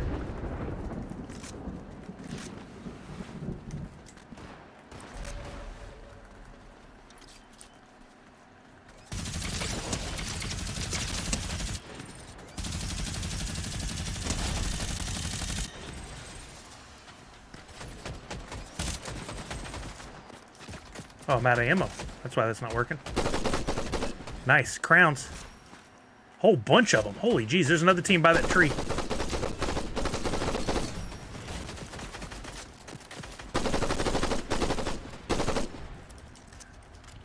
Bubble up there, team. Go right ahead. You're not getting your team.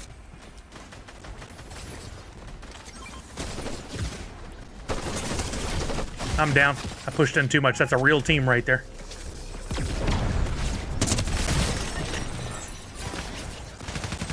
Oh yeah, I saw that advertised, Tanner. Is that a good game? I've never played it. Nadu, you thought that while watching Superman?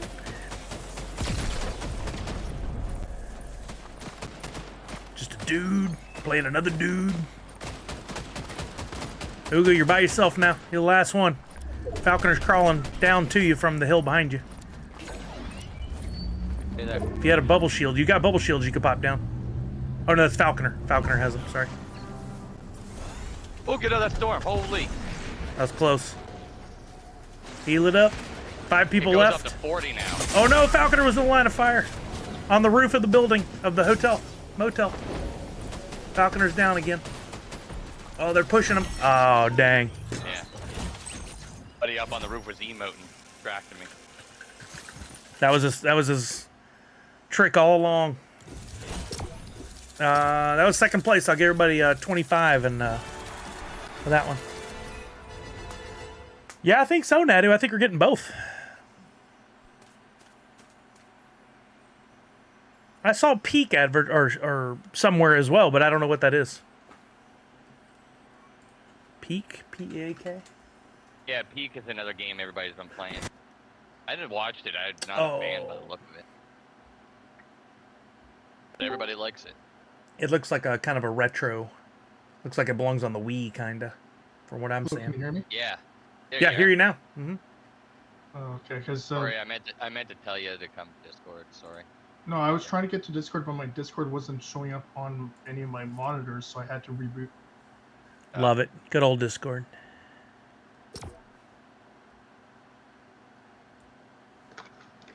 All right, this will probably be our last one. I'm feeling a bio break and a meal coming on here. See how we do. If we win, we might stick around. Debo be around? I'll be quiet. He leave? I'll be talking again.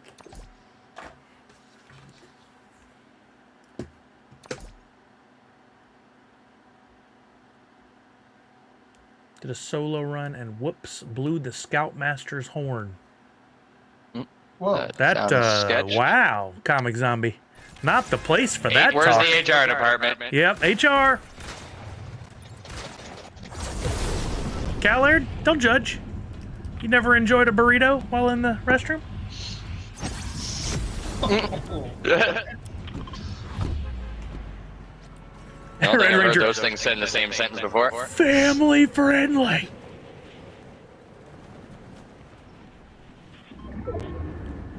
Nadu, I feel there's an alternate reality where Discord doesn't exist and we're all better off for it because we'll just use the in-game chat and they'll make it work better. Yeah. Good luck on making it better. Yeah, I don't understand why that's been such a struggle over the years. I'm not a tech guy, so. It's only been 10 years for Rocket League, and they still have the simplest things that I need to fix. Yeah, no doubt. Lately, I cannot get into matchmaking. I keep getting errors saying I can't connect to the servers. Like over and over. I have to reboot my entire system. Doesn't make a lot of sense. Never had that before. Here, Falconer. I've heard of TeamSpeak, but I've never used it before.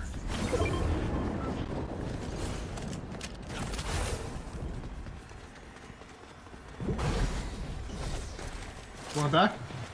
Nope. There's people above us. Storm's moving fast.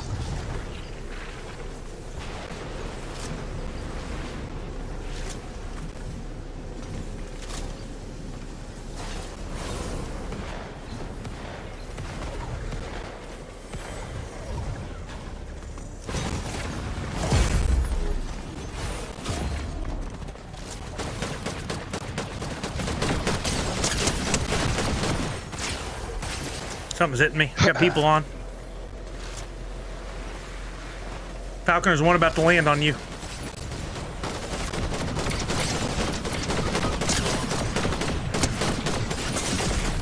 God dang it. There you go. Last one. Just in front of me. Right on me. There you go. Good job. Good job. Uga, Falconer, and I are down.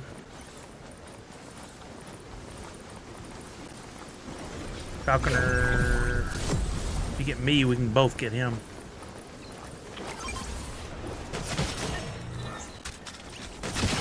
Oh, get me, get me. Hurry. Before I bleed out. It's not stopping you. Ah, dang it. I was trying to get to Falconer. Yeah, you're too focused on killing people who are down. I thought he was friggin' Sully for a second. Oogie, got one on you. And more landing.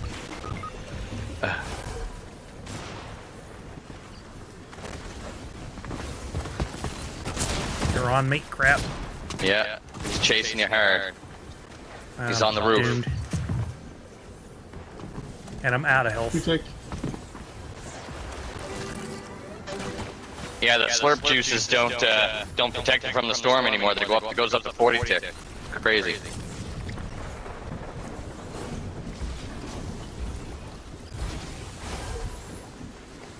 I don't think I'm gonna make it. Nope. It just upped the tick. Yep. All right, that was so quick. One more. I lied. I just straight out lied. I like lies like that. Yeah. It's a little white lies, okay? 10 points. I've for grown that. fond of that wrecker. The hand shotgun. Oh yeah, It's actually more deadly than I thought. It's really good. Tanner said, remember when COD forced you to go into game chat for search and destroy? You couldn't be in a party chat. That was real gaming. Now no one is in game chat. That's weird. I just got to a point, it was during the Halo 2 days where I was sick of hearing little kids yell curse words at me. And so I just got to the point where I just no in-game chat unless I know the people. That's it. Me, I don't bother. I just mute them. Yep. I'll go in, it's on Xbox all the time. I'll just make my own party and join it just so I don't have to listen Then to I it. think, what parents let their kids play games and talk like that? That gets me, because when I hear my kids talk like that, I Oh, take their no. mics away from them. There's none of that. Their whole gaming system would be taken away if it was me. There's shit talking, and then there's derogatory, rude, immature behavior, and I ain't, no, not my house. There's a fine line, but it's an important one. I've even had to take it from their friends that were over before, and they're teenagers. And I was like, nah, give me your headset or you're not playing. Good luck. I like that. I would do the same. My stepdaughter will talk about kids at school, and I'll be His like, friend didn't want to come over anymore. That's not my problem. oh yeah. She'll Talk to his say stuff parents, about what they kids at should school, do. and I'll be like, don't get caught saying this stuff. You can say it to us here, but don't say it. Yes, exactly. That's what I try to say. Around me, I can handle any joke. But in public or in a setting that's not set for it, that's too immature. The whole point of being mature is knowing when you can be immature. That's really That's a good point. defining part. I like that as a Because I'm immature, but I know when I can't be. You can be immature and still be respectful. Yeah, exactly. Here comes the Oh storm. man, what's with this like super jumping? One of the medallions we have.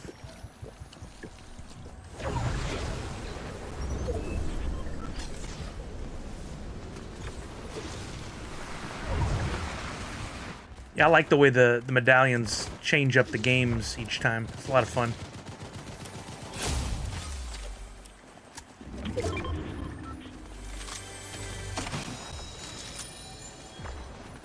This guy, Trash talking COD footprints on was the a roof where I'm at. rite of passage, says Tanner. Are you guys behind me? There's a long way to the circle.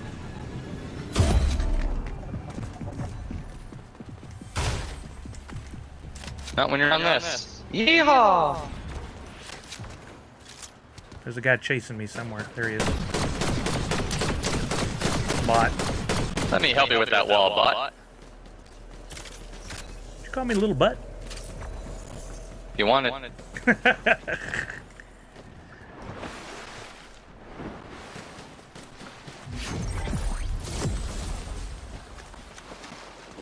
I need ammo. Temporarily gain 0-point dash when you break an enemy's shield. Ooh, interesting.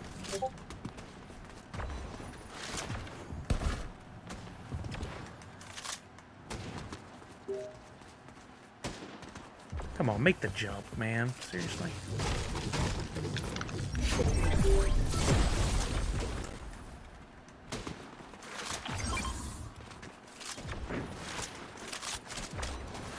You should call this game mode Run Back and Pick Up the Weapon we just gave you. Yeah, I don't like that either.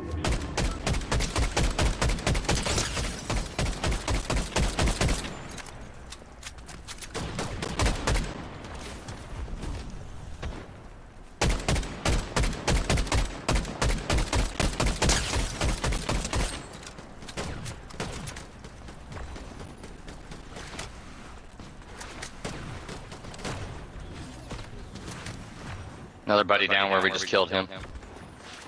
I'm going to the drop, the balloon.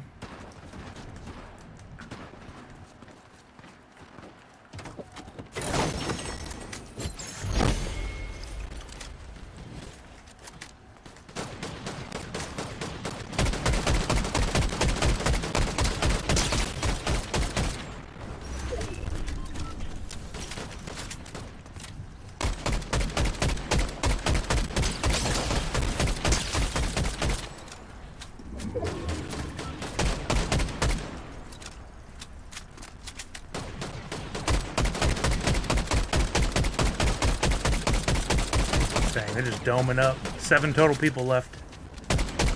Falconer, one's jumping at Falconer. Coming up to you, Falconer. Second one going to Falconer. Falconer, you might want to come our way. There you go. He's over there.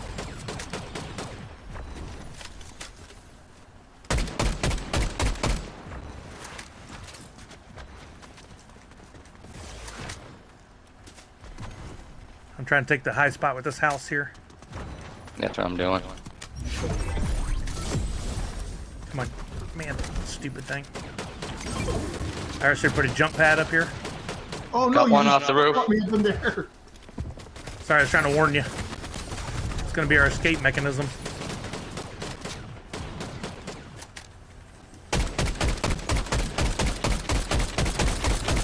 Oh, he's in a dome under the... Dang it. How did none of that hit? I charged them, but they're hurt. Trying to raise their friend. Oh crap! Come on, seriously? None of that landed? That storm's gonna hurt. I threw a jump pad underneath the guy and he did it twice. And Dang Oh, so close. it. Uh-oh. What? I was reading Nadu's comment in chat. Oh, I saw that. That was what resulted in him jumping in there and beating that guy unconscious. That was I can't believe nobody stopped that earlier. That was crazy. All right, guys, I got to jump out, but that was a lot of fun. Thank you for playing. All right, bro. Have a good one, Uga. Thanks for the game. Have a good one, Falconer. Yeah, that was unfortunate. I agree. People need to be able to take a joke, but also there's a line like when you're playing around with somebody, you got to know somebody before you can be harshing on them so much. Everybody has a line, and we all learn that as kids. When we hurt our friends' feelings, we learn that that's the line. Because Yeah, but somehow they don't wanna do learn that to your friends. Now it's the elevation. Like we're always going to take it up a notch. the internet has opened that up because it Yeah. teaches all these kids how to hurt people, and that Yeah, it's unfortunate. Yeah, we were at my ex-wife's friends had a Halloween party years ago, and we went to it, and this guy got into it with another guy, and I knew him well enough, but he left, and I was like, he's not done. He'll be back. I know him. He always escalates everything. He's gonna come back. He's gonna, if you guys had a fist fight, he's gonna pull a knife. A knife, he's gonna pull a gun. Sure enough, he came back with his friends and wanted to get into a bigger fight, and we all ended up in it. And it's like, you're an idiot. Just lick your wounds, go home, lick your wounds, and go, Grow I up. lost. Grow up. That's part of life. Yeah.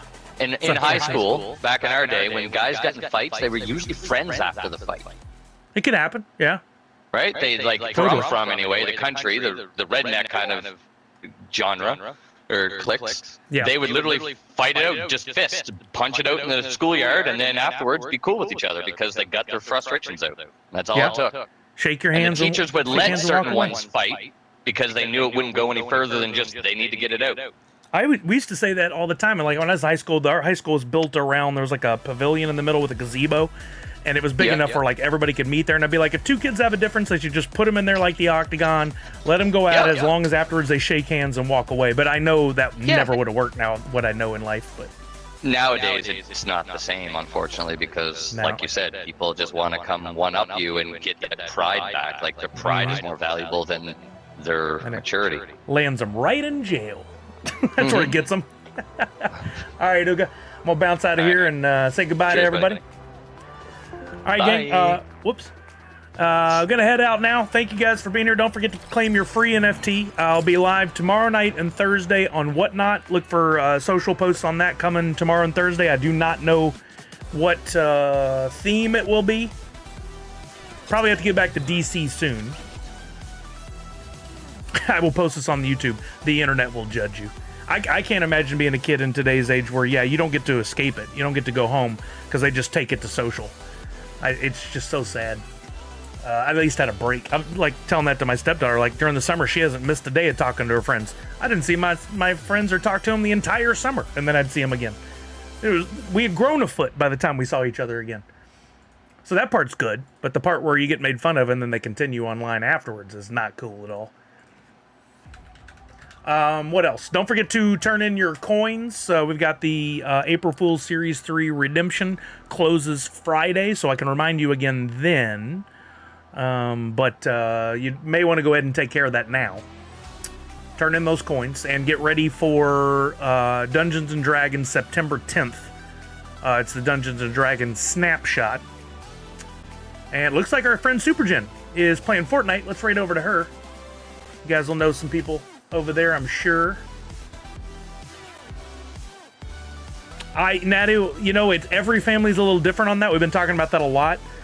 Some of Macy's friends are allowed to have Instagram and TikTok and stuff, and Kelly and I, well, Kelly is specifically against it, and I back her 100% on that. Like, there's just too much too soon. I think she should have to be like 16, 17 before she gets on any of those personally. She would hate it if I said that to her, but that's what I think.